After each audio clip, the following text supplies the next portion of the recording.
just didn't, the game lived up to the hype. It's just Micah himself, I was expecting a little bit more. Well, if you would have told me that the Cowboys were going to score 40 points in this game, like that's as far from a defensive showcase as you could possibly get. So I think that's the thing for me. It's just, what have the Packers proven? Like, it feels, again, like the Eagles have to prove all these things. The Chiefs have to prove all these things. The Ravens have to prove all these things. And, like, the Packers had a great opening game, a 27-13 win over the Lions, which was a quality win. But, okay, they got a win over a hurt Commanders team, 27-18. You know, they lost to the Browns, and they tied with the Cowboys. So it just feels like they need to prove something a little bit more to me until I believe in them. I just don't understand the narratives. Like, this is one where it feels like the hype has lived what we're actually seeing on the football field. And I think a lot of that has to do with the Micah Parsons trade, because that was such a blockbuster. But we saw this in the NBA as well, because people were like, oh, Luka Doncic is going to the Lakers. The Lakers going to win the NBA Finals. The Lakers did not win the NBA Finals. In fact, it was a very quiet exit for this team.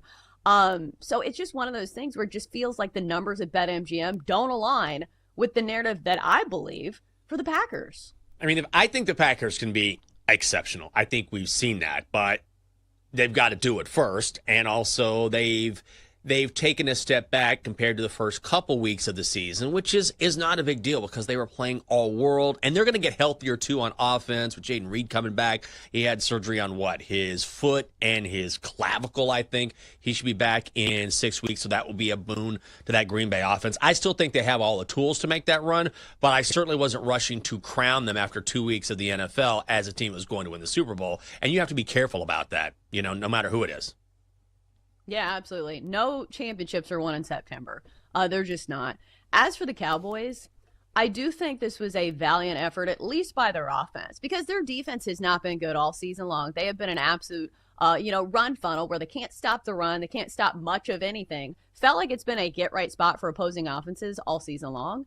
But the fact that, they put up all these points against what's supposed to be a good defense, even without their number one target in CeeDee Lamb, like, I know that they didn't win the game and it's a tie, but I feel like there are some, things to work off of in this game for the Cowboys. Yeah, the Cowboys are going to be that team where you can score a lot on them, but on any given day, they can outscore you just because Dak is playing really high level right now. Even without CeeDee Lamb, George Pickens was unbelievable. That highlight reel catch he had was something else. You'll see that again and again and again today. But the Cowboys can put them up. Can they stop anyone? Maybe not. It's just so strange to see a 40-40 tie. You heard Mike Tirico say it.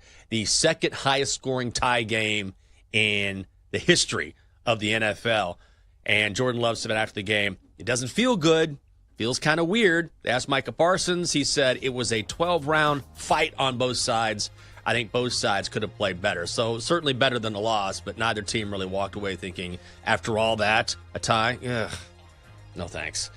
Coming up next here on the show. All right, it's a Monday. We've had our chance to digest the weekend, so we'll pick our Monday MVP. That is next on the Daily Tip on the BetMGM Network. Chelsea and Jenks will be right back on the Daily Tip on the BetMGM Network.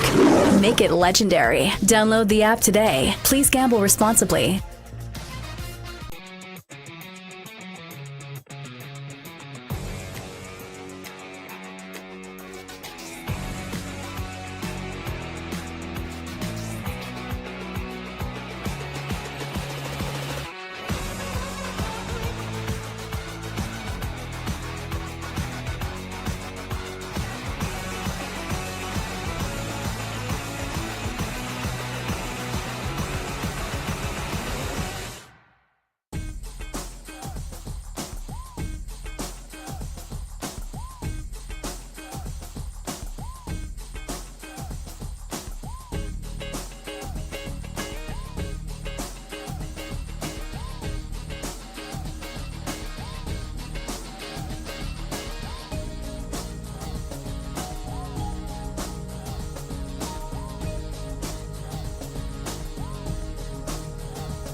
Let's get back to the Daily Tip with Chelsea Messenger and Michael Jenkins on the BetMGM Network.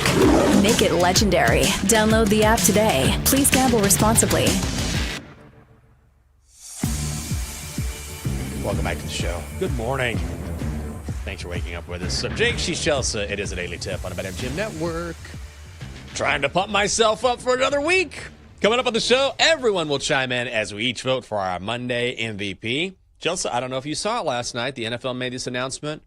Was it on X, Denton? Twitter? Around 9? Did they put this out? Yeah, I think it was Twitter. They probably ran a commercial for it during Sunday Night Football too, at some point. The halftime show performer at Super Bowl 60 will be Bad Bunny. All you Swifties out there hoping for Tay-Tay. Nope, going to be Bad Bunny instead. I mean, you're talking about a global international superstar from Puerto Rico. And so I have a lot of friends who just love Bad Bunny. And he was here in concert. He was in D.C. a few months ago. Friend Jazz went to Bad Bunny. She loves him. A lot of people do. Has a very passionate fan base. But I have to say, I don't know a ton of Bad Bunny music, but I certainly know that he is massive in his appeal. Yeah, he's a global superstar. Yeah. So I think it adds something to the Super Bowl that is obviously huge. I will say this, he has become a bigger star, like in the celebrity world, it feels like, over the past few years. Because who did he date? Did he date He just married Selena Gomez, I Kylie? think. Did he? No, that's Benny Blanco. that's Benny Blanco. Blanco. Oh, God. I was told Not that the same yesterday. All right. Yeah, Bad Bunny was involved with one of the many Jenners. I don't know which one is Was which. he? I think but it's he was Kendall involved with Jenner. One of Was them. it Kendall? Yeah. Okay. Yeah, so like he's been a celebrity, like, you know, since that happened. He also was in the new Happy Gilmore movie. He was actually really good in that. So this is a big move for him. I think that he can definitely use this platform to his advantage, because that's the thing with Taylor Swift is that, like, she doesn't need the publicity. She is not Right. somebody who needs to perform at the Super Bowl to further her brand. Like, her brand, like, already reaches, you know, more than, like, water on the surface of the planet Earth, you know? Like, she already has covered everybody. So this is a big get for Bad Bunny. I feel like I don't know that many songs by name, but I think he's one of those artists that, like, once you hear the song, yeah. you're like, oh, I've heard this. Because I'll say when we lived in the Dominican Republic, Bad Bunny was very popular there. Oh, I bet. Well, and this just is sort of right in line with what the NFL wants to do, right? They keep playing games overseas in, you know, whether it's Brazil or whether it's Berlin, Madrid, Dublin. And so why not bring in an international superstar to go in line with expanding the brand, right? That's absolutely part of the equation here, which is, okay, you get someone who's just, you know, exceptionally popular and all over the charts, and then you bring someone in at the same time who's also an international name, and it just sort of helps spread the NFL and spread football to maybe fans who haven't been that exposed to it, and that's what the NFL wants to do. I do think that the older demographic is going to be shaking their fist at the TV. God, yes. Though. Like, I think that's the funniest part of when they pick somebody who's, like, kind of newish, because, like, the old people are like, who is this? Why didn't they get Bruce Springsteen? So I think we are going to have some people who are unhappy with this. Oh, yeah. It was the same thing last year when Kendrick Lamar was performing. It was the same thing. Like, I don't get it. Where are the Temptations? Why aren't they out there singing some of their doo-wop classics? It's like, okay, guys, got to settle down just a little bit. What was the Super Bowl? This is going way back before the NFL was the NFL and the Super Bowl was the Super Bowl, where they actually had a band play at halftime. Wasn't that like the Pontiac Silverdome back in the day? I need to look that up. Like, imagine a Super Bowl where there's a band playing at halftime. And that absolutely happened at one point. Like, how the NFL has grown over the last few decades. I don't think I was alive just yet, but I believe you, because we've had this discussion before to where you're right. And the thing is, it's not a paid performance.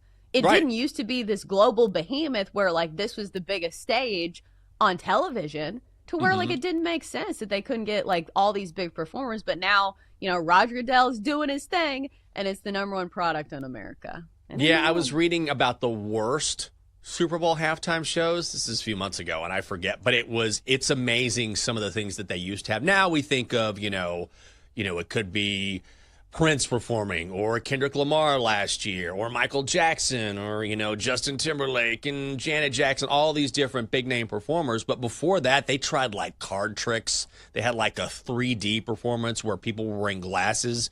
It's really amazing because, look, this is Super Bowl 60. They've done 1 billion of these. So, of course, our recent history is, it's always a big name. But there was a time when it was really gimmicky and they didn't know what to do with it. Yeah, but now is not that time. Now we expect nothing but the best. So I think a lot of people like Bad Bunny.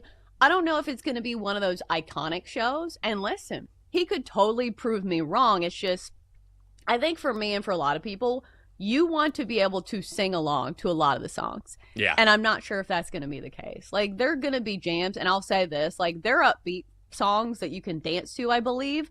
So it will be a good time, but I don't think it's going to go down as like one of the best shows in history, or at least that's my expectation. Yeah, we'll see. Well, now let's see who we like and pick a winner of the weekend. Here are your nominees for Monday MVP. All right, here we go. I'm going to start in Charlottesville with Chandler Morris, Virginia quarterback. Here comes the blitz. Castellanos in trouble. Heaves one towards the end zone. Intercepted. It's over. Virginia has done it. Yeah, that was their defense coming home in a big way late there. Look, Chandler Morris is a guy who threw 3 picks in this game. But if you look deeper, he also threw for 2 touchdowns. He ran for 3 touchdowns. But more than anything, this is one of those massive program wins. I used to cover Virginia back in the day and spent a lot of time in Charlottesville. And it's an okay environment. It's not incredible. But the fact that they get their first win over a top 10 team in 20 years. The last time this happened was back in 2005 when they beat Florida State. This was huge for the program. It was a great game on Friday night, so I'm going to go with Chandler Morris.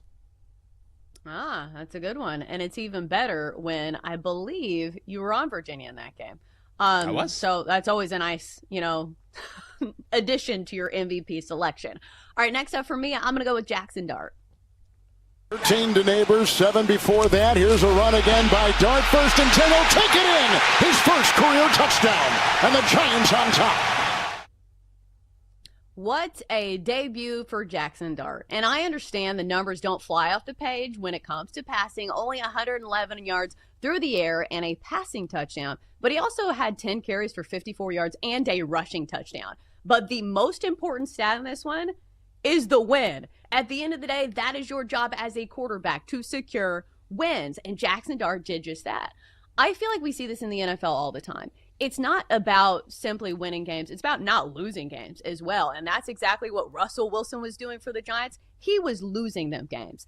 So when you have a rookie come into the fold, which this is a difficult position, rookies in the NFL generally do not do well in their first game of their career. But Jackson Dart joins a list of nobody to become the first quarterback in 20 years to win their first career start against a team that was 3-0, because mind you, this was a good Chargers team. So a big win for Jackson Dart that probably gave Brian Daboll, a little bit more longevity as head coach of the Giants. And you saw that after the game. Like, it was almost cringeworthy, the love fest that was going on between those two. So at the end of the day, a W is a W, and I'm going to give it to Jackson Dart. All right, Double D. All right. I'm going with Team Europe, Ryder Cup. He did it. The 2019 Open champion stands tall and delivers for the European team who have retained the Ryder Cup. Team Europe gets their first victory in the U.S. since 2012. In the group session, Team Europe dominated with an 11.5 to 4.5 lead going into Sunday. Tommy Fleetwood went 4-0 in the group session, and Shane Lowry drains the winning putt to secure the win for Europe. All right, good choice. Final nominee for this week is the Michael Jordan of this era in the NFL. I'm going Patrick Mahomes. Pass in zone, caught, touchdown, Hollywood Brown, number 4 for Mahomes. For the first time in probably like 2 years, he finally looked like the best quarterback in the NFL. He's had a really rough like last year and a half or so. They still got to the Super Bowl, but it wasn't the Patrick Mahomes that we are accustomed to seeing. He threw 4 touchdowns yesterday against the Ravens. I know the Ravens defense is kind of awful, but it's still going up against the Ravens. You got to have that. You can't drop to 1-3 if you're Kansas City. As good as you are, especially with how good the Chargers are, you can't drop to 1-3, and he picked the best moment to have the best game to this point in the season. So Mahomes is my MVP nomination. That's a good one. Chiefs now 10-1 to win the Super Bowl, which is pretty good odds on Kansas City right now. Again, one performance, but look, they're going to get better and better as the season goes on. These are some good ones. I thought Jackson Dart Chelsea was particularly impressive yesterday. I hate that Malik Neighbors is now out for the season. That was absolutely brutal. I mean, what a loss for the Giants. Ugh, that was tough to watch. But Dart, I mean, you talk about a team that needed this. No wonder Brian Dable was giving him a love fest when it was over. It's helped save Brian Dable's job for now. Absolutely. And like the Giants needed something. Like it does suck that they lost the best player on their team, Malik Neighbors, now with a torn ACL, but that glimmer of hope. And as somebody who is a fan of a bad team, this is all you can ask for. Just little glimmers of hope. Like just little slices of the season where you feel like you're a good team for once. So the Giants got to have a victory Sunday at the hands of a rookie quarterback. And now you have like some hope for the future. Like, this is a great thing for the Giants, even though, again, Malik Neighbors is now out for the season. That one does sting. Double D, can I ask you this? I don't know if you feel the same way, but when it comes to Shane Lowry, like, I wanted the Americans to win, obviously, and yet I think Shane Lowry is just eminently likable. You know what I mean? Like, I didn't want him to do anything to hurt the Americans' chances, but he's so much fun to watch. He's a very gregarious player. Man of the people. Man of the Irish people, very much so. When you go celebrate your open win at the local pub afterwards, yeah, baby, that's what you like. That's your guy, that kind of guy. And Mahomes is a good one, too. I mean, is he going to continue this trek, or is this is not a one-off? I mean, we've seen, like you said, a year and a half of him being pretty good. Is he going to, now that he gets his full complement back, be that guy again who's just one great performance after the other? Nice to have Xavier Worthy back. Makes it a lot easier. Yeah, possible. And then Rashee Rice coming back. We could see that. I mean, certainly the talent's there. He's still Patrick Mahomes and definitely served some notice yesterday against a very good Baltimore team. Coming up next here on the show, we'll look back at the weekend in college football. And can we ever trust Penn State again? Anyone? James Franklin? No? That is next on the Daily Tip, Hour 2 on the way on the BetMGM Network. Chelsea and Jenks will be right back on the Daily Tip on the BetMGM Network.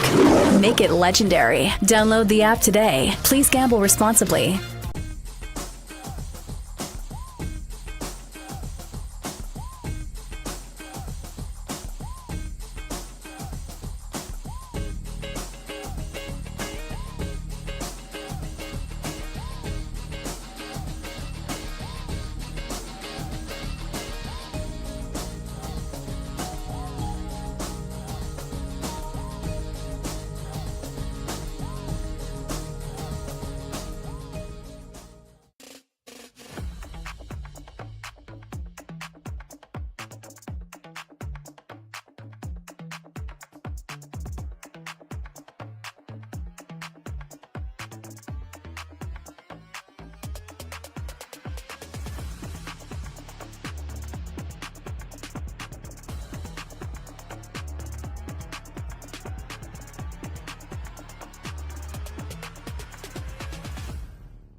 coffee, and wake up with the Daily Tips, Michael Jenkins. I always stay away from the hot team in the offseason. Whenever you see everyone piling on praise, it just feels like a sucker bat. Can you dig it, sucker? And Chelsea Messenger. I don't want to lose to somebody dumber than me. Yes. When you're in an office pool with somebody playing fantasy football, and it's somebody who just puts it on autograph, like, I don't watch football, whatever.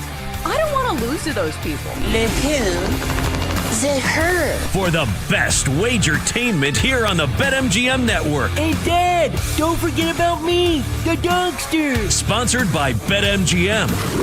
Make it legend. Wait for it. Dairy. Download the app today. Please gamble responsibly. Rise and shine, people. It's a Monday here on the Daily Tip, which means we have so much to talk about. We have the weekend that was in the NFL, but this segment will start with the biggest games in college football and our biggest takeaways. Is now actually the time to buy low on Penn State? We'll talk about that. Can Kirby Smart?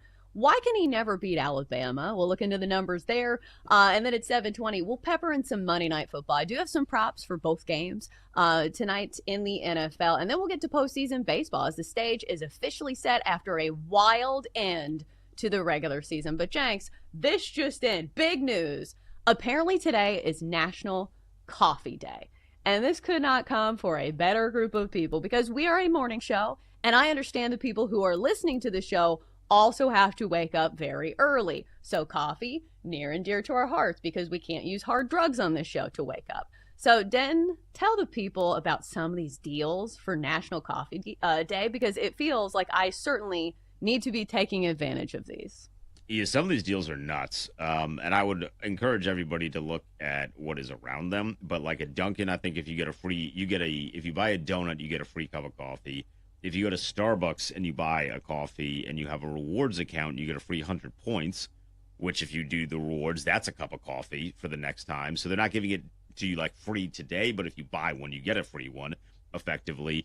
I think I saw, I don't know if Paris Baguette is a national thing or a local chain, but they have a bunch of deals as well. Literally everyone that has coffee today has some sort of deal to give you something free or at a like crazy reduced price. Ah, you love a free coffee. And I feel like people go crazy for this type of stuff. But at the end of the day, it's like, okay, you need to, bend your day around this to go to one of these places. So at the end of the day, I do think it's a good marketing scheme. So let me ask you, Jenks, are you going to be taking advantage of any of these coffee deals? I don't know. Maybe I'll go to Krispy Kreme because they've teamed up with Joe Jonas. You can get a free cup of Joe and a donut at Krispy Kreme. How about that for a partnership? You can do that. Also, you can get $6 off a DoorDash delivery of Dunkin' Donuts to your home if you want to do that. That's language. I mean, come on. Get out of town. I can do that as well. There's a ton of great deals here. And, oh, my God, have you seen this quote from National Coffee Association President Bill Murray? His name's Bill Murray. He says, listen to this. You talk about a quote. Coffee's staying power is grounds for celebration on this National Coffee Day. Wah, wah. Okay, Bill. Appreciate you. But, yeah, I actually had to come in and use some, thank God that Roger's here because I had just like 2 small scoops of coffee remaining at home. So I made the most watered down coffee this morning. It was so gross. So I came in and immediately poured that out and then poured some of Roger's coffee that he made here in the break room. And it's so much better. So I'm going to do this and I'm going to go somewhere or get some sort of coffee delivered. But it's a great day. Great day to drink some coffee, as it always is here on the show. One quick thing before we move on. Do not get coffee from Krispy Kreme donuts if you like iced coffee. This was some of the worst iced coffee I have ever had in my life. This is a core memory for me, Jenks. I was downtown and I forget what we were doing, but there's a Krispy Kreme down there. And you would think, oh, Krispy Kreme coffee, like they have to have something good to go with the donuts, right? And I'll say this, the hot coffee is fine, but the iced coffee was so bad the minute that I took a sip, I wanted to throw it back through the drive-through window. Like it had a visceral reaction. It was so bad. It tasted like water and creamer and no coffee. So I will not be endorsing Krispy Kreme to go get iced coffee. I was about to ask about that because I saw Krispy Kreme on this list. And as I've shopped around a little bit, just like as a general human being, I have started to see more Krispy Kreme coffee on like department stores or grocery stores. I can't imagine that's good. It doesn't sound like it great. I cannot imagine that it's not fantastic. Unless Joe Jonas is handing it to you. I mean, Joe and then Jonas you'll be like, this is great. He's leading Thanks, us Joe. astray. Honestly, he's leading us astray just for the almighty dollar. I'm sick. This is why Nick was always my favorite. I'm a big Joe guy, but, that coffee better be legit, Joe. Joe, Nick, what's the other one? Can anybody name him? Name Kevin. that, Jonas. Kevin. Of course. And then there's He's the bass player, the normal one. And then there's the one, which he hates being called this, the bonus Jonas, the fourth Jonas brother, and how... like the youngest brother? He's the youngest, and hates being called that. I shouldn't have said that. But he has his own type of music, which I've actually heard, and it's definitely different than it's kind of like alternative indie, totally different than anything his brothers ever did, like trying to make his own way. I think he's like a beard or something, but he's that one Jonas brother you don't think about. I bet he doesn't have a coffee deal today. Nah. He needs to sign a deal with Shipley Donuts or whatever donut chain. I don't know if that's a national one. They have that here. But my point being is I think hot coffee is pretty hard to screw up. But like iced coffee, beware. I feel like you only go to like the staples for that. And even Dunkin' sometimes screws it up. So coffee is a big deal to us here on the show. And that's why we told you all the deals. And choose wisely, my friends. All right, so we had a huge weekend in college football. If you had any type of plans, I feel bad for you because what a Saturday it was in the realm of college football. Maybe not for Penn State fans, as Oregon best number 3, Penn State at home, 30-24, and this is how it went down. Take it to Pena. Aller, sideline. Oh, it's picked! Dylan Thieneman calls game! That's a walk-off whiteout winner for the Ducks. And that is one way to silence a whiteout crowd. Drew Aller with the pick there as Oregon gets the win. And Jenks, it's wild to me, the butterfly effect. Because if this was any other good team against another good team and you lose in overtime, you say, oh, it was a great game. They lost in overtime. They played relatively well. It just, at the end of the day, they didn't secure the win. But it's different when James Franklin is attached to this. And we know that this has already been the narrative. Like, since this game happened on Saturday, I've already seen this a million times. Big game James can't win the big ones. So do you think this is still a fair narrative? Do you think James Franklin deserves some of the blame here? Yeah, he does. He absolutely does. I mean, the numbers bear that out. I appreciate the fact that James Franklin owns this. When it was over, he said, yeah, this is not a narrative. It's a fact. We haven't gotten it done. That's on me. But the numbers are remarkable. James Franklin at Penn State against top 10 opponents is 4-21. Against top 10 opponents in the Big Ten, he's 1-18. And in that stat I mentioned originally, that 4-21 mark, that is the third worst winning percentage against top 10 opponents of any head coach since 1936. So we've had people come on this show and say, it's not that bad. He won this game, that game. You mean SMU last year? You mean Boise State last year? Like, his numbers are terrible in this spot. And again, I really appreciate the fact that he's owning this, that he's saying, this is on me, put it on me, we'll be back. This is a tough loss. I haven't gotten it done. But at some point, when you have this many instances, it's not just kind of leaning into something that might be true. It is true.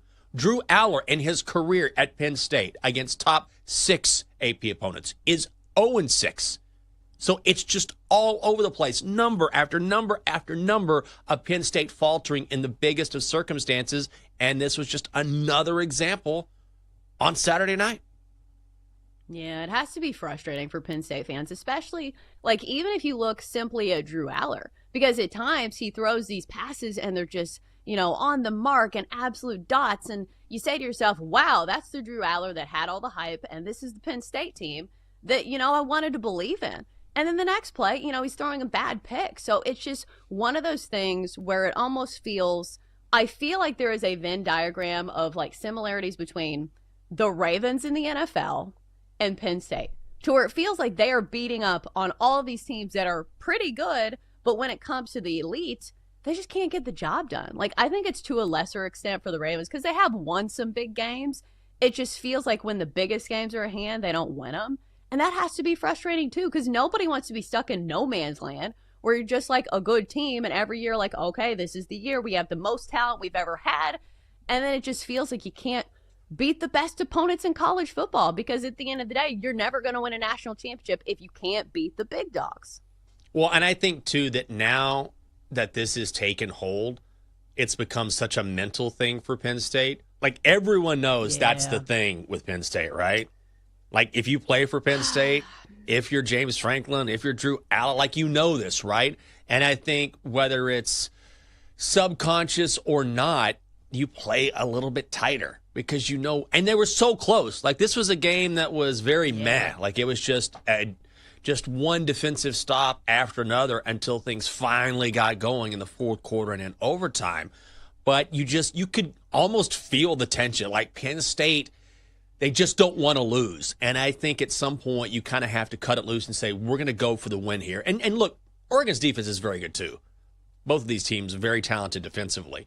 But I feel like if you're Penn State, you almost have to do something against your initial instinct, because now knowing that they've been this close and they've faltered in this circumstance so many times, they're going to kind of default to playing it safe and playing not to lose. And if you do that more often than not, you're going to lose.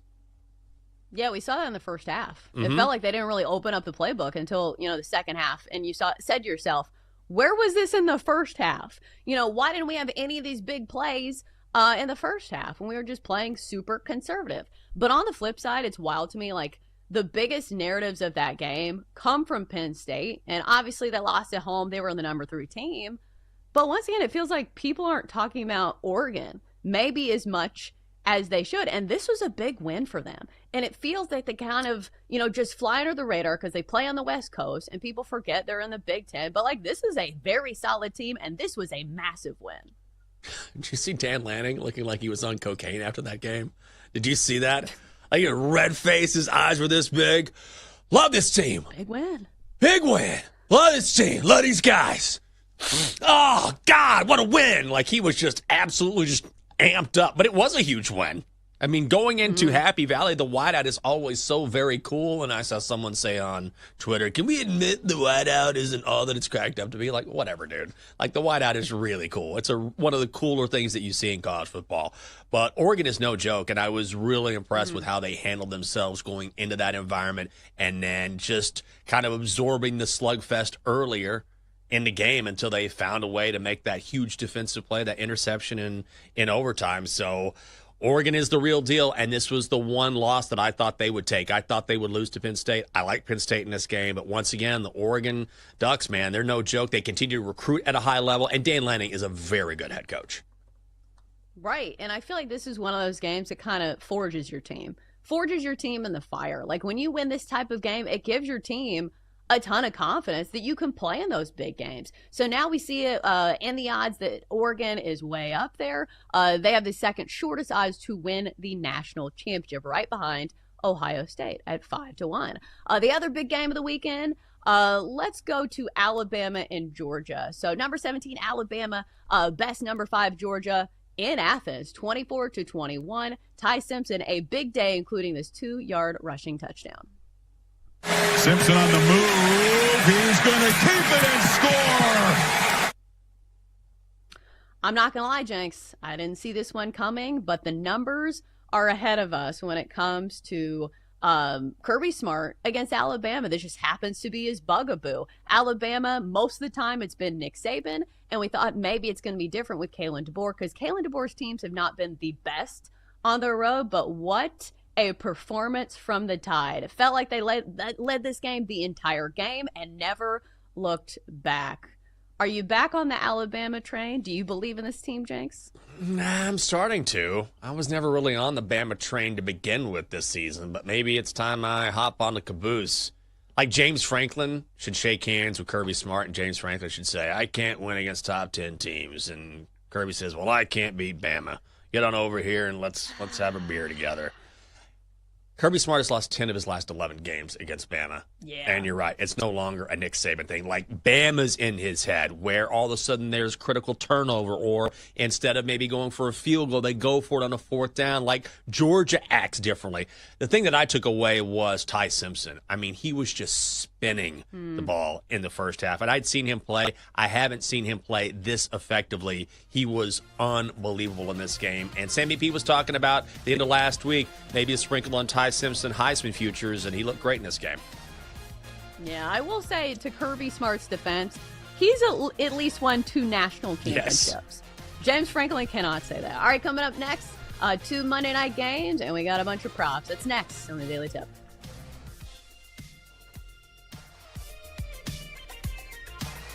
Chelsea and Jenks will be right back on the Daily Tip on the BetMGM network. Make it legendary. Download the app today. Please gamble responsibly.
Welcome back to the Daily Tip with Michael Jenkins and Chelsea Messenger on the BetMGM Network. Make it legendary. Download the app today. Please gamble responsibly. Welcome back. It's a Monday, which means we have Monday Night Football on the docket. We do have a double dip tonight. The Jets and the Dolphins, the Bengals at the Broncos. We'll give you some plays for both of them. But James, before we get to that, I saw this soundbite. And usually I would say that's a lot for a rookie to say. But listen, this Titans season has been nothing short of unwatchable. Yesterday, they didn't score a single point against a bad Texans team. Got blown out 26-0. Jenks, I had to stop watching this game and transfer over to the radio. I was like, I need to go sit outside for a little bit because I need some sunshine on my face. I need a distraction from this horror fest that is this Titans offense. But I'll say this. The worst part of this offense is not Cam Ward. Usually you can point at a rookie quarterback and say, okay, what did you expect from a rookie quarterback? Cam Ward has not been the problem.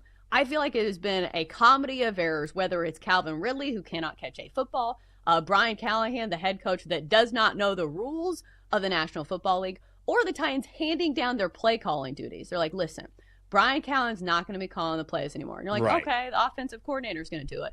No, they even bypassed the offensive coordinator, gave it to somebody else on the staff. So it's wild to me that, like, you don't have enough faith in your offensive coordinator to call the plays. Like, why do we even hire this guy? So it's been a bad season for the Titans. And Cam Ward had a press conference, and his quote, it sounds jarring, but listen, it's what we're all thinking. I mean, if we keeping a buck right now, we ass. So we 0-4. We have, at this point, we got nothing to lose. We dropped a quarter of our games, and we've yet to do anything. So we have to lock in, especially myself on the offensive line, from the defensive line, from the special teams to all three faces. We have to play together. We have not played together this year yet. And that's just something that, you know, we want to preach about it every day. Every day we got to do better, and we're doing that, but it has to show up on Sundays. It hasn't showed up yet, but it got to show up next week. Man, just depressing. And listen, usually when you see a rookie quarterback call his team ass, which I don't even know if I can say that, but I did. He said it. But that's like the descriptor that you need to use for the Titans right now. They are bottom of the barrel level bad. And you don't get any bonus points for being the worst team in football for 2 years in a row. Like, you don't get any, like, hole punch on your card being a frequent customer of the worst team in the NFL. So it's extremely disappointing, and I think he is warranted in saying this. But at the end of the day, like, words only mean so much. And I don't know if you guys had this with the Commanders when they were bad, but, like, we have some veterans on the team that are always running their mouths saying, like, we're going to be better. Nobody's going to run the football on us. Okay, prove it. Maybe win some games. Like, I'm tired of hearing the words, like, let's see some action. But from a Cam Ward standpoint, I feel like there is really nothing he has said so far that has made me, like, dislike him. I feel like from a PR standpoint, he has hit everything on the nose to the point where, like, I agree with him. I think it's fine for him to say this. He is the leader of the team, and there is not that many veterans on this team. So, like, somebody had to say it. He is 100% warranted here. Yeah, they stink. They absolutely stink. It's a bad football team. They've tied the record for their longest losing streak since they moved from Houston to Nashville in 1997. Like, this is really bad. And I don't have any issue with him saying this because I don't look at it, and I certainly didn't take away the idea that he was taking shots at his teammates. He was saying, look, we're a bad football team right now. In so many words. And he's right. You know, if you listen to other guys in the locker room after that game, they essentially said the same thing, maybe not as harshly, but they all said, look, we're tired of talking about it, as in, oh, we got to play better. We all need to be better. Like, of course we do, but I'm tired of talking about it. We just need to do it. And certainly when you take someone like that who is, it's always interesting to me to watch high-level athletes who experience adversity for the first time. Maybe not, you know, the first time facing some sort of bump in the road, but real adversity. And it's a real challenge to the character because most of these guys have always been winners. You look at Cam Ward, he's been a winner everywhere he's gone, won game after game after game. Then you get to the pros, and it's, I've never had a 4-game losing streak. I've never lost games like this. I've never been shut out. And so ultimately down the line, you hope that he learns from this. It sort of builds that resolve, and he's better because of it. But it's never easy when you're facing this for the first time. Absolutely not. But I do think he's handled himself with grace. And I feel like he said all the right things. And I will say there are flashes of a franchise quarterback in there. When you at halftime, but we missed. Am I on here? There you go. You cut out for a second, but now you're back. Well, I was just ranting about, like, the special teams ain't great either. Like, 2 missed field goals in the first half when your offense can't get anything together.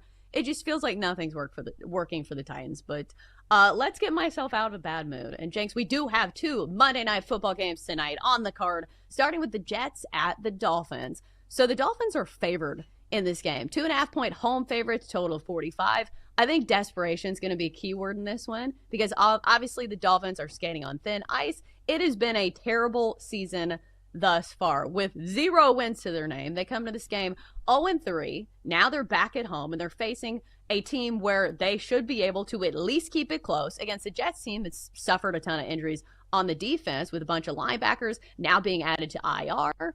But what did you make of this line? The fact that the Dolphins are 2.5-point home favorites. Like, to me, I automatically added this to a teaser. I do not think that the Dolphins can blow out the Jets. But do you think the Jets have a chance now that Justin Fields is back in the mix as quarterback? Maybe. Oh, God. Here's a game I don't want to bet on. Jets-Dolphins. I would probably take the Jets on the money line. Is probably where I'd put my money. It's a little, I mean, and maybe I shouldn't be shocked that the Dolphins are favored here by 2.5 points.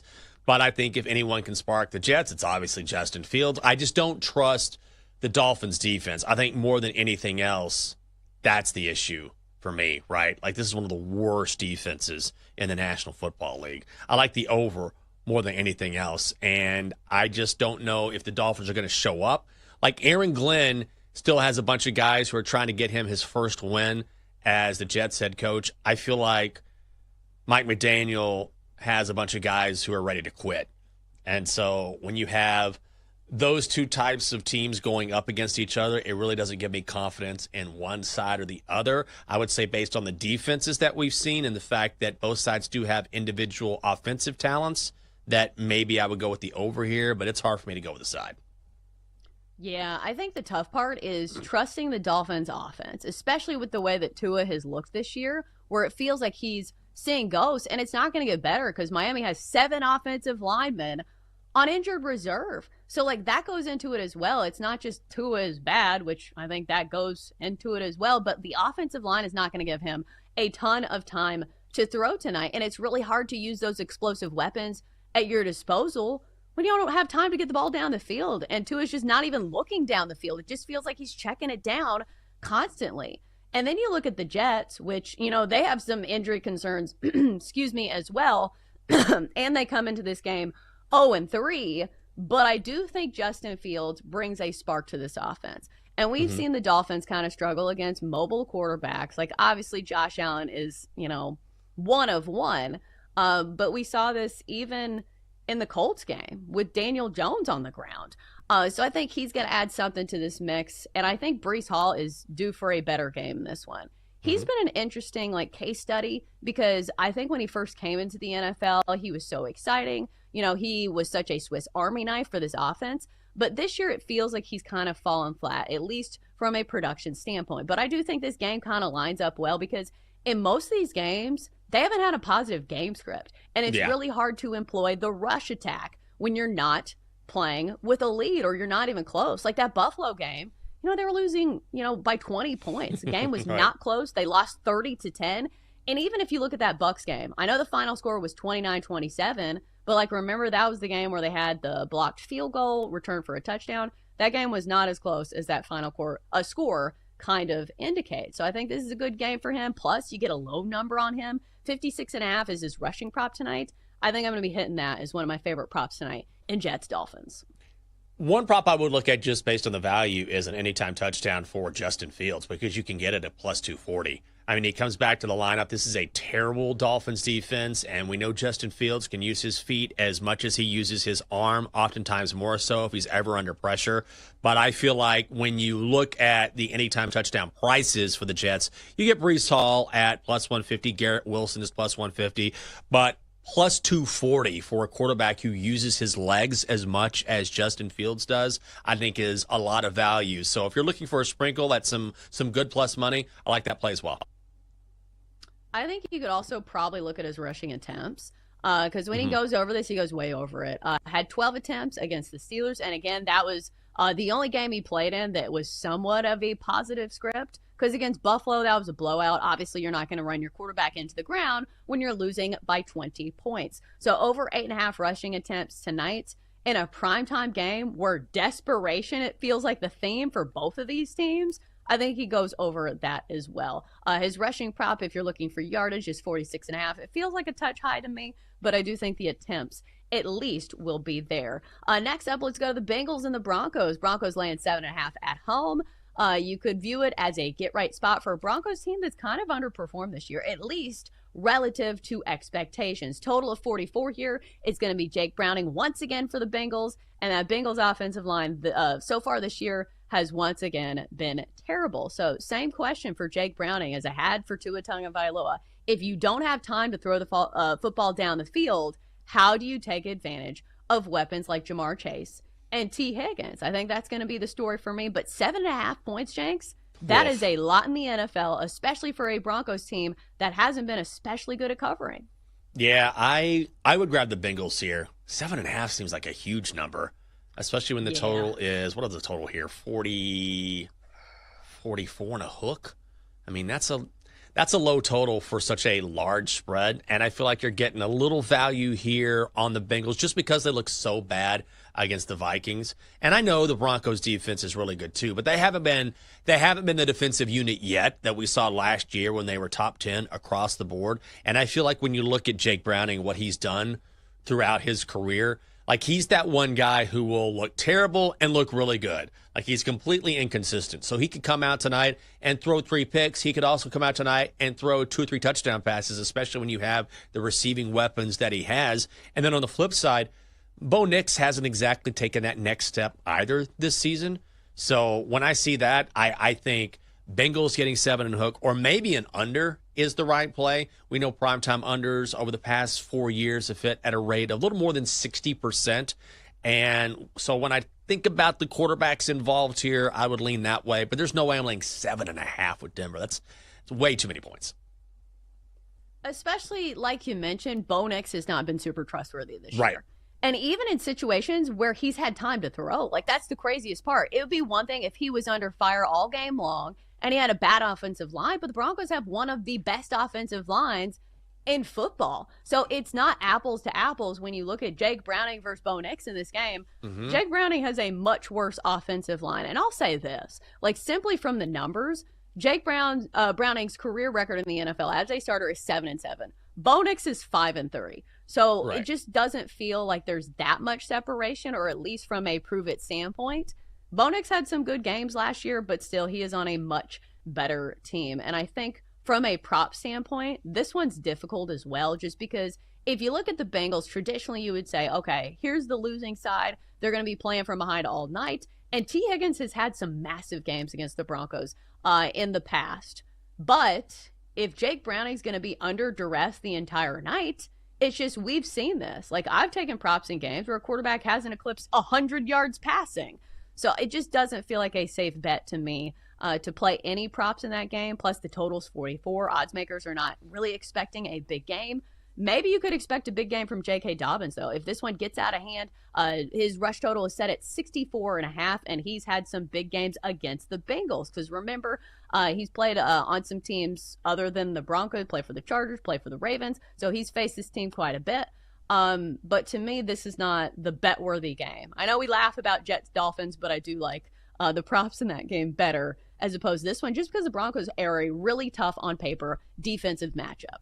Yeah, this is maybe where you maybe go under on some props. And I think that the natural inclination is, okay, you look at the over when it comes to certain props. But in a game like this where it looks like it'll be more of a defensive battle, even though the Bengals defense gives me a little bit of pause. I just don't know, again, if Bo Nix can take advantage of that. So maybe you look at some unders here. I think the only guy I would feel comfortable maybe going over with is Jamar Chase, just because he's Jamar Chase, and knowing him, I mean, he's one of those guys. It's like Emeka Egbuka yesterday that you were on, right? He got his receiving yardage prop in one play. And when you take an explosive receiver like that, sometimes you can do that with Jamar Chase. Total set at 65 and a hook. But if I'm looking at props here, I'm probably going to skew towards the under.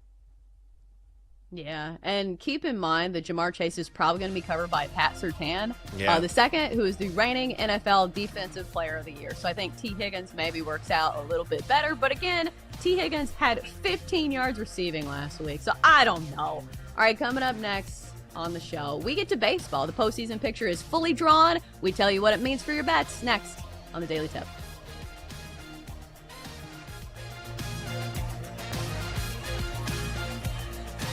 Chelsea and Jenks will be right back on the Daily Tip on the BetMGM network. Make it legendary. Download the app today. Please gamble responsibly.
Let's get back to the Daily Tip with Chelsea Messenger and Michael Jenkins on the BetMGM Network. Make it legendary. Download the app today. Please gamble responsibly. Welcome back.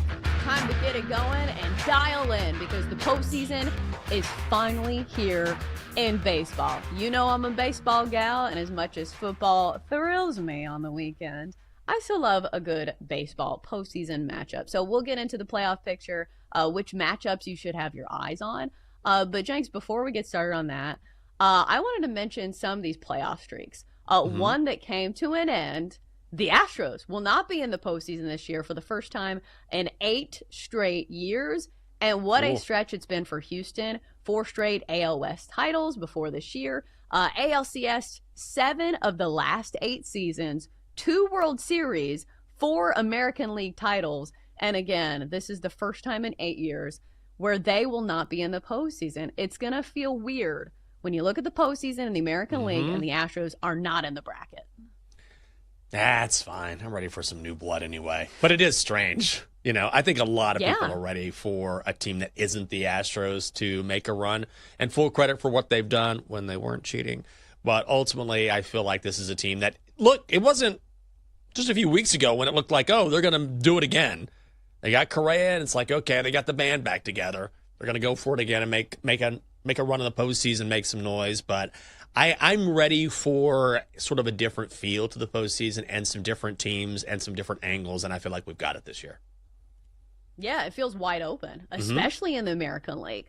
And I do think this is something that goes in baseball's favor because as much talk as we've heard about, you know, how the payroll is so different across the board, how some teams just spend all kinds of money, cough, cough, Dodgers, it doesn't necessarily guarantee you a World Series win. So you look at the American League and like I'm looking at these teams, Blue Jays, Mariners, Guardians, Red Sox, Yankees, and Tigers.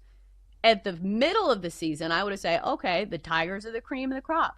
But they had a disastrous stretch over the last month where they lost their division lead and they narrowly made the playoffs. So it doesn't feel like this is the best time to bet on the Tigers.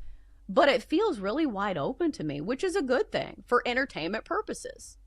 Yeah, that's the one thing about this year's playoffs that I think is so great is that some of the old guard is gone, mainly the Astros. And so, of course, you're going to have the Dodgers, you're going to have the Phillies, right? You're going to have the Yankees and some of these stalwarts that have always been in the playoffs or generally in the playoffs. But then you have, like, what are the Mariners going to do? Are they going to put it together? And they have Cal Raleigh.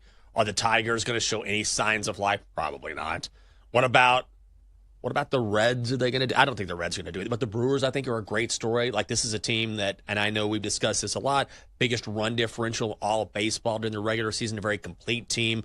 Bob Uecker passed away earlier this year, sort of playing inspired baseball because of that. So you have different teams that we normally don't see in the postseason who have a lot of different storylines to go along with that, and I think it makes the postseason even more interesting.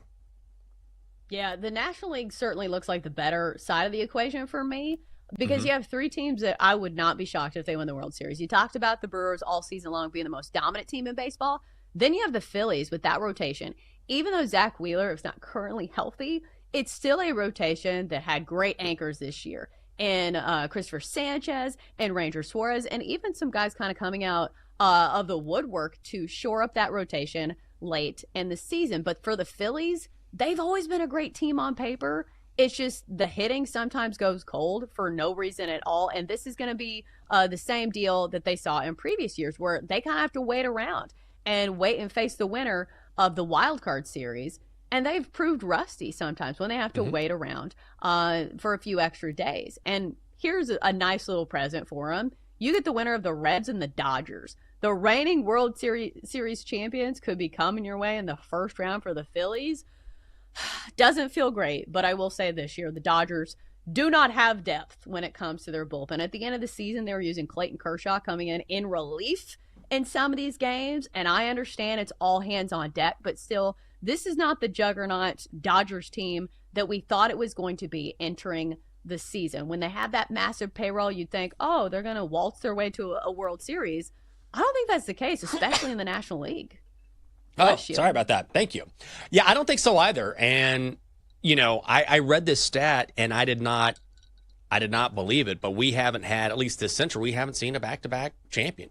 And the Dodgers, again and again and again, have been, that one team. They have been the dominant team this century, right? Certainly a better roster than anyone else on paper, but they don't have, I think, as many World Series titles as maybe we thought they would.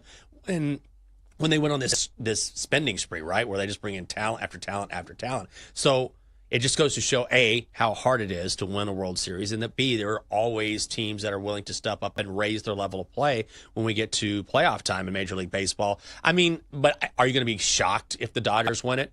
No, but I also don't think that the pressure is on them because they have that title. I think the pressure is really on the Phillies more than any other team, and Bryce Harper in particular. You've got guys on that roster like a Kyle Schwarber, like a Trey Turner, and they've won it all before.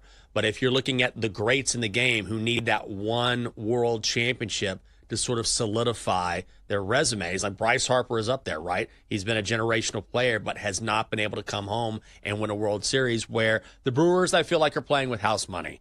They're not, I don't want to say they're lucky to be here, but I don't think anyone expected them to be the 1 seed in the National League. The Dodgers, yeah, the Cubs have done it, but the Phillies are the one team that have been so close and haven't been able to get over the hump. And so I think that's the team that, when it gets down to it, is going to sort of feel the screws tighten a little bit if they get deeper and deeper into the postseason.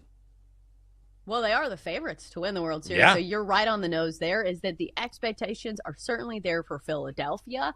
Dodgers 5-1, Mariners plus 550. They've gotten some juice this year behind the big dumper.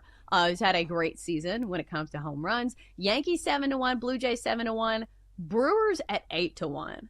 Jenks, what do we think of the Brewers at this price? Like, obviously, we are a betting show, and a lot of this is price dependent, but the team with the best run differential in baseball, you're getting them at 8-1. And sometimes matchups matter. And I think they actually got the good side of the bracket. I am not discounting the Padres and the Cubs, but they don't have to play the Dodgers or the Phillies, at least until the NLCS. So I think the Brewers at 8-1 is a pretty solid play. I like the Brewers a lot. And that's the thing, is that they have the starting pitching that you need. Like with Woodruff or Peralta, Mizorowski, I think he's trying to get healthy. But they have some arms, Quinn right? Priester. Yeah, and Priester. There's another guy right there. Yeah. Mm-hmm. And so I know when you think of the Brewers, you don't think about their bats. But, look, they've generated a ton of runs. And then you look at their starting rotation, and you've got to have depth there. You've got to have guys who can at least give you a quality start. And they have that as well. I kind of feel like they get punished by the fact that they're not in a major market, or they just don't maybe have the star power of the Dodgers or the Phillies, even the Padres or some of these teams that have the bigger names. But when you look at the numbers, the Brewers get it done as well as anyone. That's why they're the 1 seed, and there's a lot to like about Milwaukee, especially at that price. Yeah, so I think the Brewers at 8-1, pretty solid play. Even if you wanted to take them to win the National League, because then they just need to make it to that. They're plus 325. I think that's a really solid play. Let's talk about X factors here, because I think on paper, the Guardians do not look like a team that would possibly win the World Series. If you look at run differential, I think they're one of the worst teams in the postseason still standing. Right. But it's not been a case, for wins and losses, because they have been the hottest team down the stretch. And Jenks, we've seen this in Major League Baseball, where a team can get hot down the stretch and they ride it all the way to the World Series. You saw it with your Nationals. We saw it with the Phillies. I think it was the year that they lost in the World Series. But just because you don't have a great regular season on the whole, it doesn't always matter. If you capture that lightning in a bottle the last month of the season, and listen, what their starters have done over this last month should not be discounted either. I think they had 19 straight games where the starters allowed 2 runs or fewer. That is a massive deal when you are getting consistent performances from your starters. And that's going to give your team a chance to win a lot of games. Your team doesn't even have to score that many runs, which is great for the Guardians because they're not a power-hitting team. So I think the Guardians are a sneaky play here. I'm not sure if they win the World Series, but I do think they could possibly cause some chaos, especially when their first-round matchup is against the Tigers, the team that kind of they had their hopes smashed by the Guardians, and the Guardians won that division. So very interesting in the first round in the American League. The Guardians are a really fun story. There's no question about it. But it's also remarkable to me that they were sellers at the trade deadline. They get rid of Shane Bieber and Paul Sewald. They sent Sewald to the Tigers of all teams, and yet here they are making this run. It just makes no sense whatsoever. So momentum is a real thing, and sure, they could carry this deeper into the playoffs, but I feel like once they start playing, well, outside of the Tigers, they've just owned the Tigers. I'm not going to be surprised if they advance past Detroit in the opening round. But I feel like past that, they have to run out of steam, right? You'd think. But again, sometimes baseball doesn't make a ton of sense. Let's talk about this first round matchup for a second, because I do think it's interesting that the books have this at a pick'em price. It is a 3-game series, and on paper, the Tigers should win this series. But we said that about the regular season. The Tigers had their fate in their hands, and the Guardians kept beating them. But Tariq Skubal obviously is going to be up for this matchup. Do you think this is a mental block at all? The fact that Tariq Skubal had a game to forget against the Guardians, and he's going to be leaned on heavily here. The Aces in the postseason have more of the pressure on them because, especially in a 3-game series, you win game 1, and that is a huge swing of the pendulum for momentum in your team's favor. So I don't know what's going through the head of Tariq Skubal right now, but they certainly could use an ace performance from somebody who's won a Cy Young. I think he's going to be okay. And I think when you look back at that one game against the Guardians, which they really needed, where he just kind of fell apart, he hit David Fry in the face, and he threw that ball through his legs first. He had a wild pitch. But I think hitting David Fry just really messed with him in that moment, which I understand because that was hard to watch. You could tell Tariq Skubal was totally affected. And I think that jarred him so much in that moment that everything else kind of fell apart around him. So now that that is done, he's just too good, I would feel like, to falter again against this Guardians team, which does not hit the ball. But yes, Detroit will need him. They'll get one from him, but can they get more? I don't know. Yeah, the Tigers need to hit as well. Because Tariq Skubal's had some good games, and he's just not gotten the run support. The postseason is so good this year, we haven't even mentioned that the Red Sox and Yankees match up in the first round as well. Yeah. Should be a good one. Coming up next, reacting to Sunday Night Football, the tie that shocked me. It's next on the Daily Tip. Chelsea and Jenks will be right back on the Daily Tip on the BetMGM network. Make it legendary. Download the app today. Please gamble responsibly.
Grab your coffee and wake up with the Daily Tips, Michael Jenkins. I always stay away from the hot team in the offseason. Whenever you see everyone piling on praise, it just feels like a sucker battle. Can you dig it, sucker? And Chelsea Messenger. I don't want to lose to somebody dumber than me. Yes. When you're in an office pool with somebody playing fantasy football and it's somebody who just puts it on autograph, like, oh, I don't watch football, whatever. I don't want to lose to those people. The who? The her. For the best wagertainment here on the BetMGM Network. Hey, Dad, don't forget about me, the dogster. Sponsored by BetMGM. Make it legend. Wait for it. Dairy. Download the app today. Please gamble responsibly. And we're off. It is hour 3 of the Daily Tip on the BetMGM Network. Good morning. Thanks for waking up with us as we are live Monday through Friday, 6 a.m. to 9 a.m. in the East. I'm Michael Jenkins. She is Chelsea Messenger. Coming up in our final 60 minutes, what a game we saw on Sunday Night Football in Big D. We'll talk about the tie between the Packers and the Cowboys in the Micah Parsons revenge game. In 20 minutes, we've got not one, but 2 Monday Night Football games on the docket. We will tell you the bets we like in both. Of course, Chelsea's going to have plenty of props, as she always does in those games. And we'll hand out our favorite wagers of the day and make the card official at 8:40. Right now, we are streaming on X, so check us out there. Or you can stream us on Stadium during our final hour. We do that each and every single day. You can go to BallySportsLive.com or download the Bally Sports Live app. Let's get right into Sunday Night Football, and I don't know if a tie in overtime was on anyone's bingo card, but that's what we get. The Packers tying the Cowboys 40-40. Nice night for the books because they needed the Cowboys. The Cowboys cover the number at +7. Total set at 47 and a hook the over hits. We get 7 lead-changing touchdowns in this game. Dak Prescott, 31 of 40, 3 touchdowns, and Jordan Love with a big night as well.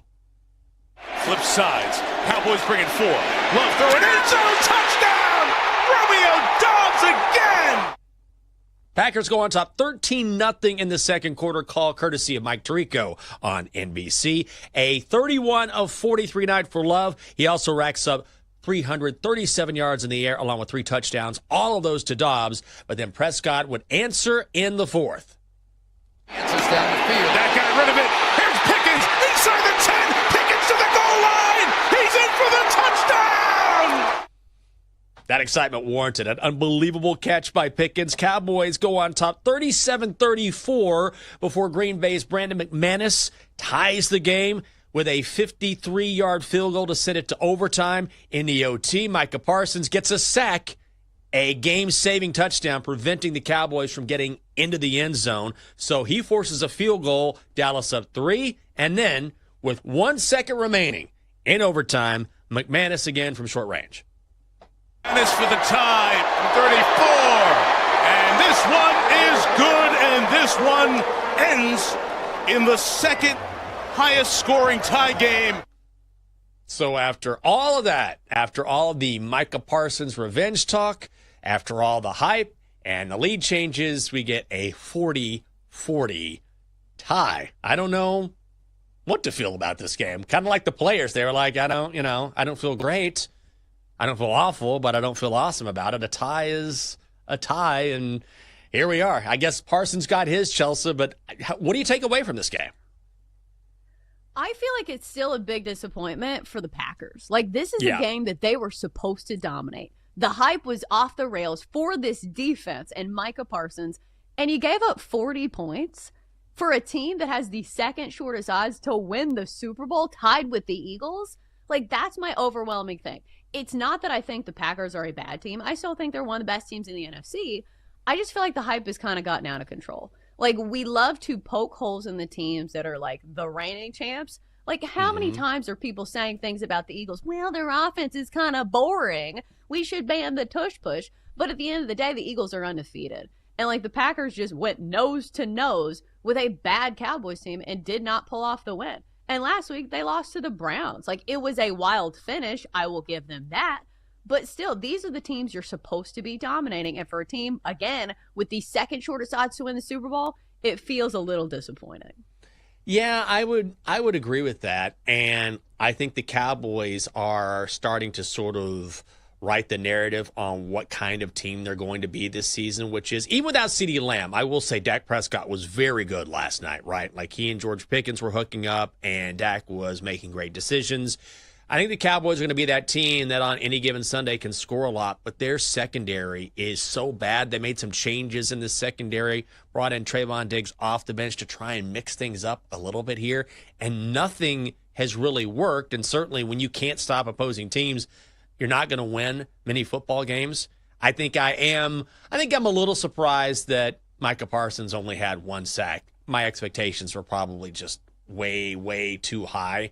He did get that one tackle, I will say, where Dak had a straight line into the end zone, and if Parsons doesn't tackle him in the OT, then that game is over and the Cowboys win. So he really saved the Packers from losing that game, but only 1 sack, and I thought he would be more of a force, I guess.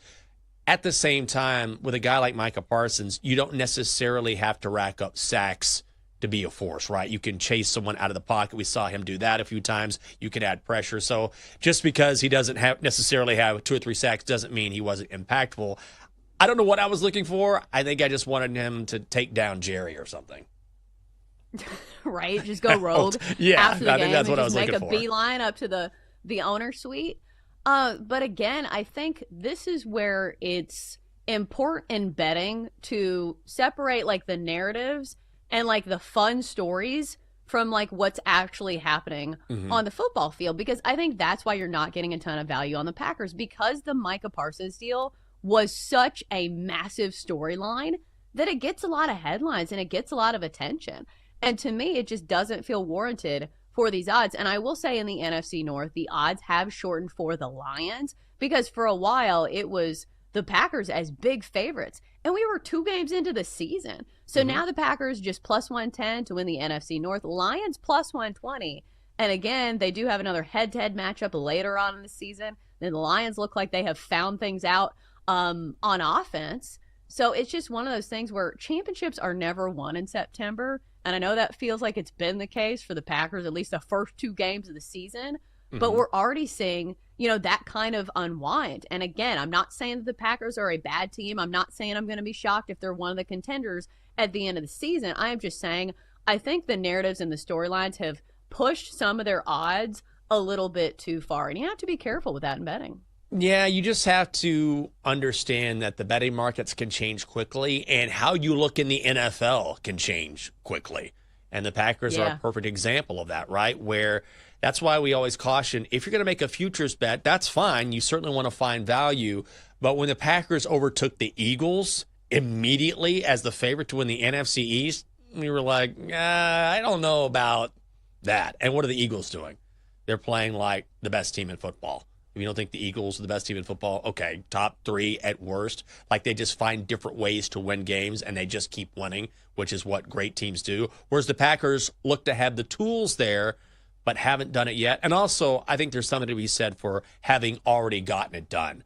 Like, if you're the Eagles, you know how to win it. You were there against the Chiefs, 2 or 3 years ago, faltered, then you came back and you finally went over the hump, and you're a champion, and you know what it takes. You know the mettle. You know the resolve that you have to do that. The Packers haven't done that yet. Not to say that they don't have the talent, but it's also a cautionary tale. If you're going to just go all in on a team after 2 weeks, be careful, because this is a 17-game season. Yeah, absolutely. And we're still sitting in the month of September, even though I patiently await October as my Halloween decorations are already up. Did that this weekend. But Jenks, what's the pecking order in the NFC for you? I think we can both agree that the Eagles deserve their due credit at the top. And I will say it's weird that the odds are tied for the Eagles and the Packers to win the Super Bowl, but the Eagles are short favorites to win the NFC. They're plus 350 as opposed to the Packers at plus 375. Then we have the Lions, the Rams, the Niners, the Commanders, and then the Bucks. Like, I understand the Bucks lost over the weekend to the Eagles, but the Bucks at 14-1. Bucks are good. Like, on the opposite end of the spectrum for teams, like the Packers, who are getting too much credit, I feel like nobody wants to talk about the Bucks. The fact that they have longer odds than the Commanders, a team that's extremely banged up right now, feels criminally disrespectful. Yeah, I think the Bucks should definitely be shorter odds than the Commanders, and the Commanders are going to get Jaden Daniels back, I think, this week. Right. But also Washington is a lot of teams are banged up, but the Commanders are really banged up, and they're banged up at crucial positions or positions that they're not very deep at, like receiver, for example. So when you have Debo, who's been great for the Commanders this season, but also Terry McLaurin is out, Noah Brown is out. Their primary blocking tight end, John Bates, and I know most people hear John Bates are like, who cares? It's a huge deal for this offense. So the Commanders make me very, very skittish when I think about them going through the remainder of the year. The Bucks, even in a loss, there's no moral victories in the NFL. We know that. But when you look at their offense, like Emeka Egbuka has been just what a revelation he has been. And remember, Mike Evans didn't play yesterday. So at what point do they get Egbuka and Godwin and Evans back in the lineup? They still have a very good run defense, and it was a nice rally yesterday against the Eagles. The Bucks are a team that I wouldn't put them in the top tier of Eagles, Lions, maybe Packers, but they're right there. Like, they're just knocking on the door of, okay, maybe we're not on your level, but you damn sure don't want to play us. Yeah, absolutely. And they should be lined up pretty good for the postseason. At least, I know it's September, but they're minus 325 to win their division. And nobody else in that division is really looking like juggernauts. The Panthers are bad. The Falcons looked better this week, but have they been consistent at all this year? No.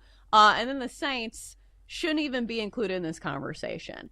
But let's talk about a team that I feel like we haven't talked about a ton, and I feel like I have to hammer this into my brain that the Niners are 3-1. Like, they were 3-0 going into yesterday's game against the Jags. They did lose that one 26-21. But as far as the odds go, like, they're one of the contenders, according to the Bucks, in the NFC. But the problem is, like, Brock Purdy looked terrible yesterday. Maybe there was some rust that is involved, but two really bad interceptions for somebody who, once played in a Super Bowl. But should we be talking about the Niners? I feel like my narrative on the Niners is that their championship window has closed. But, I mean, they have the easiest schedule in the NFL this year. So they're probably going to at least have a chance. Well, I think that's it, is that they're going to look better than they are and maybe a bit of a paper tiger throughout the year. I mean, yesterday, just another example of injuries. Ricky Pearsall got injured. Juwan Jennings got injured, and they lose that game. Nick Bosa is out for the season. Brock Purdy, was meh at best. I think your best case is, okay, we get healthy at the end of the year. We do have talent. We have one of the better head coaches in the game in Kyle Shanahan, and Brock Purdy has all that talent in him. We've seen him perform at a high level before. But I think when you think about the Niners, for me, they've had skill positions, and even if they don't necessarily, even if they're not as explosive as they were a few years ago, it was the defense that really carried them, right? That was such a good defense where they were top three and they could shut you down and didn't necessarily need those playmakers on offense, even though they had them. Now they don't have that defense, and certainly Bosa being out for the year is a huge step back. I think they're going to go through the year, and they're going to look better than they are because of that schedule, and then ultimately they're not going to have the horses come the postseason. Yeah, that's how I feel. I feel like they're going to have a good regular season, but it's not going to be a team that I want to put my money on in the postseason. And you just talk about that defense. I did think it was fitting how Eric Armstead was one of the guys who forced a fumble in this game. He's now playing with the Jaguars. So a lot of those big names on the defense that you remember from that Niners team that was so good are now playing for other teams. So it's not a team that I'm super high on. If you want to bet on them to win the NFC West, they're plus 160, because maybe you could sell me on a regular season bet, because I know like Matt Stafford is still being held together by Gorilla Glue, but the Rams feel very well coached to me. But I don't know. I feel like the NFC West is tough. Also, the Colts gave that game away yesterday. Like Adonai Mitchell. Did you see that one play? Holy Lord. That's a nightmare game. Like, oh, my God. And he went to Texas. He was awesome for us in his final season after transferring over from Georgia. But he had his first ever touchdown in the bag. What, a 79-yard touchdown. Holds the ball out as he's crossing the goal line, and it flips out before the goal line, back of the end zone. That's a touchback. And then Jonathan Taylor had a touchdown run penalty on Adonai Mitchell. So not only do you have a short touchdown, then when the Colts scored again, there was a flag on him.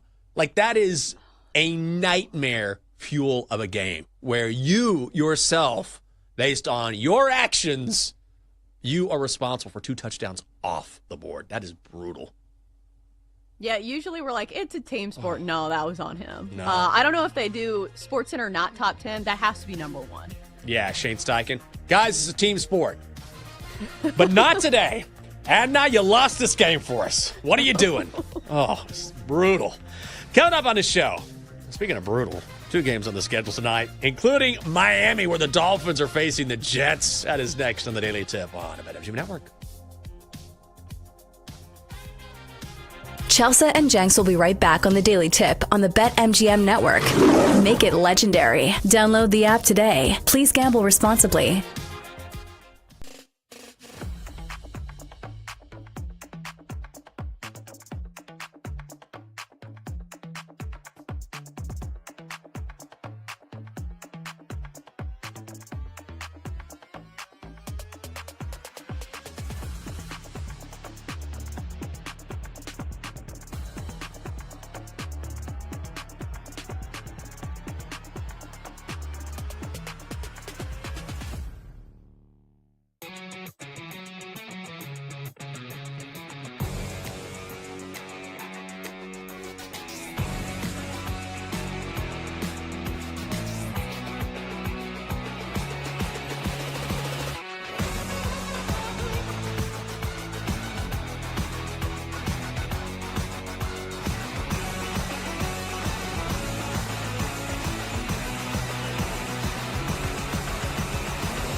Welcome back to the Daily Tip with Michael Jenkins and Chelsea Messenger on the BetMGM Network. Make it legendary. Download the app today. Please gamble responsibly. Welcome back on a Monday. Is there a harmonica coming?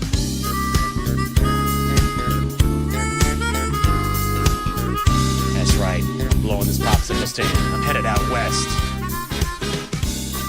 Back of a train. I'm Michael Jenkins. She is Chelsea Messenger. Coming up on the show. How about this? 2 games on the slate tonight in Monday Night Football, and we will start in moments with the Dolphins hosting the Jets. I think I saw D-Day retweet this not long ago. Miami is wearing these sweet uniforms tonight. Oh, these are good looking. Nice black uniform with like teal and orange trim. It is sensational. Sensational. And I'm not I knew you were going to do that. I'm not a big black uniform guy. Like all black, I'm like, all right. But there's something about these neon colors. I think that's what it is. It's the black with the, sort of the neon teal and the orange. It pops. What are they calling these bad boys? Did I send this to myself? It's the rivalry edition, right?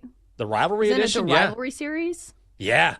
Dark water. The Dolphins and the Jets. Dark water. Oh, when the night falls, it's dark water in Miami.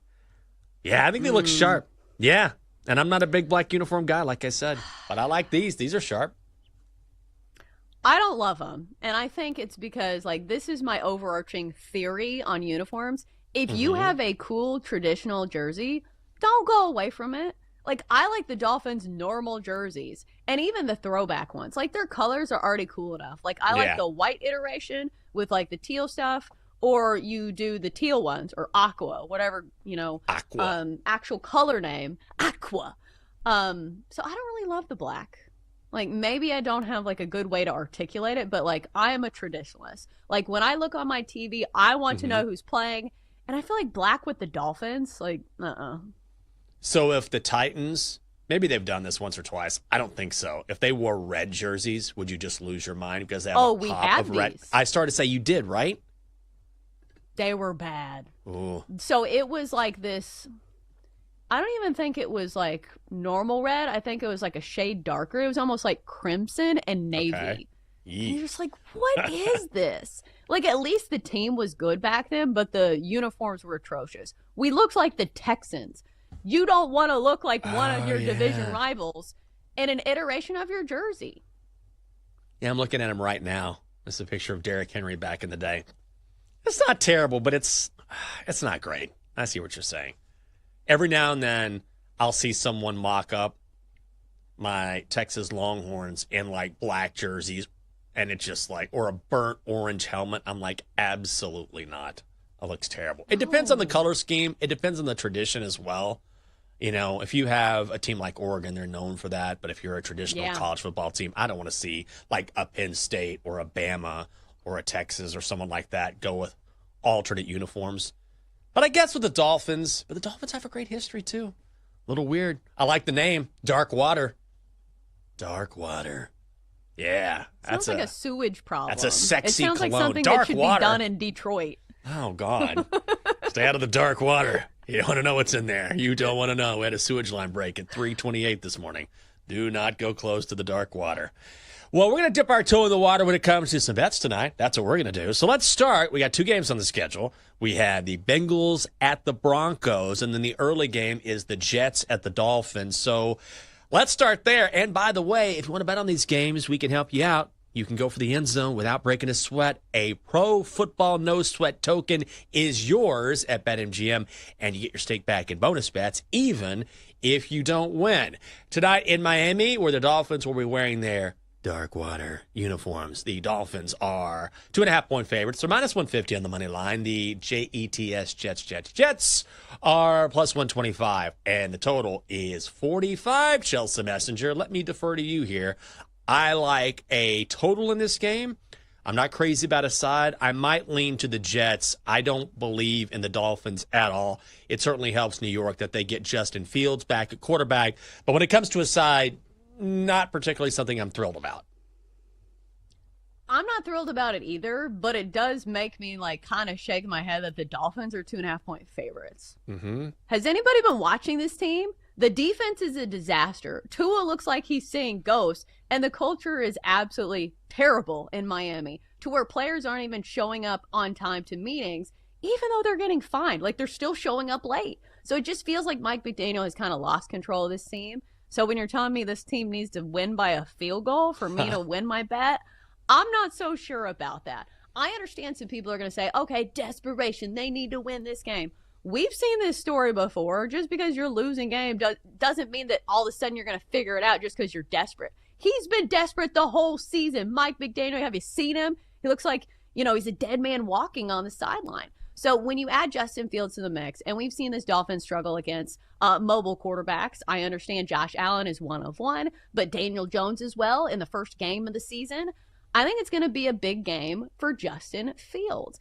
And I do think if the Jets are playing in a game script that's a little bit more positive than some of their other games, Breece Hall might have a big night as well, because I do think this is a Jets team that wants to run the football. Aaron Glenn said that at the start of the year. He said this is a team that's going to run the football. But the problem is they have been playing from behind in a lot of these games.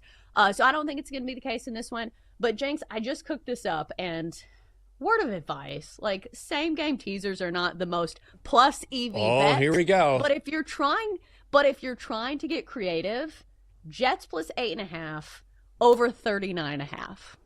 What do we think? I'll play that. I like that a lot. Yeah, that's a good one, because I like the over in this game, and I like the Jets on the money line, so I'll absolutely play that. Okay. You want to make that a squad play? You're probably going to have some prop bets. I'm not a big prop person, as we know, but I like that a lot. Use that. Yeah. My one reservation is that it feels like it makes too much sense. And here's where you have to be careful on same game teasers, because one side can be a runaway winner. Say the Jets win this game outright, and you had your 8.5 points that you paid for. But then what about the Dolphins offense? Like, if the Dolphins offense can't get anything going, and Tua looks again like he can only throw to his first read, and usually that read is like Devin Achane, and he's going to run it for -3 yards. Yeah. There is a problem, and that is a problem with your total at 39.5. I do think we see points in this game, though. Like, it feels like it makes sense, but Jenks, how many plays, quote, made sense over the weekend that didn't hit? As somebody who was on a teaser on both the Packers and the Chargers, neither of those teams even won. So, like, chaos has been ruling supreme, so I don't feel great about it. No, I hear you. Like, my card on Friday had 5 plays, and I loved that card. I parlayed them together. I did a ton of research, 2 and 3. Just that's the way it goes. That's sports betting. But I play them again. When I look at this game, I also think one thing you can't quantify is the head coaches and where each team is heading. And look, neither of these teams are good. I get that. But if you're the Jets, you knew it was going to be a long season for the Jets, right? And, well, maybe you could say that about both teams. But the difference is, Aaron Glenn, that great shot of him running down the sidelines last week against the Bucs when they had that blocked field goal for a touchdown and it looked like they were going to win, and he's doing high knees down the sideline. You know that he still feels like he has this team. It's too early for him to have lost them. Whereas with Mike McDaniel, it's just story after story after story. I mean, look at the guy. He looks like he's ready to take a cyanide pill and end it. Like, he's over this team. They're over him. They're not showing up. They don't play hard. Tyreek Hill or whoever it is wants to be traded. Their secondary is completely different than the one they had last year. They're one of the worst defensive teams in the National Football League. So if you're talking about one team which is motivated versus one team which is not, it's definitely the Jets who are more motivated because they still feel like they're playing for the head coach. I don't know if you can say the same about the Dolphins. They have major culture issues in Miami. So I don't know who they're playing for. Maybe they're just playing for themselves at this point. But I do think from a prop standpoint, as far as plays that we're going to play in this game, let's start with Justin Fields, because I do think he is a big X factor in this game. You mentioned this, the fact that you can get plus 250 on him to score a touchdown, plus 240. That's a great play. He has been a touchdown machine. He has hit this in 50% of his games, and we've seen him have big days against the Dolphins. Like, I know the last time he faced the Dolphins, I can't remember if he was on the Steelers or the Bears, but he had a massive day in that one. And even if you look at his rushing attempts, it's 8.5. I think that desperation certainly goes into this game handicap. And usually when desperation is a thing, that's when we see quarterbacks run the ball even more, especially when you have the legs of Justin Fields. We saw him again against the Steelers have 12 carries for 48 yards. His only other game this year was a blowout loss to the Bills. So obviously you're not going to run your quarterback into the ground when you're not, even close to winning the game.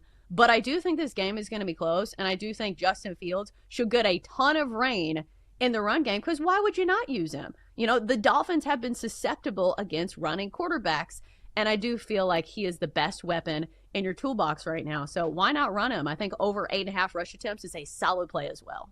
Yeah, love that, and especially the anytime touchdown at plus 240 for a running quarterback. Just even if it's not a lot, less than a unit, whatever, a little sprinkle worth your time when it comes to Justin Fields and his legs down in Miami. How about the other game? Bengals at the Broncos. The Broncos are laying 7.5. The Broncos are minus 400 on the money line. The Bengals are plus 310, and the total is 44. I have to say, I am not interested in laying 7.5 with the Broncos, and this really isn't me trusting Jake Browning for the Bengals, but I will say this. If you look at his history in filling in for Joe Burrow, he's very much hit and miss, which is what you would expect. He looked awful against the Vikings last week, and he faces another big challenge in that Broncos defense. But also, there is the talent there, and there is a receiving core for him to play well, or at least play well enough to keep it within 7.5 points. And not only that, on the other side, even though the Bengals defense is not very strong this year, can Bo Nix take advantage of that? I'm not quite so sure. He was definitely better than we all expected last year during his rookie season, but he hasn't taken that next step this year. Can he score enough points to get the Broncos over the hump and have them win by more than 8 points? I don't know if I see that. I would lead Bengals here. Right, because based on what we've seen this season, this does not look like a Broncos team that's capable of blowing people out. I understand you see, the first game of the season, you're like, oh, they beat the Titans by 8. Have you seen the Titans lately? The Titans are a terrible team. And plus, they only scored 20 points in that game. And I think the most alarming part of Bo Nix is the fact that he has had time to throw. He is playing behind one of the best offensive lines in football, and he's still not making the throws. As opposed to Jake Browning, who I know doesn't have good numbers, but also he's playing behind one of the worst offensive lines in football. So it's just not an apples to apples comparison, because Jake Browning is just playing with far less in front of him. And that's the question. Even if you have great receiving tools like Jamar Chase and T. Higgins, if you don't have time to get the ball down the field, you can't take full advantage of guys like that. And plus, on the secondary, Pat Surtain, the second reigning NFL Defensive Player of the Year, is probably going to be tasked with slowing down Jamar Chase, even though in the last matchup, Jamar Chase had his way with him. But remember, that was a game in which Joe Burrow was the starting quarterback. So this is a tough one for me. I think at the end of the day, in no world am I like 7.5 with the Broncos. I think it's going to be a stay away from me. Yeah, me too. I will say I would also lean towards the under in this game. And, we mentioned the Broncos defense. It should be better than what we've seen thus far. I think they can mitigate the effectiveness of Jake Browning and Bo Nix. Will he light up the scoreboard? I don't think so. We know primetime unders. They hit more than 60% of the time. They have for the past 4 years. So in the other game, I like the over. I think we see some points based on the skill sets of each offensive team, Dolphins and Jets. But here in the Mile High City, where defenses tend to dominate and where I think we can see Patrick Surtain lock down Jamar Chase, at least with Jake Browning under center, and where I don't know if I trust Bo Nix to really go to town, then I would lean under here. Do you like any props in this game? I think if you're looking at somebody, and if you do believe in the Broncos, I think J.K. Dobbins is probably the play. He's had a relatively high ceiling this year, 63, 76, and 83 yards, averaging 5.4 yards per carry this season. I think that's the play if you think this game gets out of hand. The Bengals have not been especially stout on the defense in any way, shape, or fashion, and it does feel like J.K. Dobbins has the lion's share of the targets when it comes to attempts as a running back. Plus, tonight you get him at, 64.5. I think you hit the over there. One other one I'm curious about, and it's tough with Jake Browning at quarterback, but if you think that the Broncos are going to focus on Jamar Chase along with Surtain, and they probably should, then maybe you look at T. Higgins, maybe his yardage prop or an anytime touchdown plus 275. Do they pivot there because of the focus on Chase? Maybe so, but you are getting some plus money and maybe something worth a look. Coming up next year on the show, it is a new week, so we are ready to get in the win column on this Monday, find out what the Dogster is up to. It is next on the Daily Tip. Come on back. Chelsea and Jenks will be right back on the Daily Tip on the BetMGM network. Make it legendary. Download the app today. Please gamble responsibly.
Let's get back to the Daily Tip with Chelsea Messenger and Michael Jenkins on the BetMGM Network. Make it legendary. Download the app today. Please gamble responsibly. Welcome back on a Monday.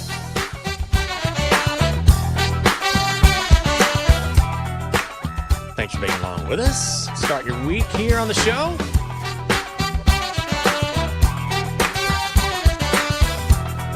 I'm Michael Jenkins. She is Chelsea Messenger on the Daily Tip. Time to win some bets. We'll get to those in moments. Chelsea, on Friday night, myself and the lovely Catherine went to a concert here in D.C., saw a guy by the name of Johnny Stimson, and he was awesome. I was not aware of his work. I'm sorry I was not familiar with your game. I wasn't familiar with him until he got here.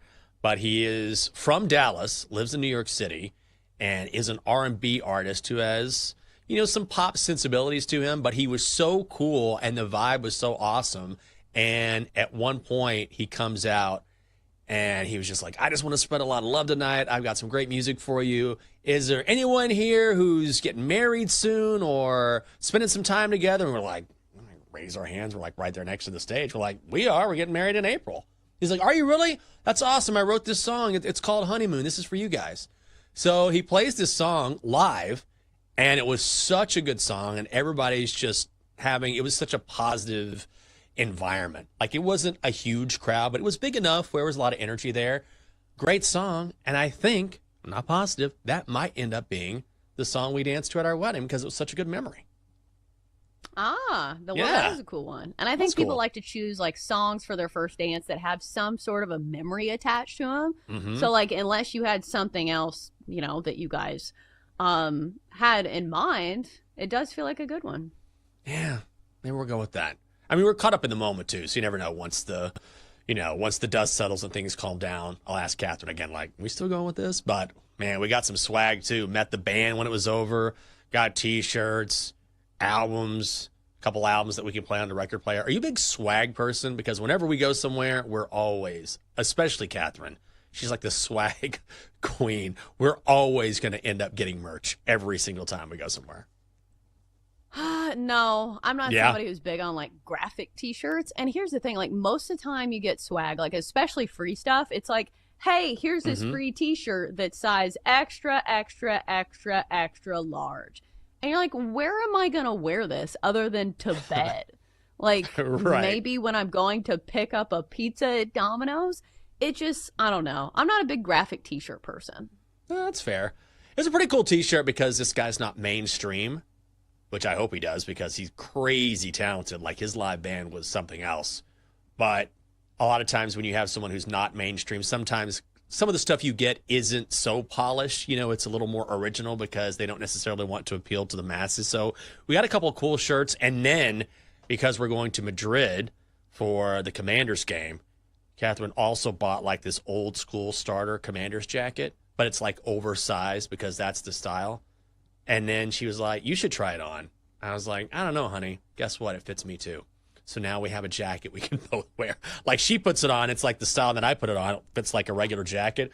I don't know what that says, but now we have a jacket that both of us can wear if needed. So you guys need a picture for your, like, I don't know if it's something you come out to your reception in, but like maybe just a small photo shoot of both you guys in matching Commander starters jackets.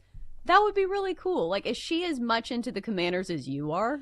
Probably not, huh? No, she's not. But she loves being a part of it, if that makes sense. Like, she likes going to the games. Yeah. She loves kind of being a part of it because, we have our own little group and, people who are covering the team and the different athletes that she's all met. And we go out to different gatherings and stuff like that. So that's a lot of fun. And obviously she's going to Spain as well. So I think she follows the game and she can name different players and she'll watch the games, but she's not like hardcore. Like, if I'm not there, she's probably going to put on Below Deck or something. Below Deck. If we're being honest. Yeah, but like, even if you don't love football, like the culture around it is fun. Yeah. Like being a part of a community. Like, yes. I think that's why a lot of people love sports, is because it's a built-in friendship that you have where it's ride or die. Even if the team wins, even if the team loses, you guys can commiserate, and it gives you something in common to talk about, as opposed to, I don't know, anything else that's going on in the world right now, which is a great respite, because you're like, sports, we're going to stick to sports, and we can all agree that that was a terrible call on 3rd and 1, right? No. You're like, right. We're all in this together, right? Yeah, let's boo the officials. Okay. You're right about that. So I think that's exactly what it is. Coming up next on Bad Sweats, Joe O. Bad Sweats. Joe O. Sammy P. Recapping a weekend of football in the NFL and, of course, the college game as well. I know Sammy P is happy about that Ty Simpson Heisman future he put in.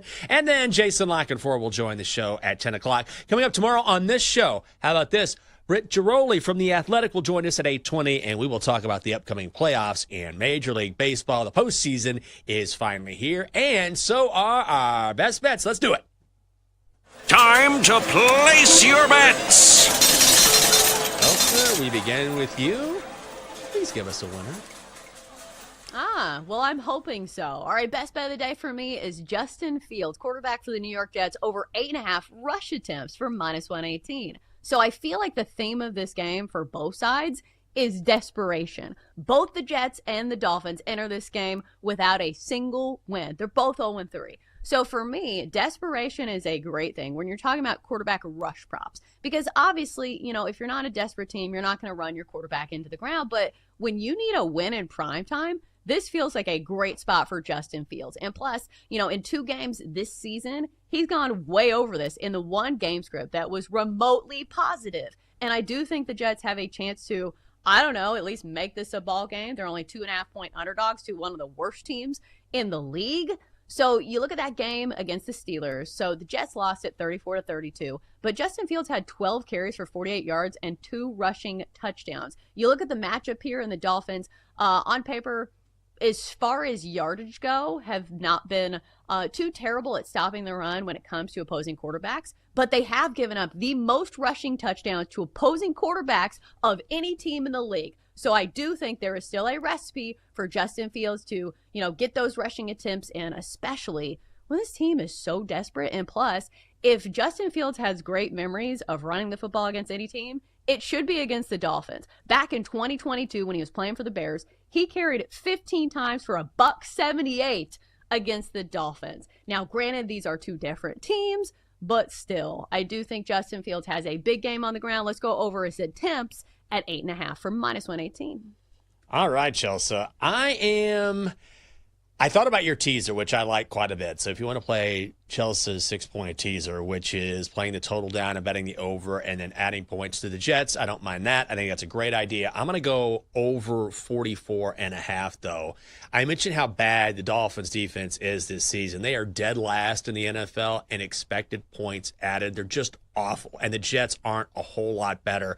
Also, when you think about 2 bad defenses and you think about all the potential playmakers in this game, be it Tyreek Hill, Devon Achane, then you go to the other side, you got Breece Hall, Garrett Wilson, Justin Fields with his legs. There's just too much individual offensive talents on both sides of the football against these 2 really putrid defenses that I think the over is definitely the play here. So we saw that the Jets can put up points, right? You think of the Jets, you think of a bad football team, but ultimately they scored a lot against Buffalo, a lot against Tampa. They can score here against this putrid Miami defense. And then conversely, I think Tua can dial up enough plays to help us hit the over. So that is the play. We're going to go over 44.5. Yeah? Yeah, I like it. I think if we really believe in our hypotheses, and I know we're pretty conservative on the show, but the Jets money line, and you combine it with the over 44.5, that's plus 310. Oh, that's nice. Look, we're talking about value. I feel like that's in the realm of possibility. So I think I might use one of my free bets or something on that. Do it. BetMGM is great about when you log on, there's all sorts of tokens and same game parlay and parlay boosts. So you'll be able to find at least one of those online if you place your bets on Monday Night Football, no matter what game you're going to bet. Guys, don't forget, we're also on YouTube. You can check out the Daily Tip along with every show on the BetMGM network. Like and subscribe. And as always, you can listen on the Odyssey app. All right. Before we find out what's coming up from one of the hosts on Bet Sweats, let's check in with the chalk donkey. He's here, Donkster. Good morning to you. Good morning. I didn't watch anything but the Ryder Cup this weekend. Oh, well, you were probably disappointed then. Not at all. I tuned in just for the chance. Here's some of my favorites. USA! USA! USA! Okay, well, that was very popular. What about this one? F.U. Roy! F.U. Roy! Hey, Donkster, come on. Now, I talked about that. That's crossing a line, so let's pull it back a little bit. But this one was my favorite. Take it off! Take it off! Take it off! I don't think anybody was yelling that. Do you have a bet? I do! Flipper! Minus 2.5, hosting the Jets. Okay. Nice reference. What's coming up next to BetSwitz? For that, we bring in our guy, Joe Ostrowski. Joe, good morning, my friend. Always love the Jerry Springer reference. I think that's what Taking Off was from. Yeah, it had to be. My first media job, I was working at 670 The Score in Chicago. We were in NBC Tower. And in that building, they filmed the Jerry Springer show. No. And oh yeah. The people that you would share elevators with that would come from Kentucky or South Carolina for the weekend to hang out at ESPN Zone in downtown Chicago. Oh boy. Downtown. Not many. They got an Applebee's here or something? Oh yeah. And I also, when I was a server, like in my young 20s, living downtown, going to college, I worked at ESPN Zone as a server. So I would wait on these people as well that would go to the Jerry Springer show because they would give them a gift certificate to the ESPN Zone to go have dinner. So like I had a lot of ties to these people. A lot of ties. I'm sure they were great tippers. Oh, you know. You already know. I will hold back. LOL. On that. Oh, man. I need to hear more Springer stories. A whole hour I tune in for that. Joe, great to see you. Have a great show. Have a great Monday. Well, unfortunately, we have run out of time. No more Springer stories here on the show. Maybe another day. It is the Daily Tip on the BetMGM Network with Chelsea Messenger and our fantastic crew. I'm Michael Jenkins. Hope you have a great Monday. Have a great week. And we'll see you tomorrow morning. You've been listening to the Daily Tip on the BetMGM Network. Make it legendary. Download the app today. Please gamble responsibly. If you missed any of the show, listen back anytime on the new and improved Odyssey app.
It's time to sweat with Joe O and Sammy P. Get ready to fire.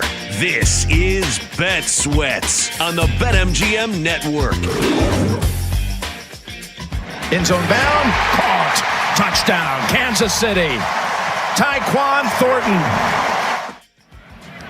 Pass end zone, caught, touchdown, Hollywood Brown.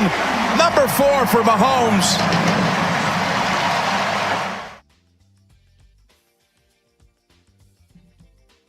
Welcome in on this Monday morning. It's Joe Ostrowski, Sam Penianovich. The next 3 hours here on Bet Sweats, 9 a.m. to noon Eastern. BetMGM Network, BetMGMNetwork.com, YouTube and Twitch. Go to the BetMGM Network pages. A lot to go over from everything that went down over the weekend, everything to come this week. And obviously, I'm hinting at the Major League Baseball playoffs, which get going tomorrow with the wild card round. Quick turnaround from the end of the regular season. Sam? I mean, we could go anywhere. I can't wait to hear about your Sunday. You chronicled some of it over on social media. Ton happening, man. How are you feeling? I feel good. I saw 4 plays of football yesterday. That's it. Maybe Next. 5. And 2 of them were Geno Smith interceptions, ironically enough, as is often the case. The TV setup was horrible. Went to a wedding, got there at 11:45 in the morning. Game started at noon. Didn't see any of the early slate except for the Geno picks. Saw a couple plays of the Chiefs-Ravens game and saw nothing on Sunday night. So you're going to fill me in, pal. I'm doing my best here. Oh, man. But I know you were up watching highlights, catching up on everything that occurred in these games. I will definitely do that. I mean, we had a full slate of Sunday action, which started in the morning. You were lucky enough to get off the Sunday morning show because of your duties at the wedding. So that was going on during my show. We had football. So it was a long day. And then, of course, in the last game of the day, we get overtime, which goes the full 10 minutes, right? Because, of course, the first time we have a morning game, let's make everybody stay up as late as possible. And we're not really going to have a result. We're going to have a tie, which – this is probably going to lead to another rule change, right? Because people are outraged. Oh, no, these rule changes you made to the overtime, we got a tie. Now we got to change it again. It's kind of like the whole Bud Selig thing. If people don't like it, let's just change it again to make sure they're happy. I don't know that they're going to do that, but it is quite amusing that last night ends in a tie. College football was outstanding. I know you didn't miss any of that, and you called it with Bama winning outright. And then we got the end of Oregon-Penn State, which kind of ruined a great game. It really did. Just the back and forth there. So college was great. I heard Ryder Cup was happening. I would see on social media that people were like watching it. Okay, Lowry got the putt here. Like, we're on Europe. It's a big dog. Sorry.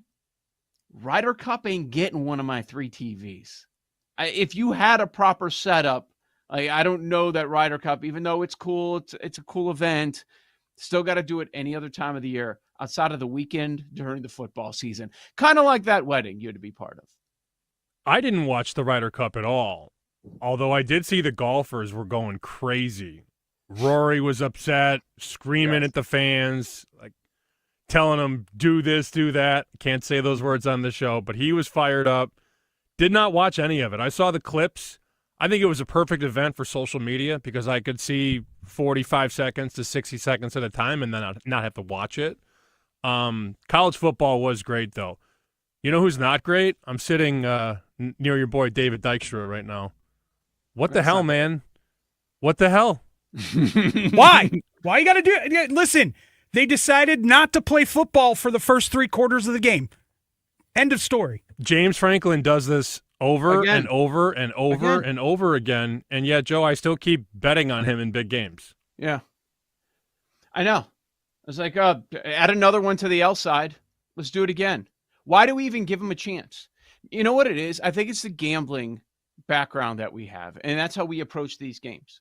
And these narratives get out of control and people run with these stupid trends. And maybe it's just reality with him. Because most people say, well, this is it until he proves otherwise. And the assumption is he's never going to prove otherwise. And anytime he's going to top 5, top 10 team, you just go against him and you're going to be on the right side of it. And if you did that, you were right again against the top team. Even though their fans want other people to play top teams, when you guys play a top team, you suck. You have everything set up for you, the whiteout, and you're at home in this big spot, and you find a way to blow it again. It's just, it's a way to cash tickets, man. There's no reason to go in thinking next time this is it. The sample size is too large over way too many years. I'll do it again next time because I'm stupid. Here's James Franklin at Penn State. 1-15 against top 5 opponents, 4-21 against top 10 opponents. They couldn't even move the ball. And I'm sitting there. I laid 3.5, one of our room fades, which I think we should talk about because the room was awesome, again, if you were fading. But that was one of the games they got, having the Oregon Ducks. And yet still, in overtime, they have a chance to cover somehow. Just a strange game, but the same result. Same as it ever was with Penn State. Beat the teams you're supposed to beat, and then can't beat the elite teams, period. Yep. On the NFL front, last night was high drama, even though it kind of felt weird at the very end. You know, you're just left. Shane Irving said it's like having sex with your pregnant wife. Like, it's just, you're just left there with nothing. He said that? Yeah, he tweeted it out. It's 40-40. Here's my big takeaway. We heard about this elite Packers defense, right? Micah Parsons was going to wreck the game. None of that. You got none of that last night. He gets credit for a sack at the very end, which was very generous because it looked like Dak got back to the line of scrimmage in overtime. They end up crediting him with the sack. They got no pressure on Dak. They're missing offensive linemen, the Cowboys are, and they got no pressure on Dak all night. He has a 4-touchdown game. He doesn't have CeeDee Lamb. It was amazing. And you look at this Dallas team, you figure this out, Sam. Go ahead, try to. I mean, it's 21-20, opening night in Philadelphia. They lose by 4. Close game against the reigning champs, okay? They need 40 to survive against the Giants a few weeks ago in overtime. Last week, they get their ass beat by the Bears, and now they go against the Packers, and they take them to overtime and tie the game, which they apparently had no business doing, being a 6.5, 7-point dog all week. They are a tough team to figure out, but when they're getting a lot of points, you probably want to back them with that offense. Some of these teams, I still don't know what they are. And if you're trying to do the transitive property, all those people that thought the Chargers were better than the Chiefs, then the Chargers go into New York and lose to a rookie quarterback. How about it? Jackson Dart, your guy, Joe O's guy, Jackson Dart, gets it done. And you're like, oh, okay, so maybe the Chiefs are okay. Well, the Ravens are still the best team in football. Oh, no, they lost again. They're 1-3 now, even though they have the highest power rating in the league. Yeah. The Cowboys score 40 against Green Bay, but when I bet the Cowboys against the Bears, they can't move the ball. If you're trying to compare these teams week to week, you lose your mind. All we can do, and all we ever talk about doing, and I never do, just fade the room every weekend. Yeah. The room in the NFL went 0-5.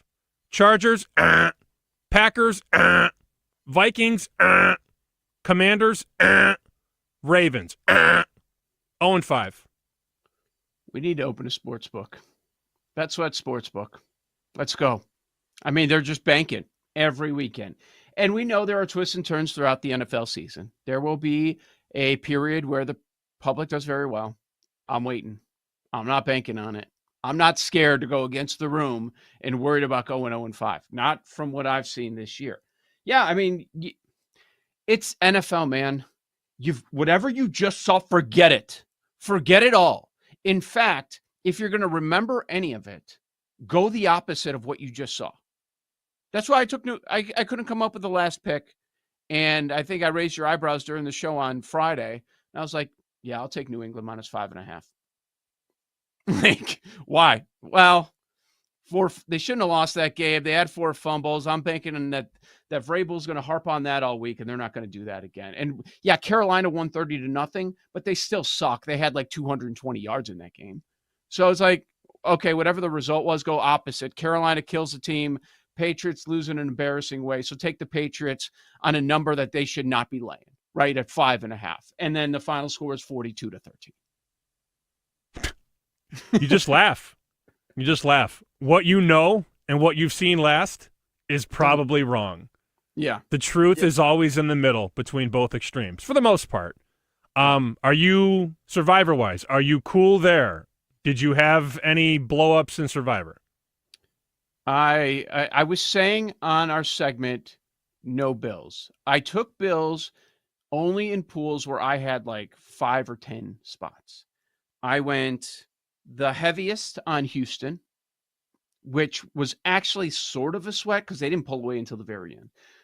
Houston, I took New England, which I thought was going to be the sweatiest, and it was the easiest. And then I had some on the Bills. And of the 3, the Bills was the only one hanging in the balance in the fourth quarter. So I'm good. I did a final tally. So I'm in 10 pools. I have 42 entries to start. This morning, I have 42 entries. Yes, let's go. It's ridiculous. I have done a good job of dodging the favorites that come through. I think most people have, though. But yeah, you would think there would be more carnage in Survivor, but there really isn't, because you see the Packers lose outright as a 6.5-point favorite. You see the Chargers lose outright as a 6-point favorite, but it was very limited, the amount of people that were picking them because of the other options on the board. So yeah, there were a couple of 6.5-point favorites that go down, but not a lot of damage in Survivor. It's like people are staying away from the wrong ones. I think a lot of people were surprised last night, though, having the Packers and realizing that a tie is a loss in most pools. Well, I didn't lose. Well, you didn't win either. The point is you have to win. A tie is a loss. So, sorry about you, anybody who came in with Green Bay. How about somebody who came in with the Packers against the Browns, had a 10-0 lead in the fourth quarter, knocked out because somehow they lose that game, and then last night, they don't lose, but you do. 2 straight weeks on Green Bay. 2 straight. And it goes both ways. I did take Dallas in one of my spots in a loser's pool. And so it was green, like it was correct, but then it was showing this morning that I'm out, which it's fine. I'm better in Survivor than the losers, and you're better in losers than Survivor is what we're learning early on. I had another easy one. I had Cleveland. So the many losers pool, the reverse Survivor, yeah, it's been easy. 4 straight, not really a sweat at all. Ask me to pick a winner, though, I'll be out by week 2. It's going to get tough when we get through like those bottom 6-7 teams in the NFL, because that's clear. And they are bad, man. Holy crap, are the Titans bad. Titans don't score a point against Houston. They don't score a point. Cam Ward, I know he's had a rough go as far as the defense he's faced, but he hasn't done anything. We got to get Baltimore KC in here. We were on the Chiefs plus 2.5 all week. We never wavered. We love that the room was all over the Ravens. Thank you. Appreciate it. Plus 2.5, that was easy. If you played Moneyline, that was a rocking chair winner as well. 37-20, your final. Xavier Worthy leads the team in rushing, leads the team in receiving in his return to the field. I know they were putting a lot on him, but he really did change everything. All of a sudden, that offense had a ton of explosion. The matchup was part of it because the Ravens defense is horrendous. It really does make you think when we have these conversations about receivers, you can't really put them in a vacuum together, because an odds maker would say, oh, Xavier Worthy's worth a point or 1.5, maybe. And then you watch their offense and it goes from broken to just fine. And I know he's not worth 3 points or 5 points or whatever, but that's a very important 1 point, is it not? Everything goes back to normal. Everybody goes back to their respective roles. How do you quantify a guy like that who does everything, who led the team in rushing and receiving? Oh, he's only worth a point. And then they beat the Ravens 37-20. Make that make sense. And Mahomes threw to 9 different receivers. It allowed him to spread the ball around. So, I mean, that was certainly noteworthy. So a lot of times we complain about the beats that go against us. we've got to talk about the ones that go for us. And that was the Rams game. Rams minus 3.5. It ends up being a tie game late due to a Rams touchdown. And now I'm thinking, okay, even if the Rams win, they're just going to set up for a game-winning field goal. And I'm probably not going to cover the 3.5. And so I'm like, okay, with this drive, they're going to use up the clock, set up for a game-winning field goal at the very end. Nope. Not how that went down. Tutu Atwell, 88-yard touchdown. We win, we cover. So that was a nice one over Indy. We can talk about that game as well. A lot happened. Philly-Tampa was interesting. More on that Giants game. Joe O, Sammy P. We'll continue to break everything down from over the weekend, but we've got a double dip Monday Night Football tonight. We'll talk about it on the other side. This is Bet Sweats.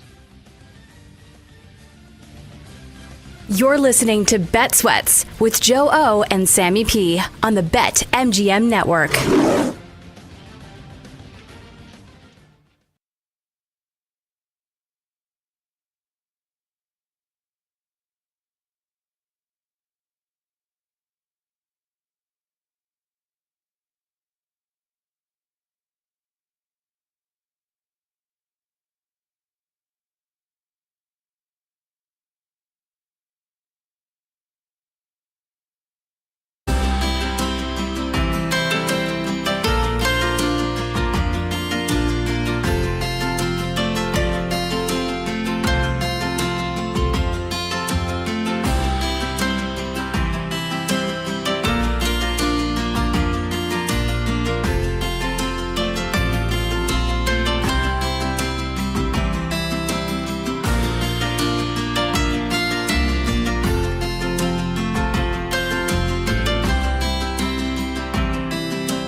Welcome back to Bet Sweats with Joe Ostrowski and Sam Paniotovich on the BetMGM Network. All right, we got 2 Monday Night Football games. They will be overlapping because the NFL knows that both of them suck, so that's probably the best way to go about it. And we mentioned the room, so let's go over that quickly. College football, Sam, your losers in the room. Friday night, Florida State. Can't wait to talk to Nate Collins about that one. He was there on the field. Many people were on the field. Like the split second the game ended, I was like, wait, do they need to review that? How are they going to get all these people off the field? Ended up not mattering. Florida State, that's a loser. You mentioned Georgia -3, a loser. Indiana, also a loser, which cracked our top 5 on Friday. And the winners, Ohio State ends up covering, Oregon covers, and they win outright. So the room in college football, 2-3. A losing week, certainly not as bad as it was in the NFL. These are your 5 plays, and we're talking as of Friday. Because if you look on Sunday morning, of course, when I was on the air, Minnesota was the most popular play because that was the game that was going on. But we track these by what we give out on Friday. Chargers, -6.5, lose outright. Packers, -7, tie. Minnesota, -2.5, lose outright. Washington, -1, lose outright. Baltimore, -2.5, lose outright. Sam, not only did the room go 0-5 ATS, 4 of the 5 lost outright. The only one that didn't lose outright was Green Bay, and that was a tie. We should have parlayed the money line. It's beautiful. It's so good. We talk about it all the time. Oh, just fade the room. You don't have to do anything else. All you do, listen to Bet Sweats, find the segment on Friday, and fade the room. And I think I just faded one of the plays because I was on Chiefs. We had Chiefs +2.5. I liked it without even knowing that the room was on it, on Baltimore. I don't even want to think about how much money I could have if I just faded the room. Think about it. I know. This weekend was my first really good weekend in the NFL, like really good. And how much did I go against the room? Like I was searching in contests. I was searching for a couple plays at the very end. Let's see. I didn't even, Atlanta, you went against the room. Right. But that was here's the thing, decision. though. We were there anyways. Yeah. Yeah. We kind of had a good idea that Daniels wasn't going to play, and that was put out on Wednesday. We picked against Washington, and then, the room doesn't even care. The room's like, oh, Mariota will do it. I'll take Mariota on the road. Why not? The room is so stupid. It's so funny, man. All I hear about on the weekend is the room. I get texts about the room, tweets about the room, DMs. I parlayed everything in the room. Just faded it. I know. Yeah, I bet. Like, we're disappointed that in college football, the room goes 2-3. We're expecting 1-4, 0-5 every time. 2-3 is good too. That's fine. You got 3 right. You go 60% if you go against the room. Okay, so we've got to break down 2 Monday Night Football games, but we don't have the room picks yet. When I look at these games, that's what I'm waiting on. I want to see what stupid props are going to be the most popular. And it's going to be good because we've got 5 props between 2 games. So they're going to have strong opinions on these, which I can't wait to see. All right, we've got Dolphins-Jets first, Bengals-Broncos. That's the second game. Again, these are starting only an hour apart. The Dolphins are a 2.5-point home favorite. Total 44 and a hook. Both of these teams are winless. There was a scenario we saw that yesterday with the Titans and the Texans, and Texans end up being a strong pick in Survivor. They end up winning outright. They run away with it in the very end. But I got to say, the Texans were not doing much offensively for 3 quarters. They couldn't get into the red zone. But then they have 3 straight touchdown drives at the end when the Titans completely give up. That is your worst team in the NFL. If you have any debate over that, that is the worst team. So they're both 0-3, and they're visiting Miami. Miami, we saw signs of life in that Bills game last Thursday. So a little bit extra rest. The Jets, they had a push in the 4th quarter against Tampa, but they were losing handily throughout that game. What do you think about this this AFC East matchup? I think Jake should just play Jeopardy music for the next 10 minutes until we get the room. Yeah. 10 minutes of that, and then we get the room and we drop those in. With this one, it's tough. I lean under in the game. I do at 44.5 at BetMGM. South Point's at 3 on the side, and everybody else has a juice 2.5. Like if you want to lay the Dolphins, you got to lay 2.5 minus 120, which I despise. I really don't like this one. I know in the night game we can definitely get to the dog together, and I think Paul said it best. Why are we ever thinking about laying 7.5 with Bo Nix in prime time? I think we'll be just fine in game 2. Game 1, I lean under, but I hate it. And you make that joke, we don't have the room yet.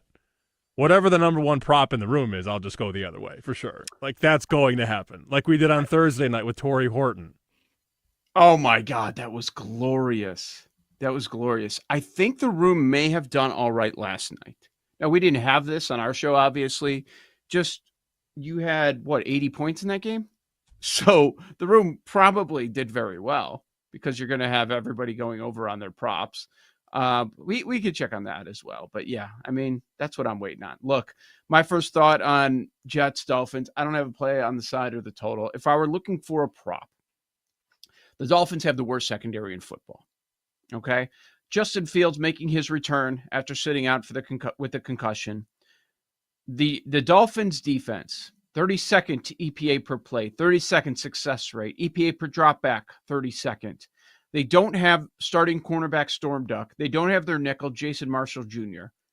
And here comes Fields, which shouldn't scare you a ton, but maybe it's enough for him to go over the prop.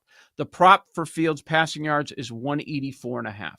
I think a lot of people are going to look at the rushing yards. Like I heard Chelsea give out rush attempts, which I understand with Fields. I wonder, though, coming back from concussion, how much he's going to run. That would scare me a little bit. So if I'm doing a Fields prop, I would go passing since it's a low number and it's the worst secondary in the NFL at 184.5 and maybe a Garrett Wilson prop. But admittedly, I'm probably stretching because I don't like the side or total in this game. Fields is 184.5. I saw 188.5 the other day. So they just continue to short the Fields passing prop. Wow. Here's what I'm hoping. I'm hoping the room goes under Fields passing yards because then he'll throw for 300. Yeah. Yeah. He has that ability. Like it's not often, but it does happen. We've seen it happen a number of times. Okay, now I'm curious, so I have to check the room from last night. Golden over 45.5. I think he went over that number. Yes, he did. He had 58. Love over 1.5 passing touchdowns. Yeah, 40 points in that game. He went over. Turpin over 30.5. Well, he had 4 yards. Why was Turpin the third most popular prop? The most popular Cowboys prop. Okay. Pickens over 58.5. Pickens had an awesome game, man. No Lamb. It was all Pickens. So he goes over, and Golden, longest catch, 22.5 over. Yeah, he had a 46-yarder. The room actually did well last night. I'm glad we didn't see it. But it's I'm glad we didn't talk about it. Yeah, who cares? Let's just ignore it. Yeah. Exactly. I mean, if we didn't talk about it, it didn't happen. All that matters for props is Thursday night and Monday night.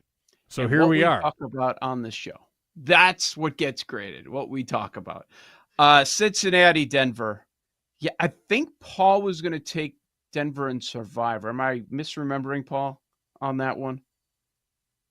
No, I've got some Denver shares. I spread it around, including the Rams. That was fun. And the Lions. Yeah.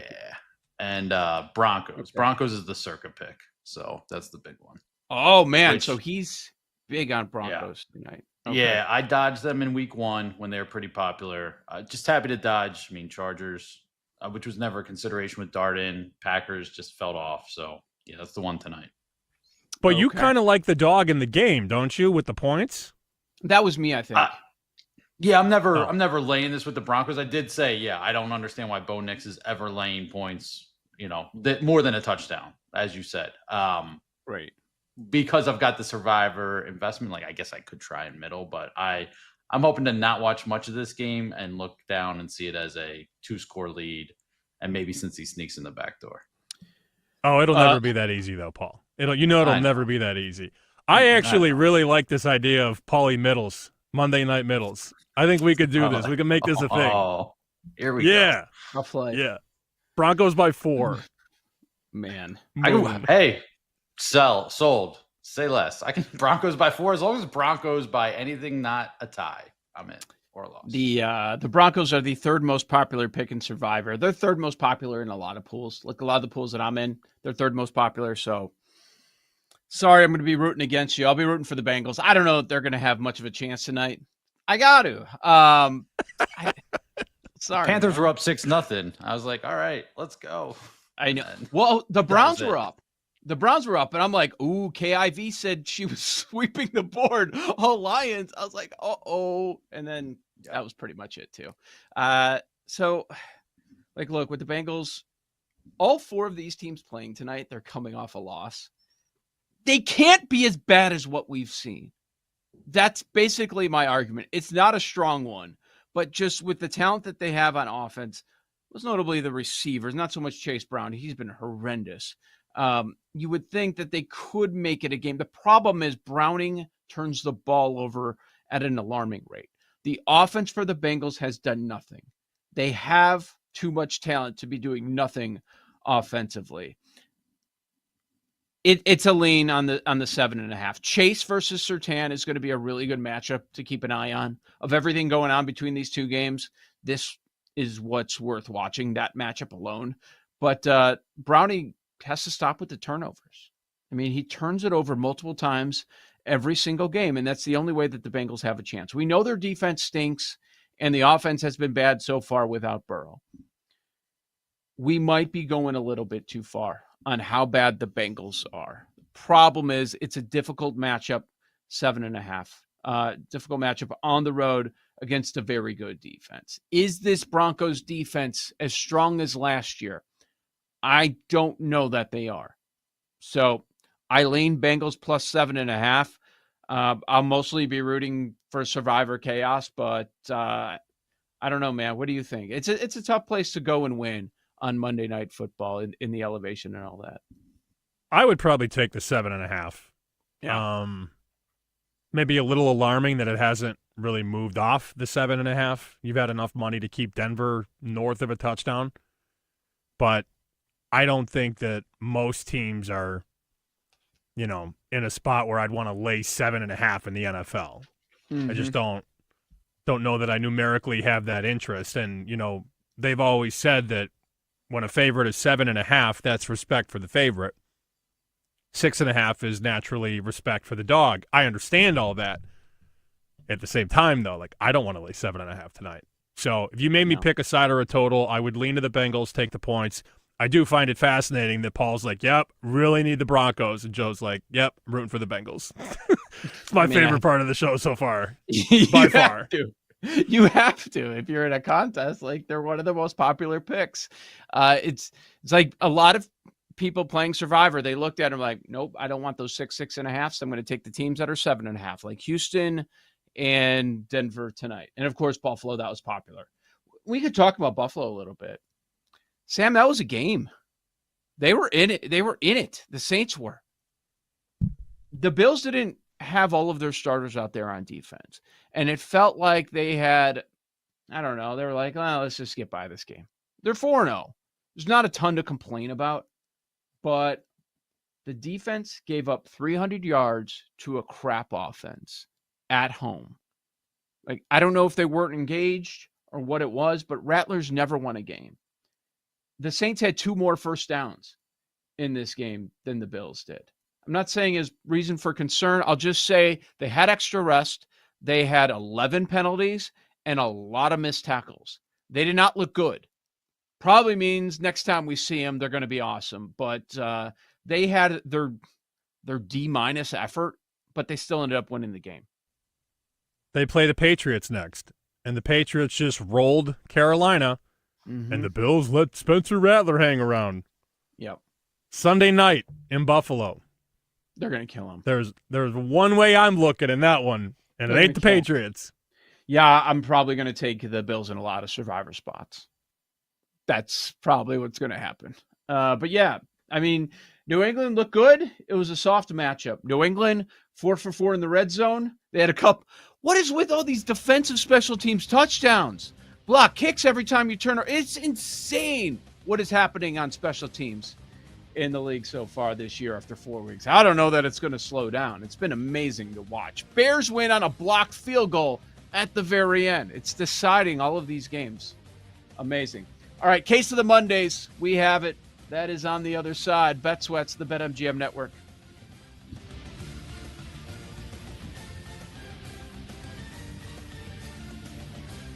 You're listening to Bet Sweats with Joe O and Sammy P on the BetMGM Network.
I gotta get out of here. I think I'm gonna lose it. Uh-oh. Sounds like somebody's got a case of the Mondays. Sounds like a case of the Mondays. Does anyone ever say to you, sounds like someone has a case of the Mondays? No, man. I believe you get your ass kicked saying something like that, man.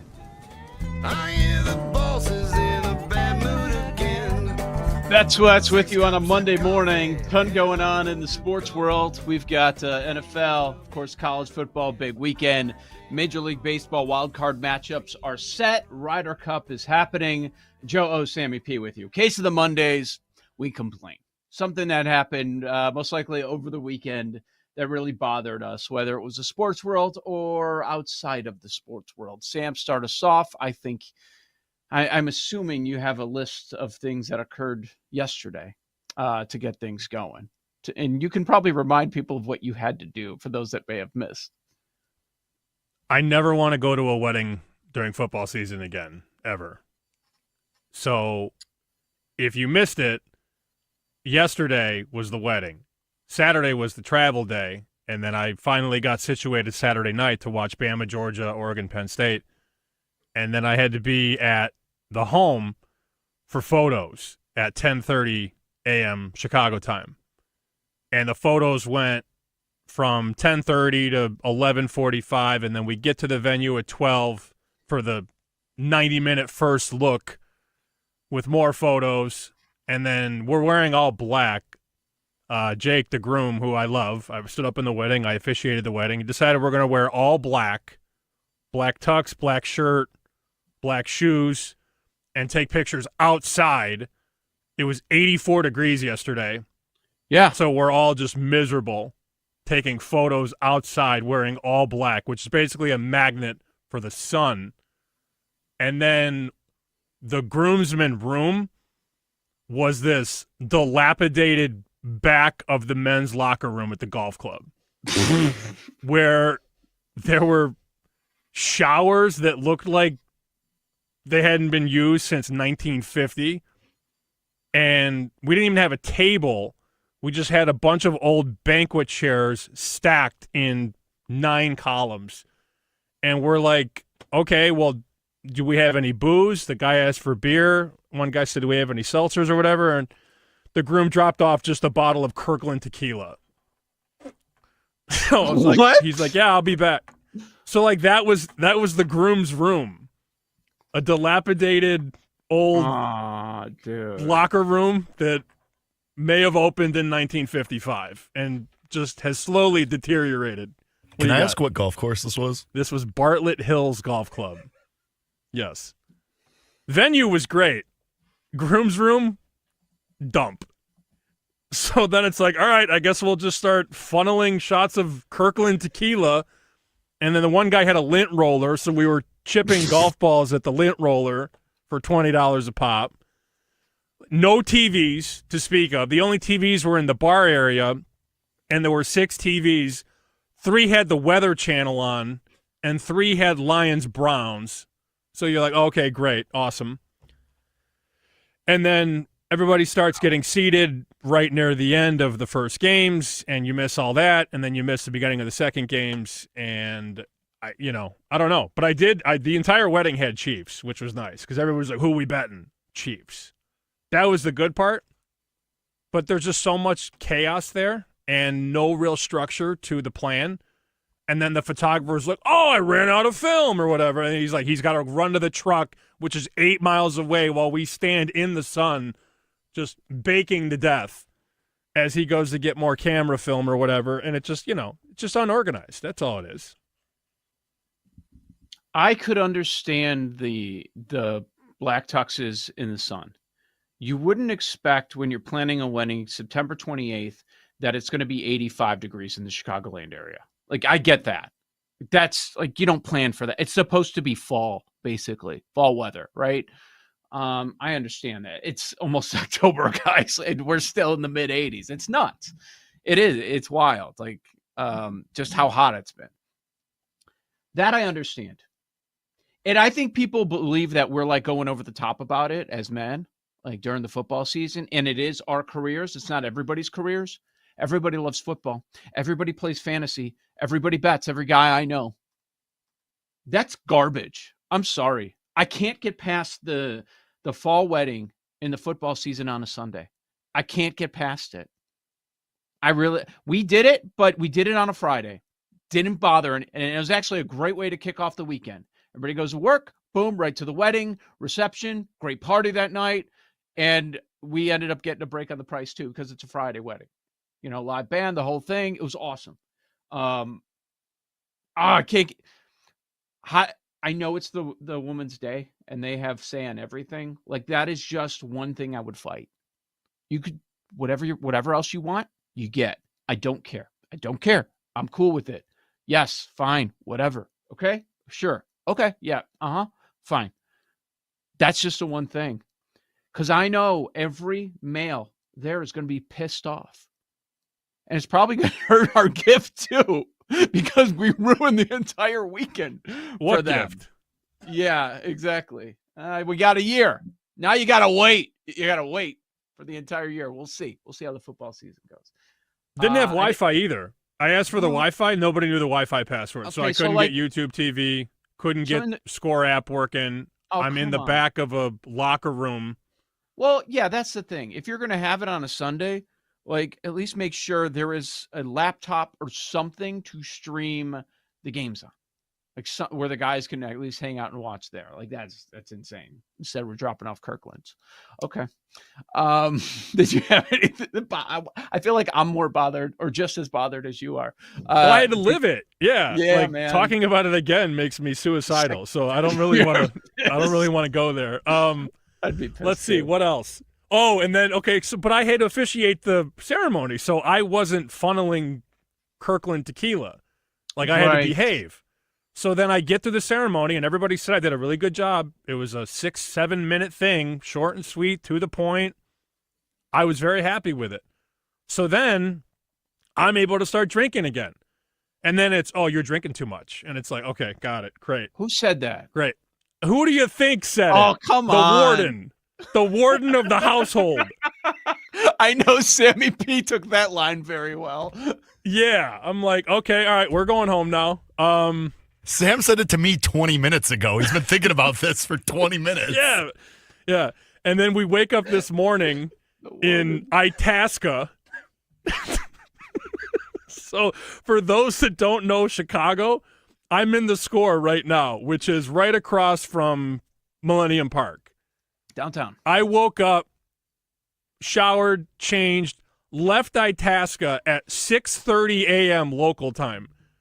Get to work this morning at 7:45, 15 minutes before our show, and the elevators in Prudential Plaza are not working. And she tells me, the lady downstairs, I'm like, I'm so up against it. Like, it's been a weird 24, 36 hours. And I go, the elevator's not working, ma'am. And she goes, did you push the button? Yes, No. I pushed the button. Yes, I did.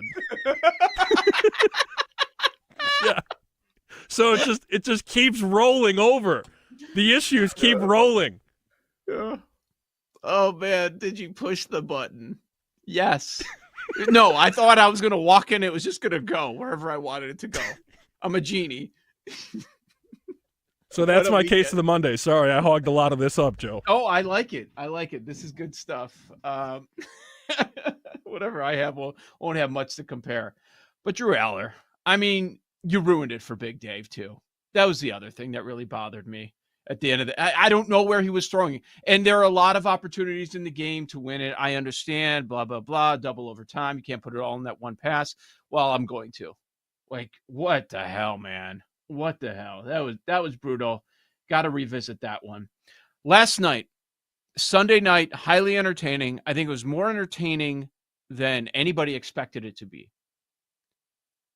That was ruined by every freaking 5 minutes, a sign going, a bar going across the top of the TV. YouTube TV's at it again. Go to our website, getyourchannels.com. They're trying to take away your sports and your other events that you like.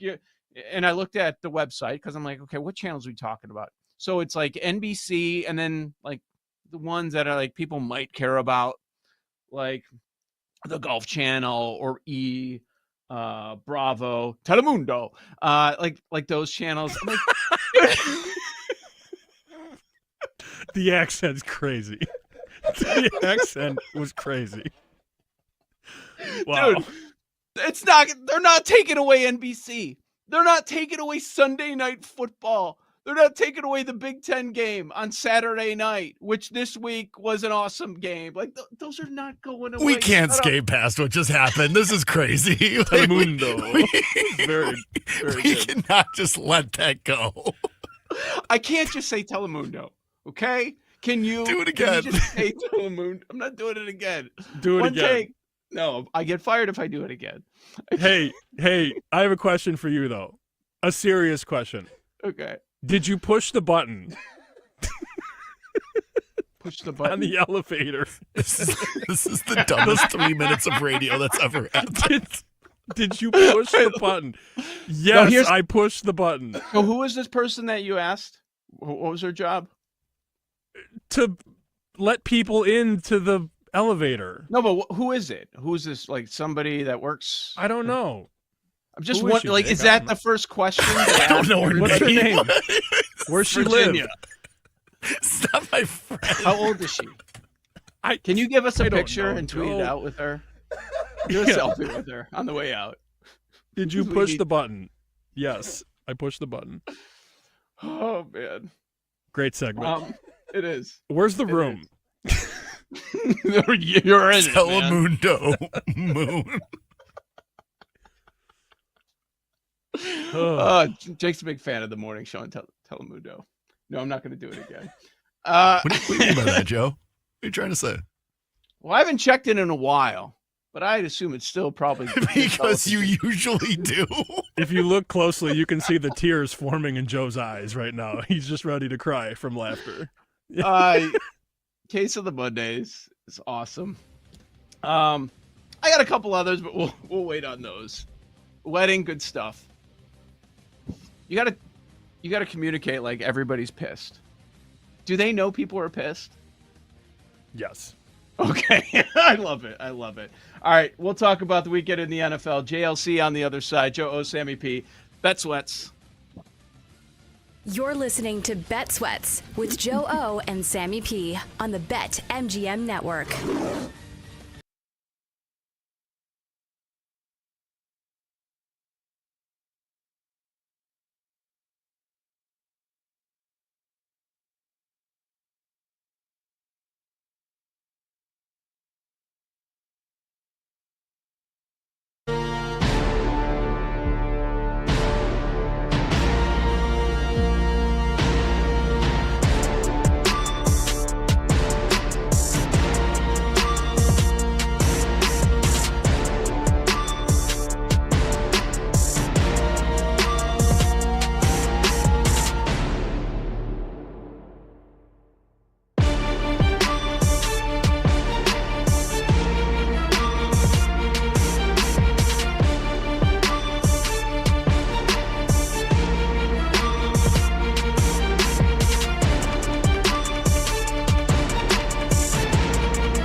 Welcome back to Bet Sweats with Joe Ostrowski and Sam Paniotovich on the BetMGM Network.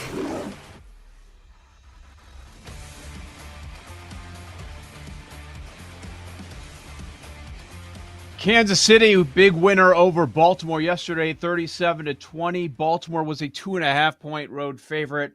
That one does not get home. It didn't have any chance for the favorite. One of the most popular plays over at BetMGM. This is Bet Sweats, Joe Ostrowski, Sam Paniotovich. Now joining us, got Jason LaConfora, one of my co-hosts on BetMGM Game Day Sunday mornings right here on the BetMGM Network.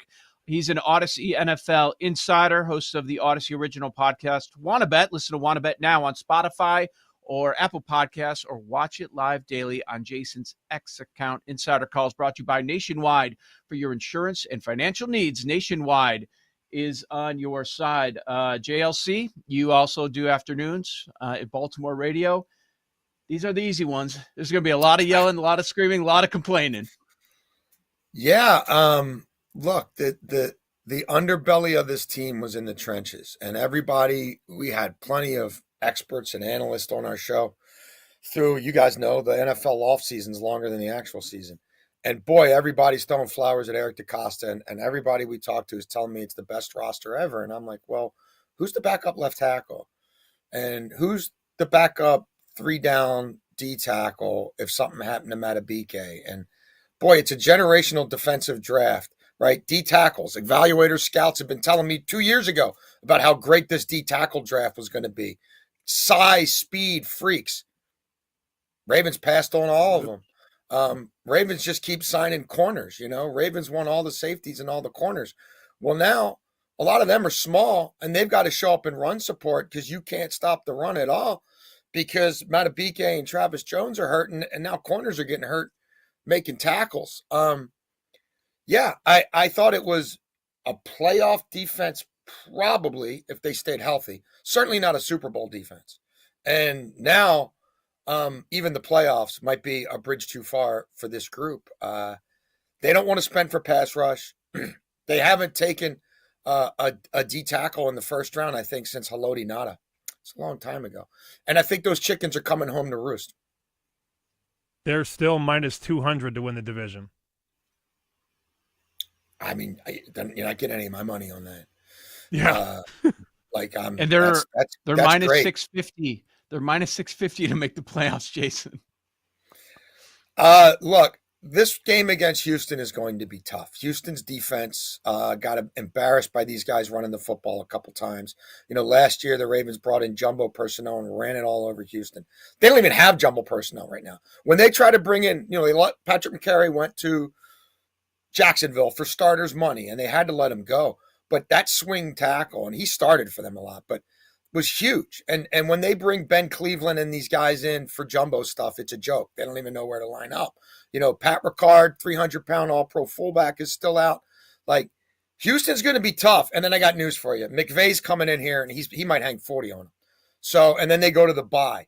So, you know, and then they'll probably fire their defensive coordinator and hand it all to Pagano because every single year they do that, whether they announce it or not. There's some kind of changing of the guard with defensive responsibilities. But I just don't think they have the horses. Like, I don't think Matabike is playing another snap for them. Van Noy's 36 years old, and he barely did anything this summer.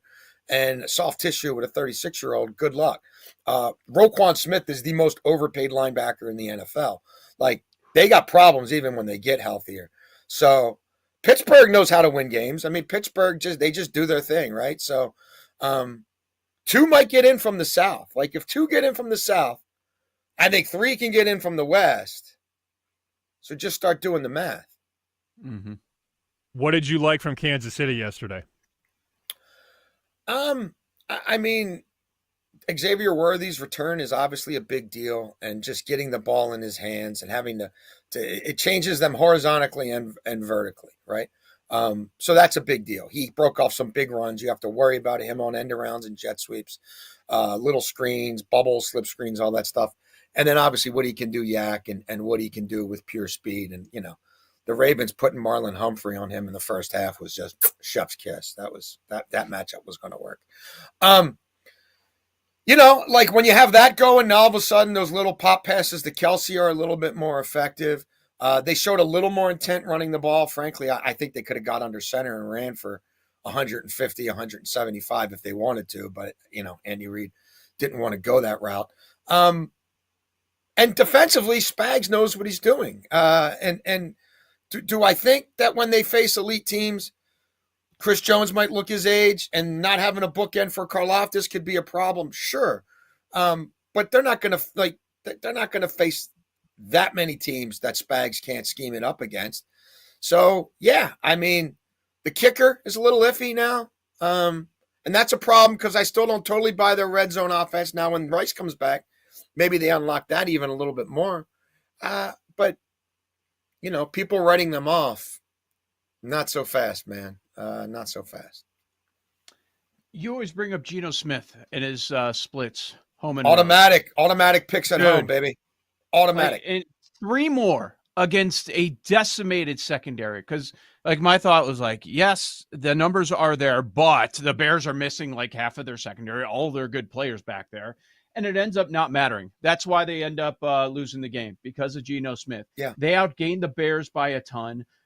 It was a turnover battle. That was it. It's just, you fade him every time. So now he stays at a place indoors in Vegas.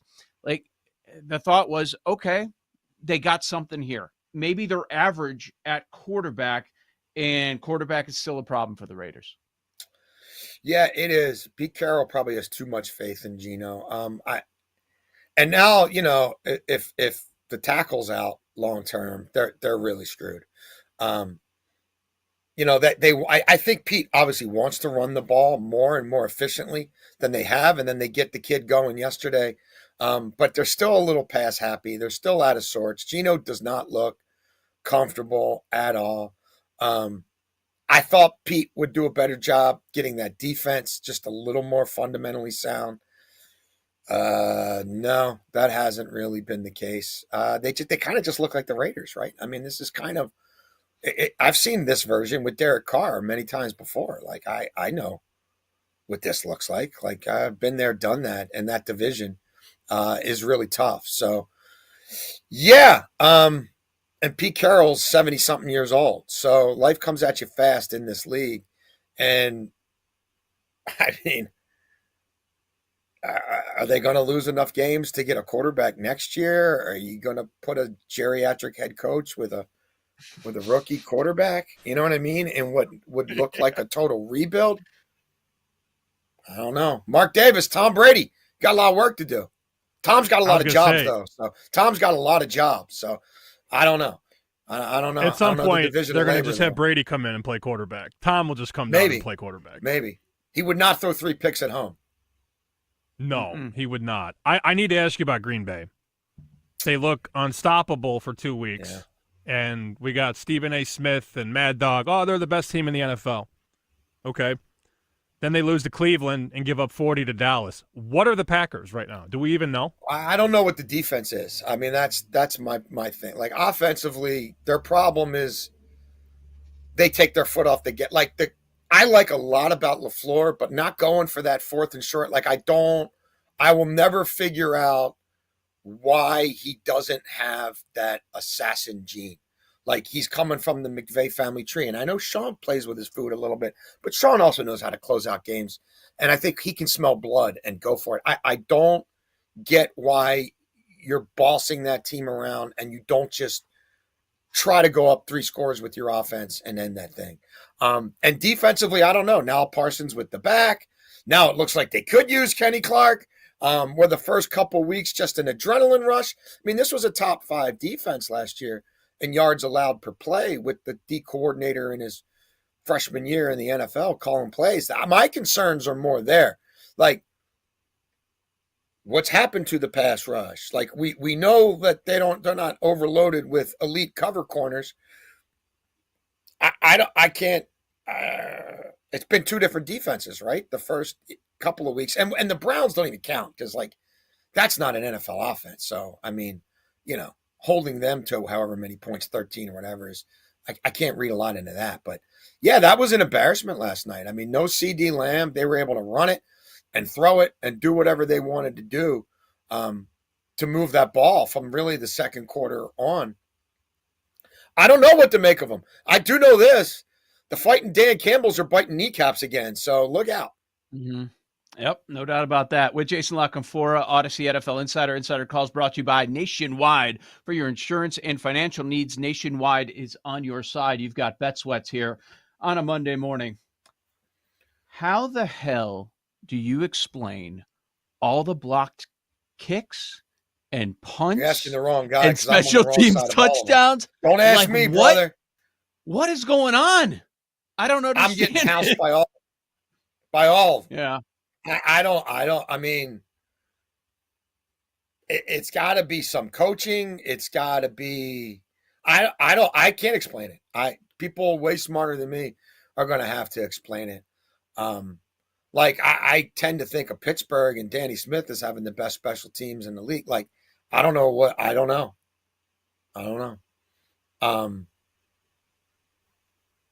I'd have to really study it. Are more teams using starters? Yeah. Like, are more teams using their best players in key situations to try to be aggressive and go for blocks, whether it be a field goal, an extra point, or a punt? Like, I don't know, but it's crazy. It seems like more than just a blip now. Have they spent so much time focusing on the new rules that they've gotten away? You only get limited windows in special teams. It's the first 15 minutes of practice. Like, combination of rash of injuries, trying to figure out the new rules, not focusing on just the old school fundamentals. I don't know. I mean, I'm grasping at straws, but I'd like to be on the right side of one of them eventually. You got 2 cracks tonight: New York, Miami, Cincy, Denver. Anything you like in either game? Yeah, I think Bo Nix gets right here. This Cincinnati defense is a joke, and they've kind of waved the white flag to me a couple times this year already. So I think Nix throws at least 2 touchdowns. I think both these games go over. I kind of like taking the Denver game down to 37.5 and going over, just because it might just get out of hand. It might be just one team doing almost all the scoring. And then in the other one, I think it probably plays up into the high 40s, but you can take them both down a little bit, go over and get plus money.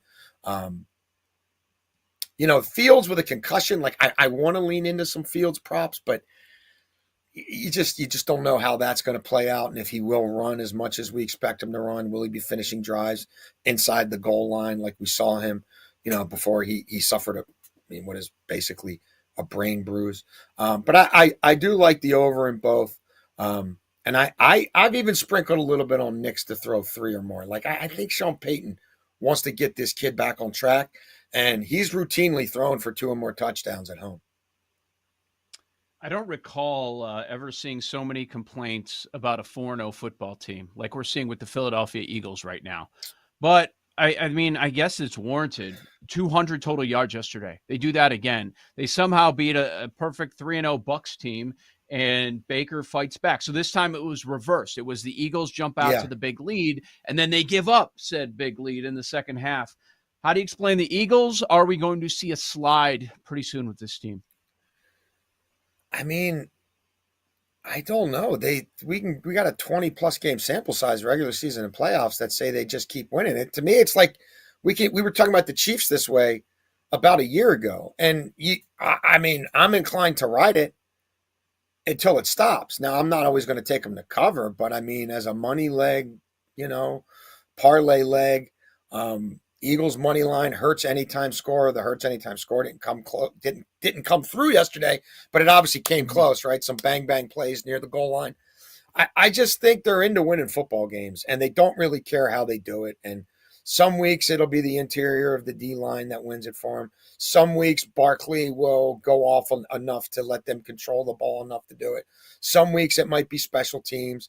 Some weeks they might be behind, and all of a sudden Hurts is airing it out to AJ. No, remember, we can still do this.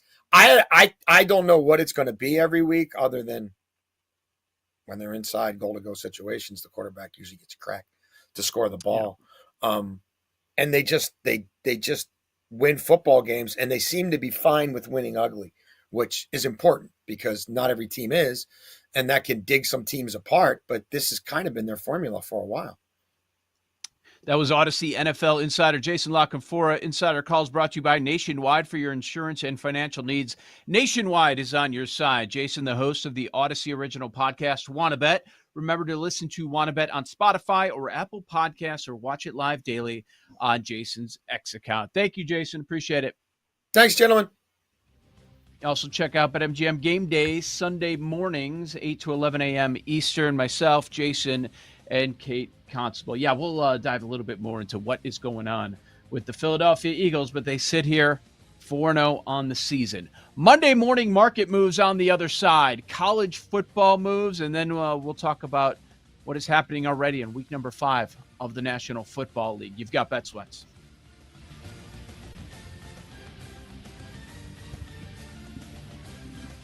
You're listening to Bet Sweats with Joe O and Sammy P on the BetMGM Network.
The markets are open. People always ask, well, why should I bet on Monday? Because you have the perfect number in front of you. And the numbers are moving. We've seen this total go from 47. You're dealing with numbers all day long. To 49, 49 and a half. Bang, bang, bang.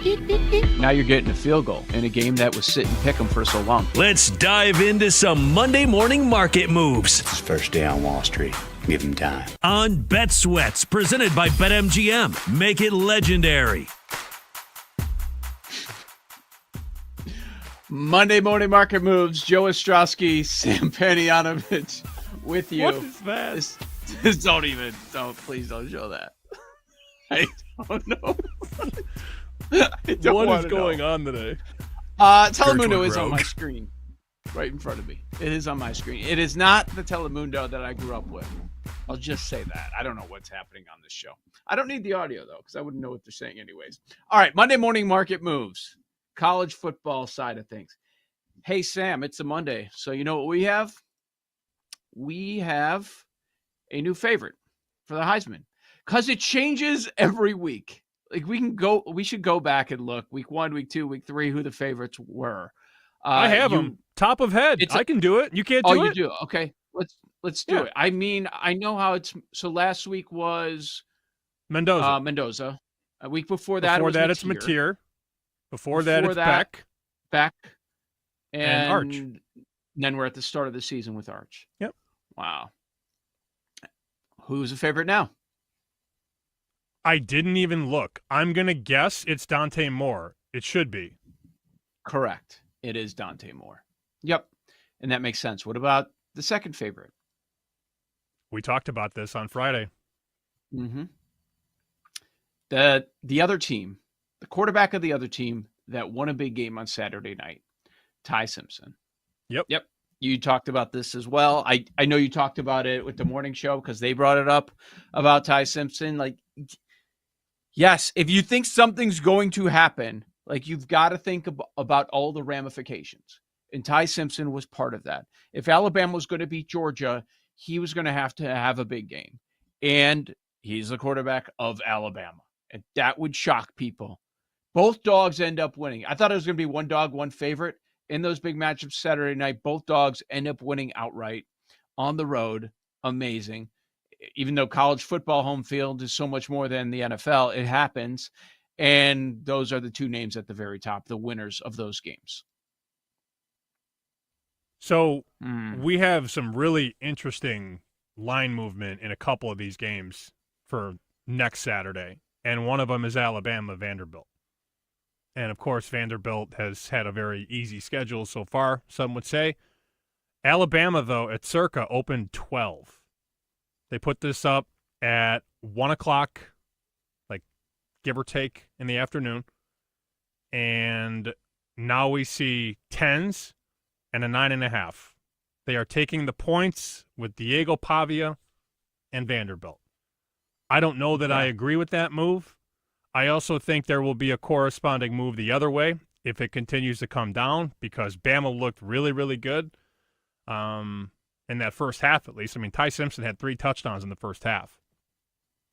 But when a number opens 12, goes through the 10, and now we're sitting here 10, 9.5, probably on the way to 9, how low does it go? And at what point are you interested in laying it back with Alabama, if you are? Yeah, that's going to be one to watch for sure. I got another one that is already on the move. They're betting Notre Dame. Got a coach fired over the weekend. Pittman is out. Look, hand up. I did not see that coming. Like Notre Dame, they're an over team. We've gone over that a bunch.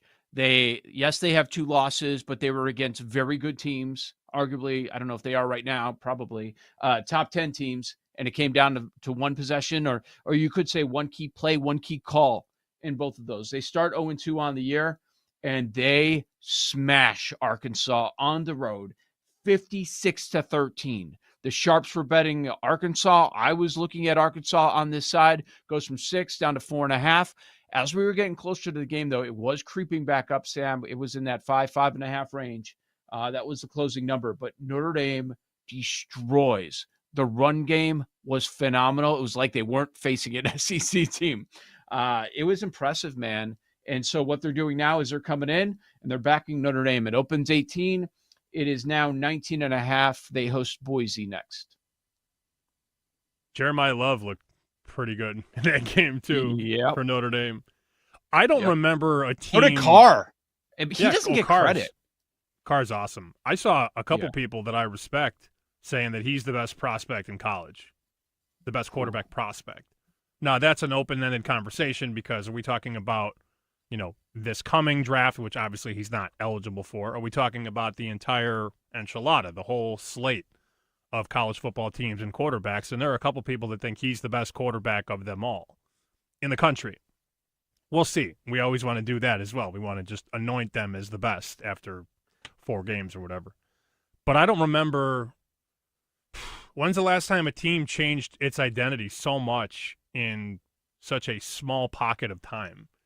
This was a run the ball down your throat, play unbelievable defense team in January. Right? Couldn't throw. Couldn't throw. Now all they do is throw. And the defense is a question mark. Like, it's been such a role reversal, and I don't remember such a drastic shift without changing the head coach. Right? The philosophy didn't change for Marcus Freeman. He just realized, I have a really good quarterback, and we're going to throw the ball a ton. But they also have not been able to replace a lot of those guys they lost to the NFL. But, I mean, think about it. They went from power football to just spread it out and score 40 points a game. Yep. Yeah, man. It's all about the quarterback.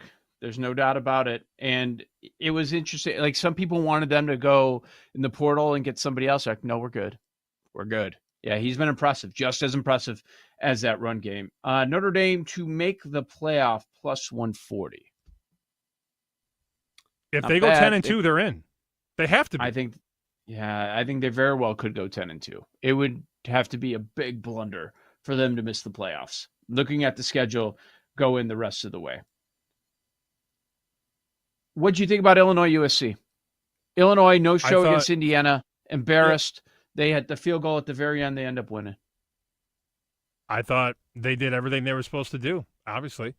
I was laughing, though. Bielema was playing for the field goal at the end. Like, he did not want to score a touchdown and give them the ball back. Nope. And they did not. And then Gus is like, here's the kid from Naperville, the kicker. He's like, a career-defining moment. Nice call. Good kick. Bielema gets the win.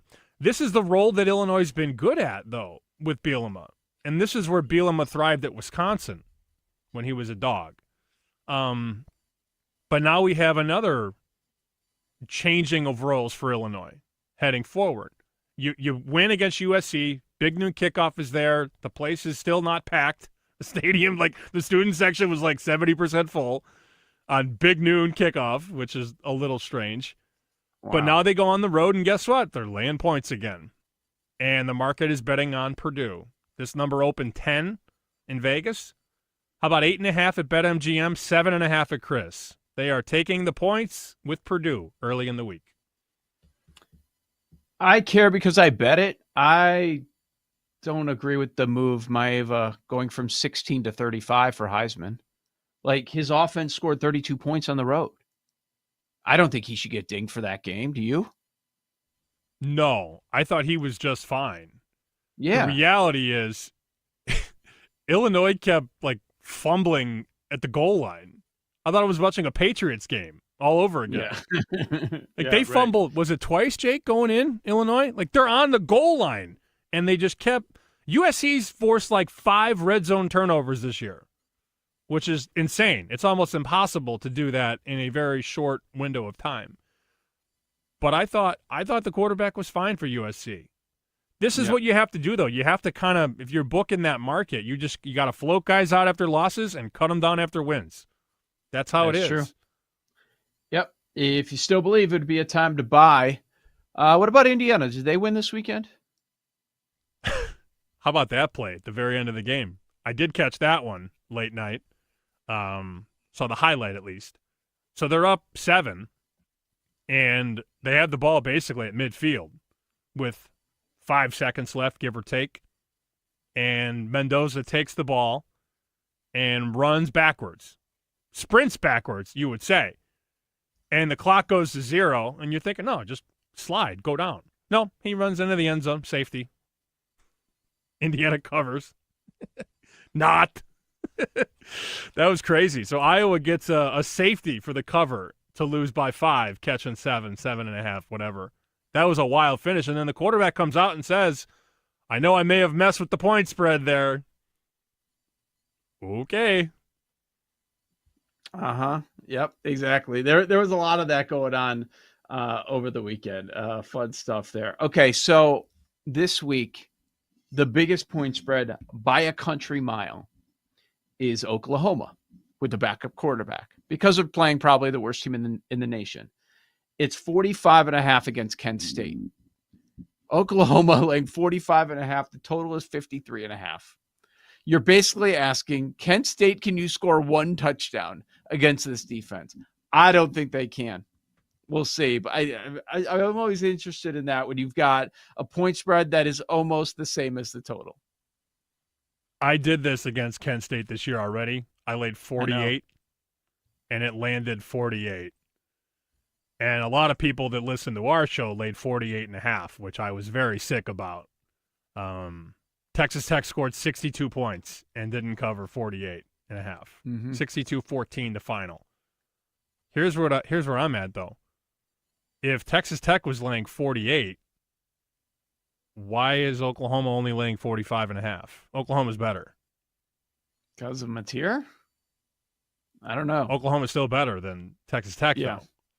Yeah. It just doesn't. I mean, when you think about the two numbers too. like that, Yeah. Oh, yeah.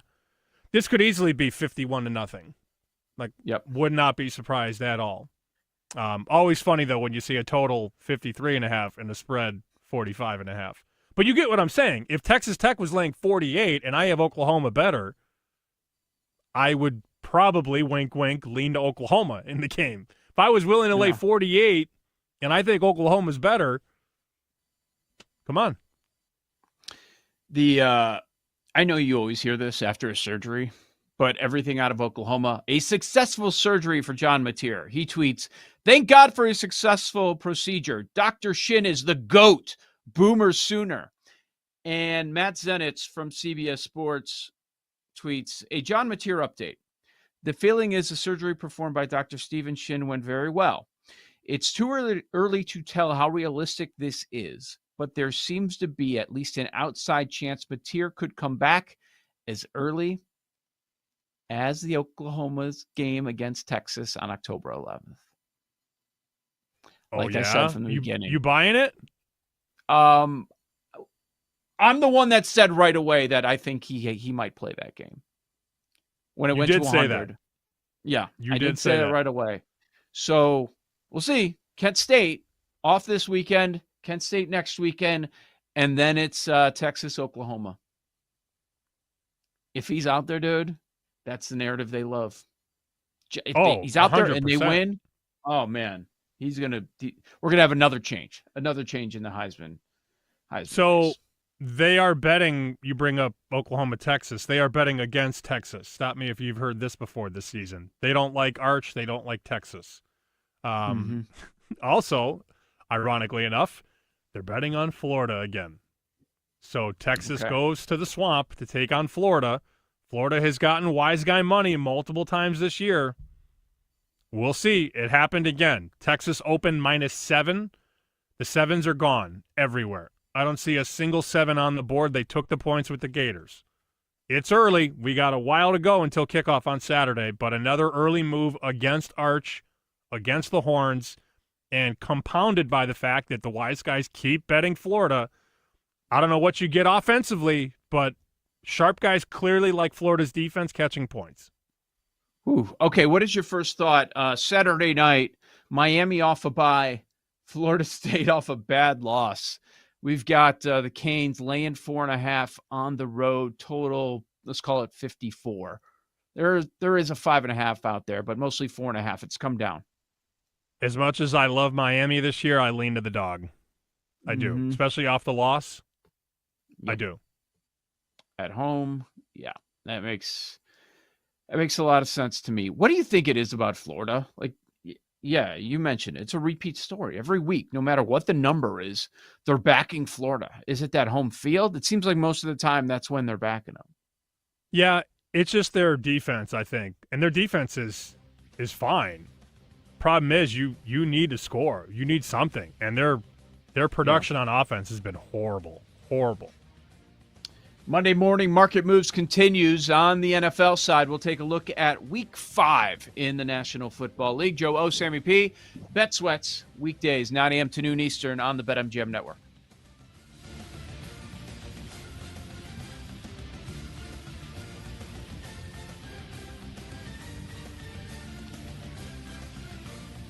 You're listening to Bet Sweats with Joe O and Sammy P on the BetMGM Network.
Welcome back to Bet Sweats with Joe Ostrowski and Sam Paniotovich on the BetMGM Network.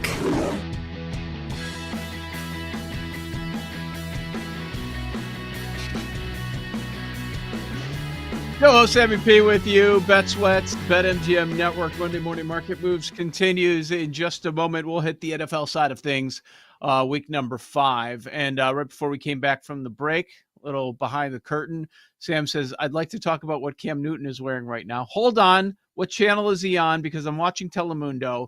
I turn on ESPN. I see what I think is another tryout for Molly Karam's old gig. This is a crazy panel. Like, what producer put this panel together? Like, there is no balance at all. Like, it's just got to be out of this world.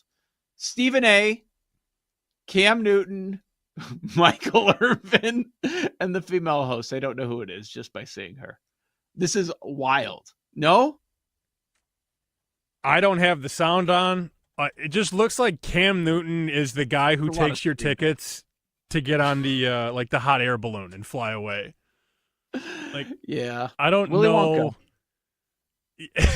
It is such an outfit, and then he's got the collar popped straight up, and so he's like, most people you put a tie on, and then you pull the collar down over the tie. That's how it looks. He's got the tie on, but then the collar is just straight up vertically. So it's a wild look. Oh, Ryan Clark's there. Perfect. Yeah, I know. Like, let's make this more insane. Let's bring Ryan Clark out to say some of the stupidest stuff we've ever heard. Michael Irvin is just, and the craziest is Michael Irvin, and we're not even talking about him that much. Like, he's got a wild look going on himself, don't you think? Yes, for sure. But the Cam Newton hot air balloon outfit is wild. I don't know if you could tell. Apparently my ring light just decided to get hotter. I don't know, like we went to like the Casper the Friendly Ghost setting because I'm just like white right now. I'm gonna fix that one. Is there a button? You are white. Just right now. Yeah, I'm very white. There we go. Perfect. Oh, wait. Much better. No, then it went dark again. It was better whatever you had just before. It doesn't matter. Now you're blue. It matters. No, I'm blue. I'm blue. Oh, there you go. All right. There you go. That's good. All right. Thank you.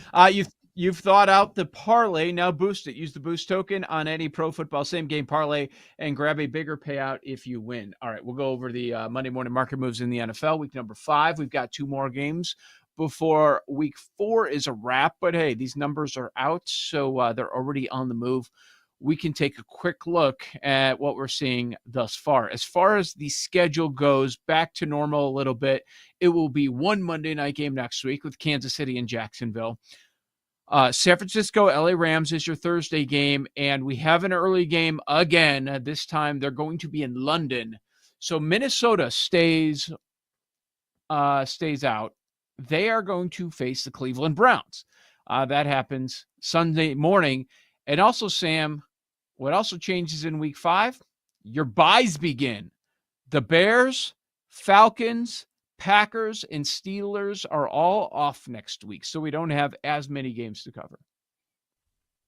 Biggest mover so far that I see on the board as we talk about some moves here, they're betting Seattle against Tampa. And I think you brought up this point last week, and we saw them put it out on social during the weekend about how the Bucs were 3-0, but maybe could have been 0-3. You saw Wise Guys lay the 3 with Philly early, get that to 3.5 for yesterday's game. So a bet against the Bucs in week 4, and a bet so far, or series of bets against Tampa in week 5. Seattle opens -1.5. Now we're at 3, basically everywhere. One book has 2.5. But they're betting against Tampa, and that does not really surprise me given what happened the way it was bet last week. Biggest adjustment is Houston-Baltimore. Baltimore loses.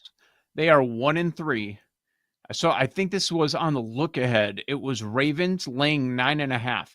Houston wins, and they win comfortably in the end against Tennessee, but that's not why this is the big move in favor of Houston. This is just an anti-Ravens play. The Ravens right now, they are laying 6.5 over at BetMGM. Ravens come back home, 1-3 on the season. Total is 43 in the hook.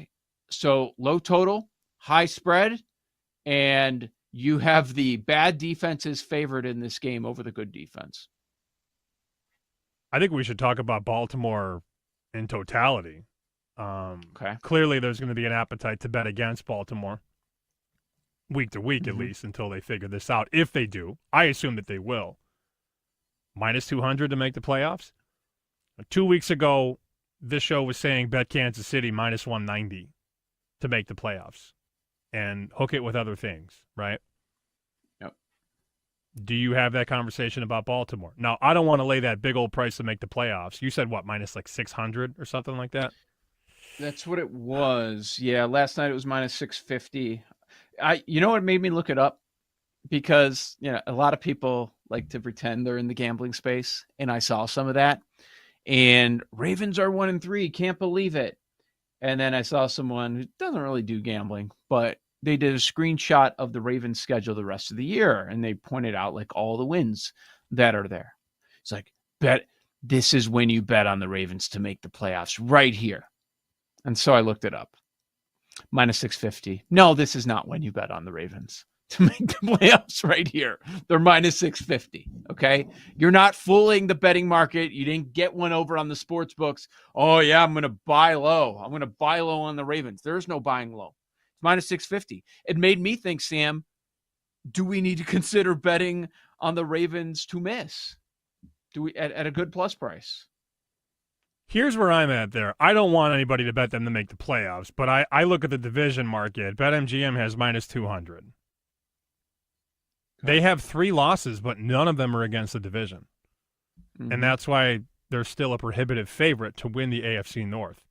A 1-point loss to Buffalo, an 8-point loss to Detroit, and then you get pounded by Kansas City, 37-20.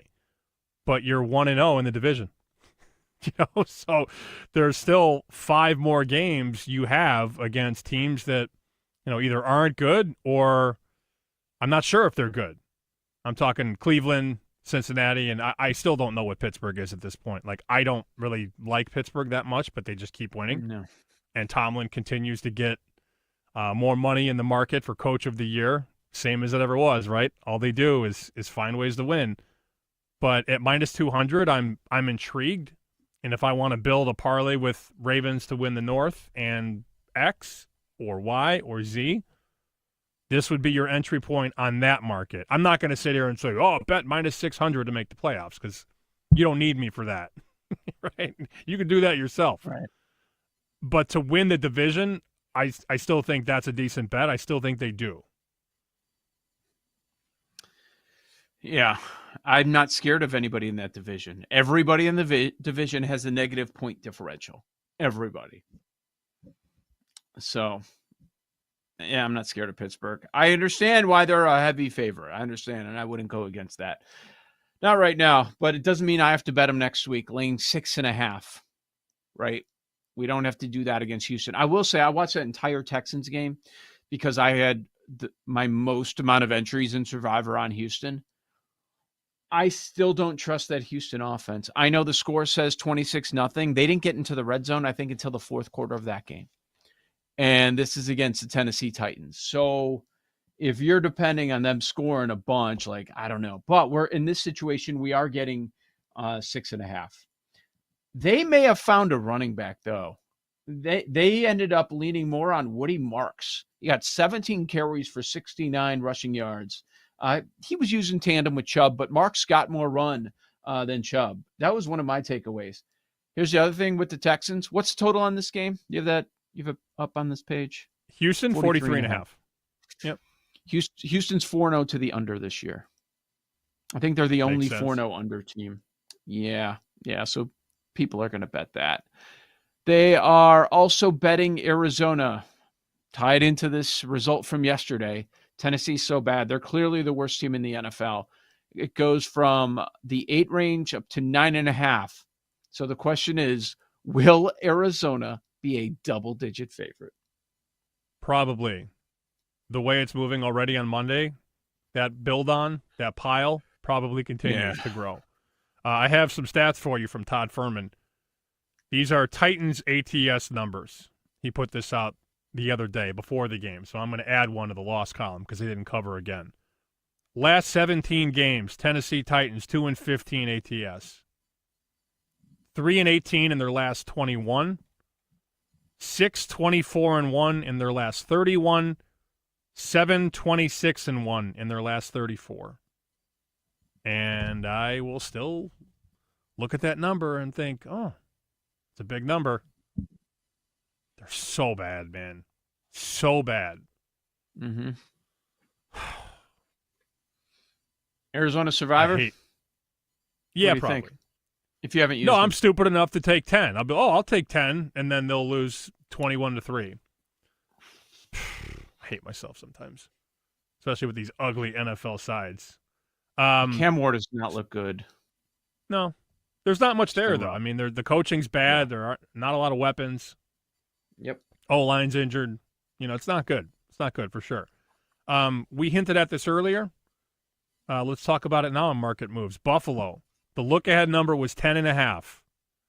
They struggle with the Saints. The Patriots look awesome. Westgate reopens the game 9.5. Now we're at 8.5, including the sports book known as BetMGM, 8.5. I see some 7.5s out there. That's quite the overreaction. I'm going to lay that one. This That'll be is a Buffalo bet. Lock it in. Come on. It's not getting to 7. I don't think so. But when we do this segment on Friday and ask where the room is, Patriots dog. That's a lot of points. They're going to bet the Patriots for sure. Please, you know it. Give me that. You know it. Give me all of that, and I'll be all in on Buffalo. Kansas City's a road favorite. They are laying 3 at Jacksonville. That's your game next Monday. A decent card of games here. There's some that I like already. I think I'm going to like more bets than I did this past weekend. It was a good weekend for us in the National Football League. Another hour to go. Where's the room on Monday Night Football? We've got 2 games, and Monday Moons is next. BetMGM Network. You're listening to Bet Sweats with Joe O and Sammy P on the BetMGM Network.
heading for that small moon. That's no moon. It started with me telling Joe that I just blasted a game to the moon. You have an Aries sun and a Libra moon, so that means that the sun and moon are opposing each other. Fade them to the moon. Why some say the moon? It is juice to the moon. Can we talk about Gore Moon? We choose to go to the moon. Pacers, moon. We choose to go to the moon because that challenge is one that we're willing to accept. Monday moon. This is Best Bets every Monday, 11 a.m. Eastern. We give out our moons, and I'm glad we heard from Gracie there, because a lot is happening on Sunday morning. Like, we each have our show normally, and then you get the injury report, lines are moving, people very active on social media. At one point on Sunday morning before the games, we got a link to Gracie's video, and all I see before I realized it was Gracie's video, her pregame for the Ravens-Chiefs matchup, and her thoughts on all the numbers, was I just see the reply from you, Cliff Notes, please. Because I click on the video. It's 2 hours. Yeah. 2 hours. Long. Moons and numbers and everything in her background. I gotta look. I actually wrote down the numbers somewhere if I could find it. That she was talking about that would have an impact in the game. She kept bringing up Noah Gray because I fast forwarded to the very end. I was trying to get a summary. But she's only given the Chiefs side of things. I don't think she hit on anything really, but maybe I'm wrong. Did Noah Gray do anything in the game? Because she kept bringing him up. I don't know anything that happened yesterday. I was just pulling up the box score. Noah Gray, did you do anything? He had 1 catch for 1 yard on 1 target. She did say 1, which is Worthy's number. I do remember that. But I think that was pretty obvious that he was going to be involved. Okay, really, if you're talking about any team in the NFL and you're saying, okay, these numbers are going to be involved, and you name off 6 numbers, aren't you like covering all your bases? Yes. So here's why I responded, Cliff Notes, please. I was not watching the game. I did not have time to watch a live stream, nor did I have the connectivity to watch anything back there. So Kelly tagged us in the video. Yes. So I did pull up Twitter, and I saw that I was tagged in it. And at this point, I was like going loony in this back room at the golf club with no TVs and just banquet chairs. So I said, I need to make a bet here. I'm going to trust Gracie Moon. But I didn't have the time to watch the video. So I called Kelly. She's like, "What's up?" I said, "You called her? What did Gracie say?" And she said she likes the Chiefs in a shootout. And I'm like, "Oh, okay. Yeah. I like the Chiefs too." So I just went to town. I went to the moon on the Chiefs. And Kelly's like, "I'm going to do it too."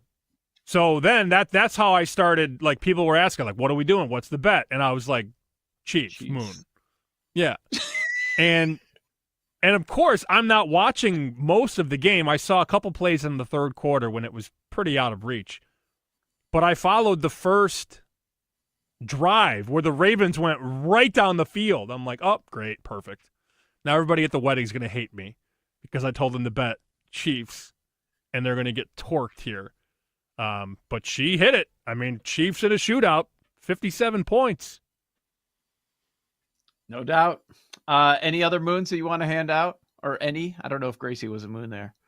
I'll give Gracie, yeah, she deserves a moon for sure. I'll give her the waxing gibbous moon for giving the wedding party and friends Chiefs yesterday.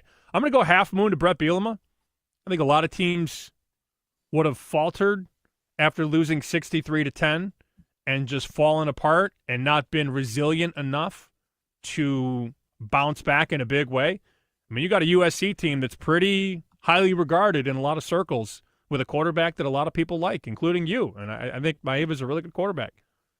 For them to win the way they did on homecoming, to move to what, 4-1 now, Jake? Illinois, 4-1? We made fun of Illinois a lot in the summer. Here they are, 4-1. Only lost Indiana. Indiana's very good. So let's give Bielema and the Illini football team a half moon. And the full moon for me, or the new moon, or whatever, as long as it's lit up very pretty. Kalen DeBoer. This guy now as a dog is 10-2 ATS, and 9 of those games he won outright. 10-2 ATS when catching points. 9 wins outright. They do it again. And that guy took a lot of it early in the season when they lost to Florida State. A ton. And deservedly so. You're a 14-point favorite and you lose by 14. They showed us a lot. And I know the game tightened up later. The defenses made the adjustments at the half. But Ty Simpson had 3 touchdowns in the first half. And Ty Simpson is the first real quarterback that Kalen DeBoer has had to really work with at Bama. Because Milroe wasn't his guy. Simpson is like his first creation. And Ty Simpson is now the second favorite for the Heisman. And Alabama just went into Georgia and snapped that 30-some game winning streak in Athens. That's a huge win for Bama. All right. Very good. Those are Sam's moons. I'm going Blue Moon. It is also my son's favorite ice cream. But Kay Hilmers sent the screenshot to us over the weekend. Secures it. Mets missed the playoffs. We gave that out on the show at 6-1. This loser team, it happens again. They lose 8 in a row in the beginning of the month. And in the last week, they lost 2 out of 3 to Washington. Then they played the Cubs. Then they lost 2 out of 3 in the final series of the weekend against Miami. So they're getting my blue moon. And I saw that the Mets TV broadcast was very upset because, the Marlins are acting like they're going to the playoffs because they played spoiler and they knocked the Mets out. So they were celebrating and they didn't like that. So I loved it even more. Blue moon, let's go to the Mets missing the playoffs at 6-1. Let's hand the Beaver moon out to the room, going 0 for 5 in the NFL. Big Beaver moon there. Let's go. Let's go. That's a thing? Beaver moon is a thing? I looked up kinds of moons, and Beaver was on the list. Okay. Beaver moon. Let's see. Does it explain it? November Beaver moon. The full moon in November is the Beaver moon. Named for the active beavers preparing for winter. Beaver moon. Last week you gave pink moon. This week it's blue moon and beaver moon. Beaver moon so far. I'll go half moon on Survivor. I feel like everybody's still alive. I think for the most part, 75% are alive, but yeah, still alive with all the entries. So that feels good. But here's the full moon. And I thank you for this, Adonai Mitchell. Oh, what the hell are you doing? That was in danger of not covering. And I talked about the 88-yard touchdown or whatever it was that the Rams got late to cover. But you can't forget Adonai Mitchell makes the catch, running down the sideline. Sam, as he's about to enter the end zone, he starts his celebration, fumbles the ball. No. Touchback, Rams ball. It was a 75-yard touchdown, and he was more worried about his celebration. So as he's entering the end zone, you see the ball, like he's at like the 1-inch line. He loses the grip of the football, and like he knew it right away. And touchback, another game changer there. Man, I see why they're betting the Colts at home. That they hung with the Rams. I mean, that was their toughest test by far, and that was against a really good defense. Like this Colts team, even though they lost yesterday, they're for real. They're good. I got plus money on them to win the division. I feel really good about it. Yep. So, we're going Blue Moon Mets, Beaver Moon Room, Half Moon Survivor, and then Full Moon Adonai Mitchell. There you go. Anybody else have anything? Any moons? Paul, you got a moon? Oh, Paul's got moons. I can't believe you stole the Beaver moon. I can't believe this is back-to-back weeks, right? Yeah. What was it last week? It was Pink like the moon. exact same thing. Pink moon.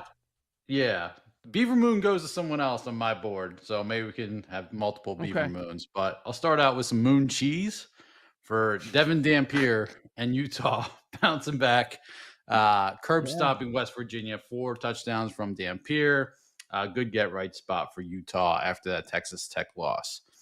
I was going with the full Beaver Moon for setting the trap, Lane and Landry. Kiffin for winning the psychological and physical battle, Ole Miss against LSU. And then Lane with the hard launch of the relationship with the LSU linebacker, with his daughter. Lane giving the business afterwards, Jake, if we've got that. Please hold. I love the upset. Well, here tonight. Trinidad made up for running out of bounds. So, we believe in our players. We go for it on 4th down a lot. And glad they made plays. I'm looking for Witt right now to see if we covered over. Not even close, right? They did not cover the over. Yeah, not close. But Ole Miss winning and covering short spread at home against LSU. And then the full Wolf Moon for old man Matthew Stafford to Tutu Atwell, streaking down the sideline for the cover, survivor win, Colts fade, Rams, and Stafford, the full Wolf Moon. There you go. How'd you do in the media pool? Felt like it should have been 4-1 Raiders, but 3-2. 3-2 Raiders. I did 4-1. See, but the Rams, it was like I feel like I got one there. That's true. You're getting one back. Yeah, you're getting one back from earlier in the year. My loss was I took Browns +10. That was my L, but other ones were good. I feel like I was mad at myself for not doing Seattle on time. So I guess it balances out that way because I meant to get. Can we, real quick before we get to Jake, can we be done with the Panthers and the Titans? Yes. As dogs? No. Oh, as far as betting on them? Yeah. Sam, you took the +7, right? In the Chicago contest, I went 2-3, and 2 of my losses were Titans and Panthers, exactly. And then I had Raiders, who should have won, but Ben Johnson willed that field goal block. So I'm Ben Johnson. I'm so tired of Ben Johnson already, man. I'm so ready for a Bears bye week where the vibes are up here. Ready. It's here. It's here. Yeah, he's running around that locker room. I'm like, oh my God, right off the Dan Campbell tree. Giving some attitude to the sideline reporter too. I saw that. Who they have off the bye? They have Minnesota. Commanders. They at Minnesota right now. It's Washington -4.5. Daniels should be back then. Yes, Bears vibes are so high. Never mind, we got it right. The quarterback decision, we got it right, and dead. That number's Caleb against Jaden Daniels, huh? Hail Mary revenge game too. Yep. You're saying the Bears revenge? Like they're going to be? That's what everyone's going to say. Everyone's going to say it's the revenge game for last year's Hail Mary. This game's not going to come down to a Hail Mary. Yeah, exactly. Jake, I would Moon. agree with that. My only moon is Sam in studio moon. Just this show gets so stupid when Sam is in the studio, and it's so outrageous. Well, nothing ever works. The elevators don't work. The ring light's falling apart. How do you think it feels to be here every day? The camera's crooked, and so am I. Everything. Yeah. That's my only moon. No Madison Moon this week. No updates. Did she call? Womp womp. She did not call. Sad. Damn. I think that's a band or something. Madison Moon. I'm looking up right now. Joe, are you on drugs today? What is happening? Google Madison Moon, and it's going to bring you to the Instagram of a singer. I'll take your word for it. I'm good. Wait, should I Google this on the work computer or not? No, it's safe. It's just a singer. She's interesting, but Madison Moon. Speaking of, actually, never mind. I'm not even going to go there. Speaking of what? Nope. No, you have to. Gert, show us the Beaver Moon. Gert has the Beaver Moon ready. When are we getting Lisa Ann on the show? That's all I need. Oh my God, that was not what I was expecting. Yeah, that's not what I had a different guess. 0 for 2 on reach outs. Yeah, but were they both show related, Paul? That's my follow up question. We tried to book her for chicken dinner a long time ago. We tried so hard. Yeah. Did not happen.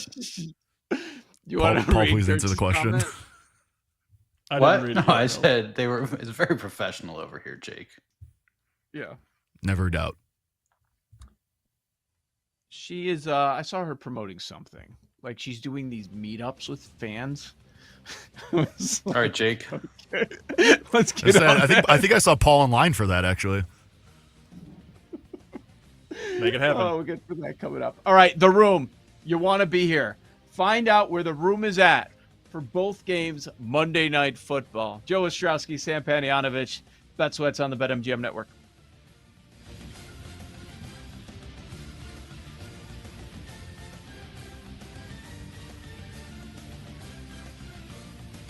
You're listening to Bet Sweats with Joe O and Sammy P on the BetMGM Network.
Where's the room?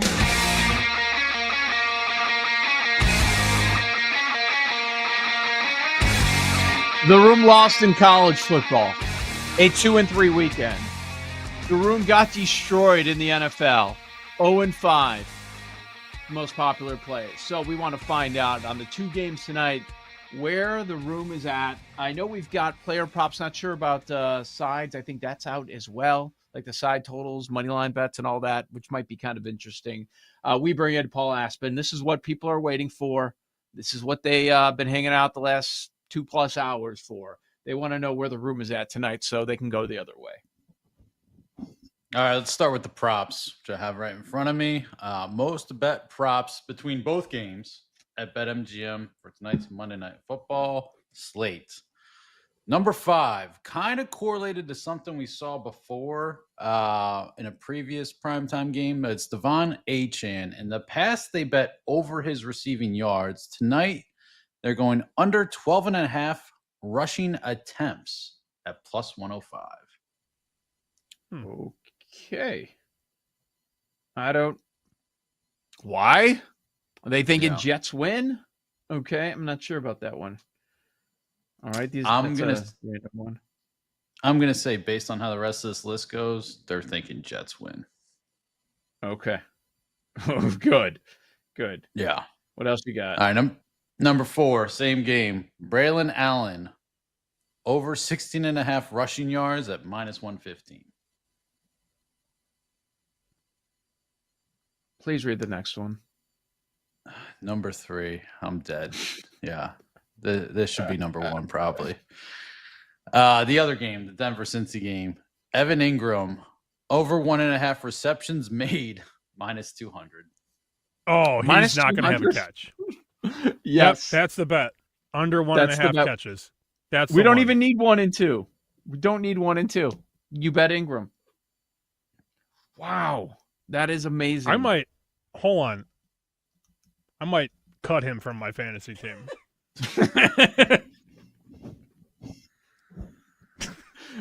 Let's see where he's at. I guess I can't cut him today. And he had 1 catch last week on 2 targets. Against Tennessee, week 1, he had 3 catches on 4 targets.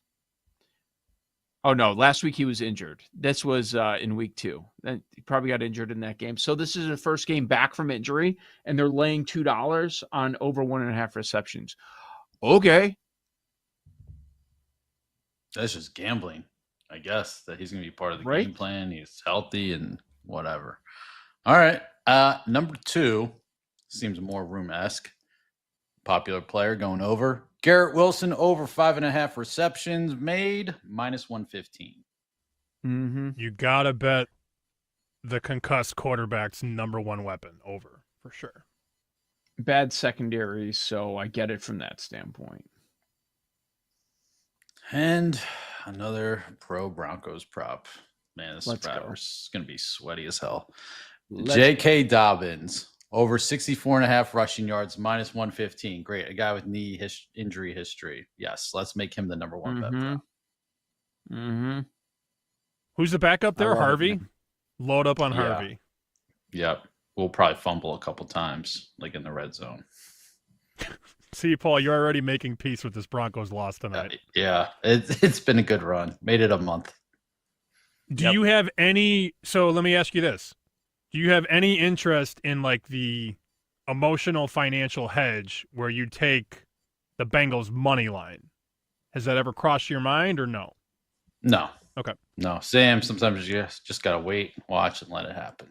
Even though you know how it's gonna end. Is that the name of Lisa Ann's book? I haven't gotten that far. Despite what Jake might tell you, I was not lining up. I was not in a fan line looking for an autograph. I don't know. I heard some rumors. Wait, watch, let it happen. That's a title. I wouldn't. But to the other side of that, I would not necessarily say no to Bengals plus 7.5 just because I have a Survivor entry. Oh man, there's a plus 380 out there for the Bengals money line. Oh, this is classic me as a mush. So a buddy who's a Packers fan talking a bunch of crap yesterday. I'm like, fine, give me the Dallas money line at plus 275, and it lands on a tie. I was like, perfect. Wow. Oh man. Yeah. Did you see the room sides totals money line? I can give you like the splits percentages that are in this same tweet. But if you I saw Ewing just post this. So Ewing put it out there. I don't think BetMGM sent it out yet. All right. So John Ewing, we'll start with our guy. Yeah. Yeah. You see it? Oh, put it out there boy. like 10 minutes ago. Yeah. Go ahead. Read it. Start with number one. Start with number Do one. I have to? Do I have yes, to? you do. Tell them. Broncos minus 7.5 is the most bet side at BetMGM tonight. Oh no, Paul. Tell me what number two is. Most bet side total money line. Broncos minus 7.5. Number two, Broncos money line minus 450. You ever watch a man die in real time? Because that's kind of what's happening right now. Interesting. A lot of Jets props, but Dolphins side money line. What did Mr. Wannabet say? Bo Nix gets right tonight? I don't remember. And I've been the most in a summer of Broncos hype, I was on the fade the Broncos island, and this is how you I were get with the ship. You were. Yeah. I was surprised that you took them with the. Were you talked into that, or was that you? No, that was me. And my original plan was using them against the Giants in a couple weeks, just because in Denver, Russ. But then once it went to Dart, I was like, I don't know if I'm necessarily going to get there then. So I figured use it now. All right. So I now have my lightning bets. I'm going to definitely do the Evan Ingram under. No doubt. Mm-hmm. Yeah, it's pretty bad. That's a crazy bet. And laying $2 on that, I don't understand. If you really think about it, remember when we were younger and we had cafeterias? You have to slide the tray and I'll have that and that and that. The room should always be just give me everything, but I continue to just pick and choose when I should probably just fade all five. What is it? The room is the kid with the fruit punch stain on his shirt after lunch. You know, the fruit punch cartons at lunch. That's the room. Because he got it because he poked the straw through that little foil. Yeah. The straw was too close. It dripped down on his shirt. Well, we had Wawa products, I believe, and it was it wasn't a straw. It was like the open it up and spout thing, and yeah, just like kids would just have fruit punch go right onto their shirt. Of course, yeah. It doesn't mean the Broncos won't win, but here's what I'm thinking. This is gonna be a brutal backdoor cover.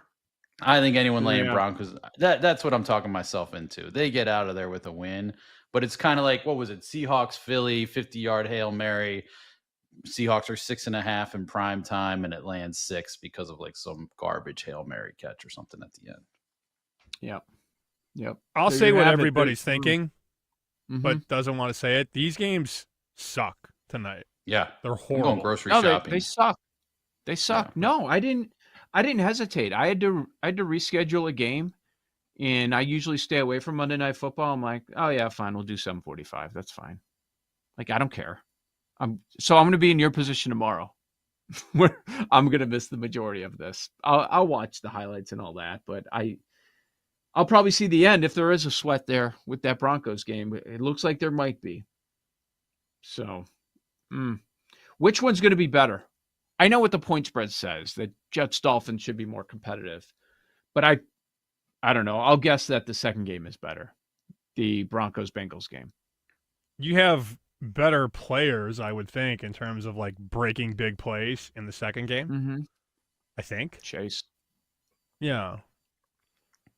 I don't know. I have the ability, I'll be on a plane, and I will have the ability to watch one of the games, not both, and I'll probably watch a movie. So what happened? You sent a picture on your flight in. What happened when you were trying to watch college football? Oh, the TVs weren't working and the Wi-Fi was down. Dude, is anything working in your life right now? Everything you do, something goes wrong.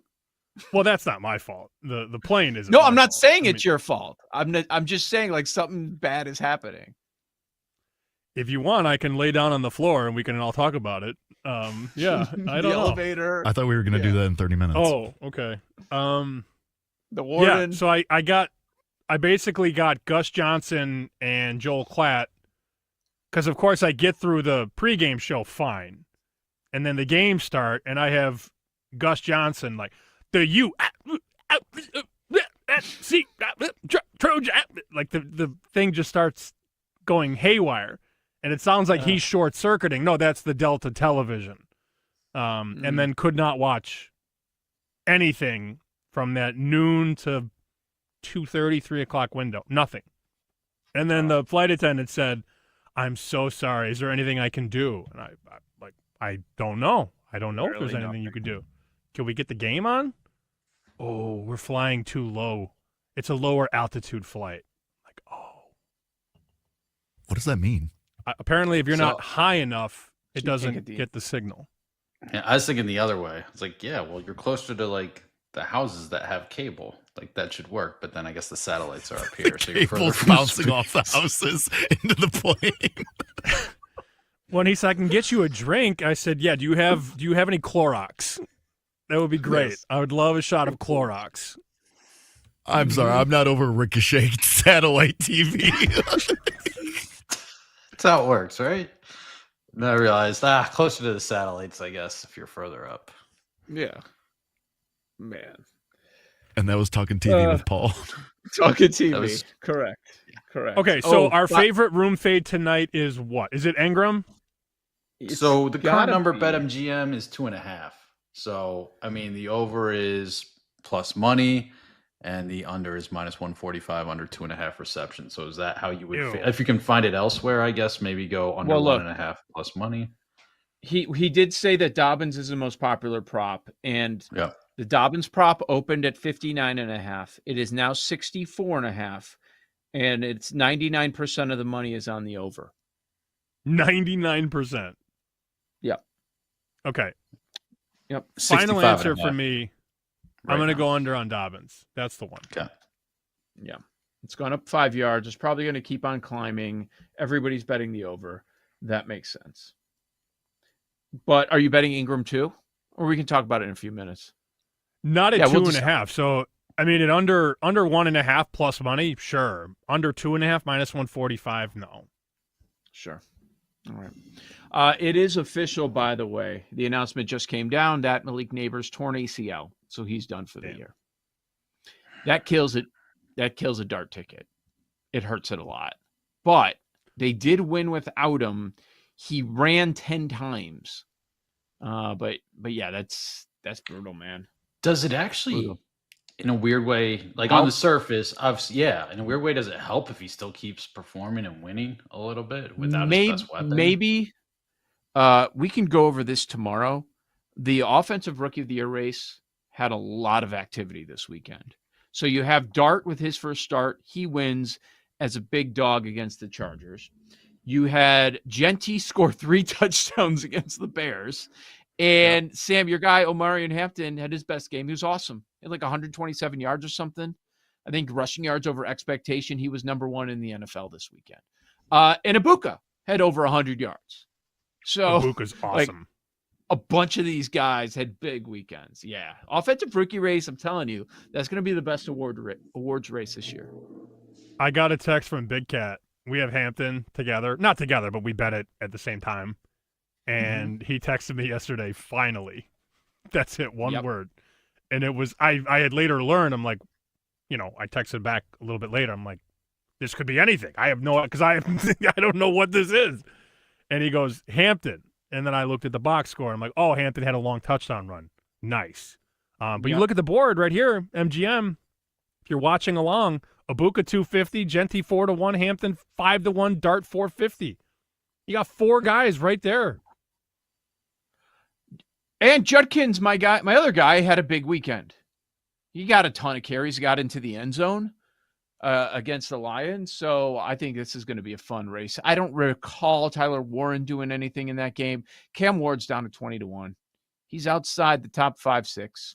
it's going to be tough for him to get into this race. They're going to have to start doing something, and he doesn't have any help, as you mentioned, down in Tennessee. All right, Joe O, Sammy P, you've got Bet Sweats on a Monday. We just did Where's the Room? We did Monday Moons. Case of the Mondays. A lot of fun planned every single Monday here on the show. Coming up next, we've got our lightning bets. There are 2 Monday night football games. Maybe people are taking a look at the wild card round of the MLB playoffs. We'll get to all that coming up next. Joe O, Sammy P, Bet Sweats, the BetMGM Network.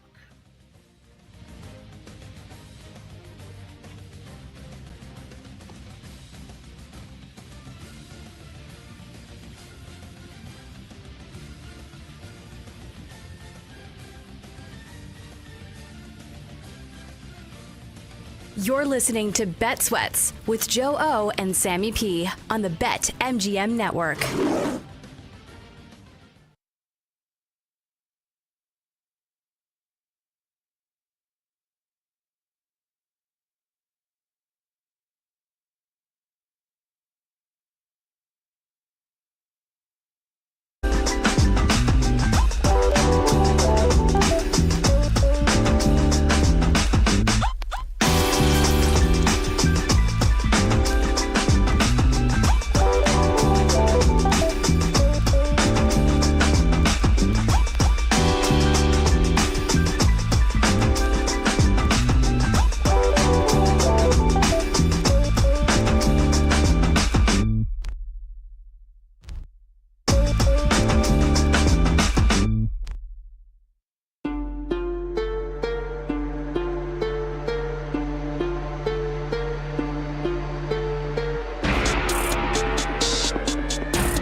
derecha. Stafford se plantea en la bolsa. Tiene tiempo el pase flotadito. ¡Tutu! Completo a la 50 y se va a escapar. A la 40 del otro lado, a la 30, a la 20. Va a llegar a la yarda 10, a la 5. ¡Touchdown! ¡Touchdown! ¡Touchdown! ¡Rams! ¡Tutu! Atwell! Telemundo. That's us after the room.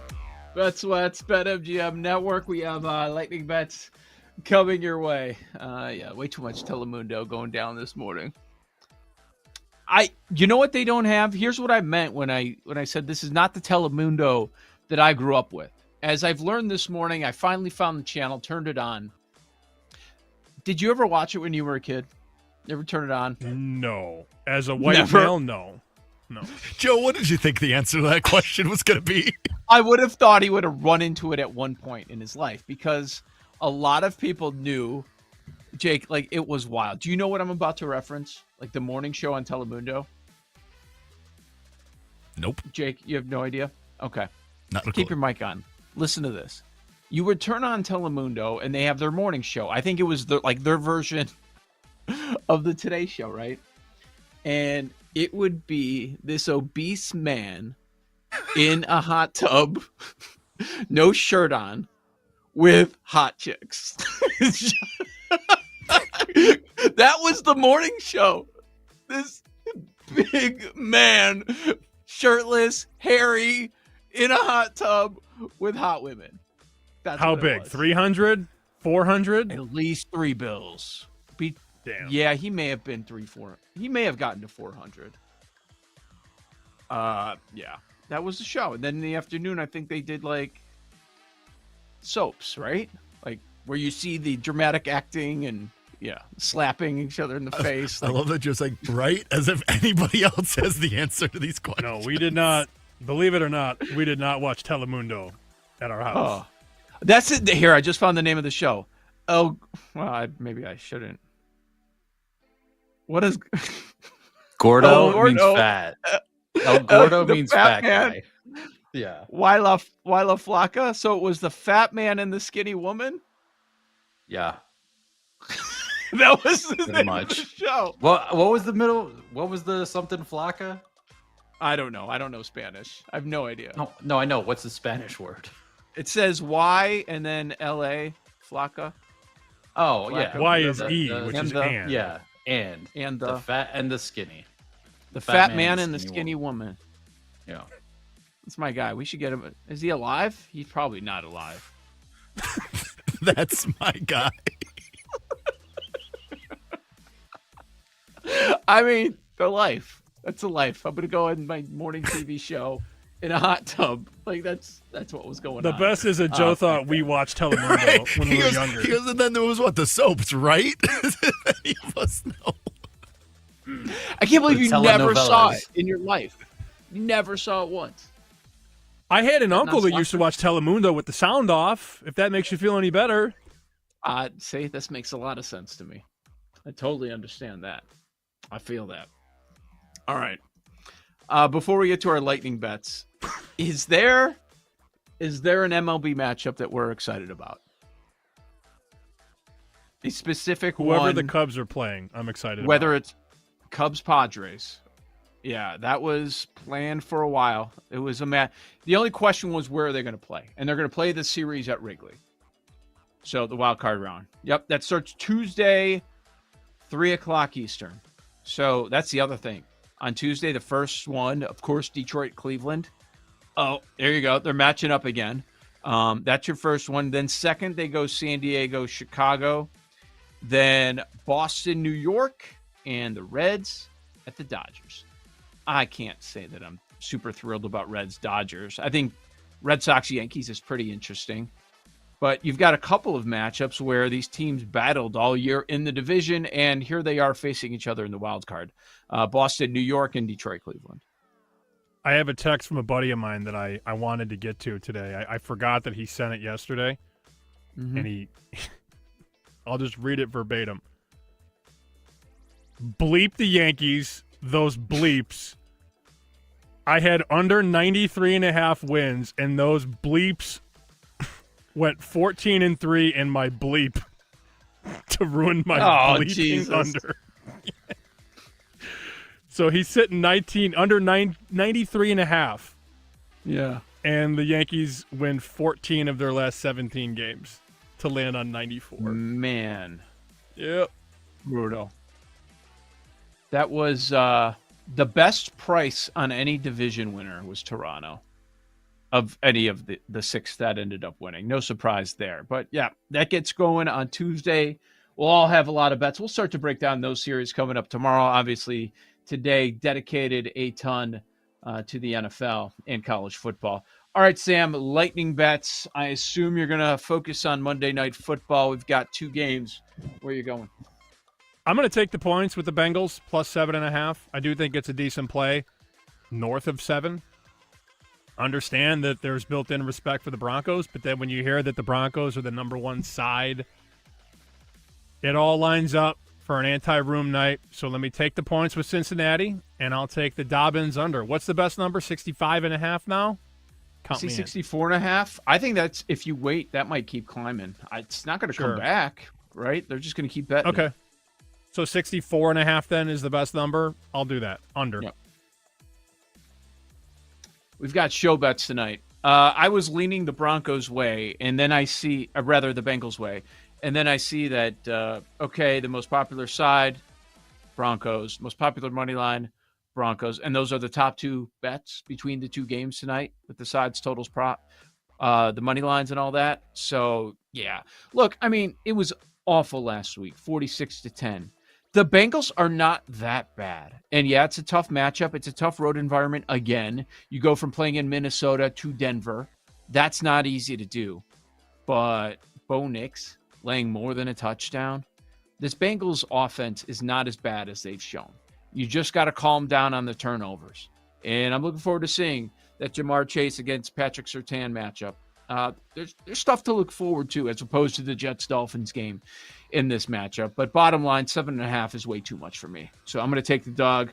I'm going to take the Bengals as well. And yeah, Dobbins, we were talking about Ingram, that being a possibility. But I looked at under 2.5. That is so juiced. I'm not betting that.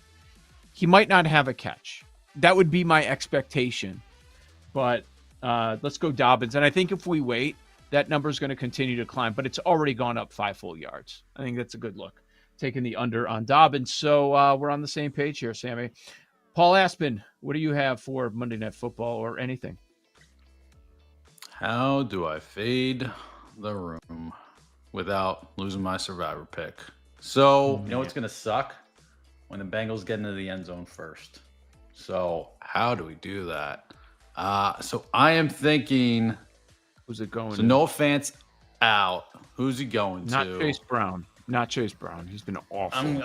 Not Chase Brown, not Jabbar Chase, not T. Higgins, which it'll probably go to one of those three, let's be honest. But if you're going to go elsewhere, looks like Drew Sample got a look in the red zone last week. And with Noah Fant out, could be a little bit more of a target in the tight end game. So we'll go Sample at 25-1 for the first touchdown.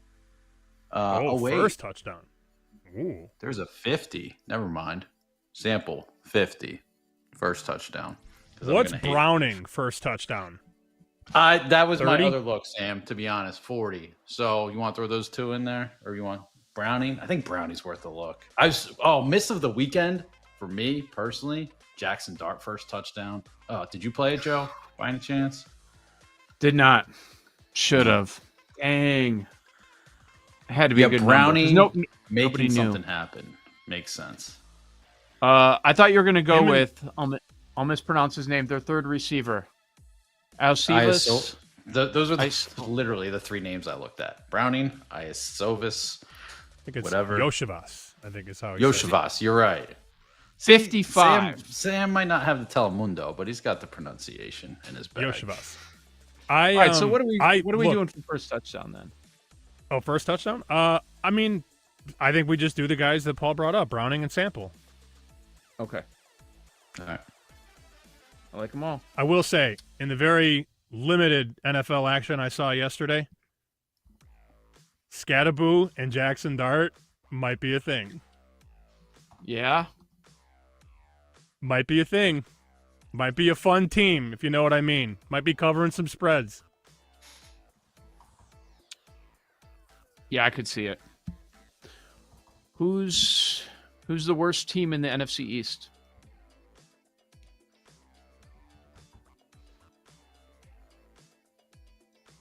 Yeah. I don't know. I can't say Cowboys with that offense. It's tough. You got the Cowboys laying 2.5 at the Jets next week. Whew. I don't know. Where's Dallas? They're very much a play the level of their competition team, right? They can shoot it out with anyone. You know where I thought the Packers could have stepped on the gas was, what was it? The second drive, they're up 7-0, 4th and 2 at like their own, or like near midfield. I was surprised they didn't go for it. Are we taking the Giants -1 at New Orleans? I would, for sure. Survivor. For Survivor? I'm thinking about it. Yeah. Woo. How about the bartender coming in late last night with a little Packers bailout? Nope. I mean, that's not a surprise. Yep.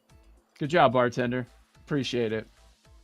All right. Jake, do you have anything? You want to wait on baseball until tomorrow or anything for Monday night? No, I'll throw some serious bets in. I'll take the Red Sox +145 over the Yankees to win that series, and the Padres are +105 over the Cubs. Immediately, what? Yes.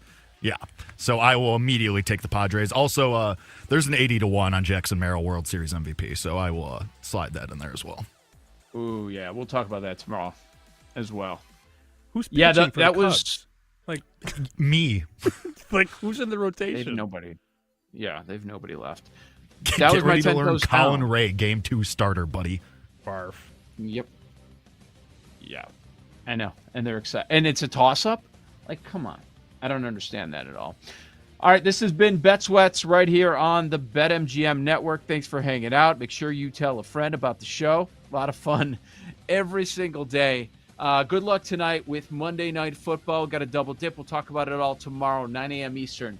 This is the BetMGM Network. Thanks for listening to Bet Sweats. If you missed anything on today's show, make sure to listen back on the Odyssey app or wherever you get your podcasts on the BetMGM Network. Make it legendary.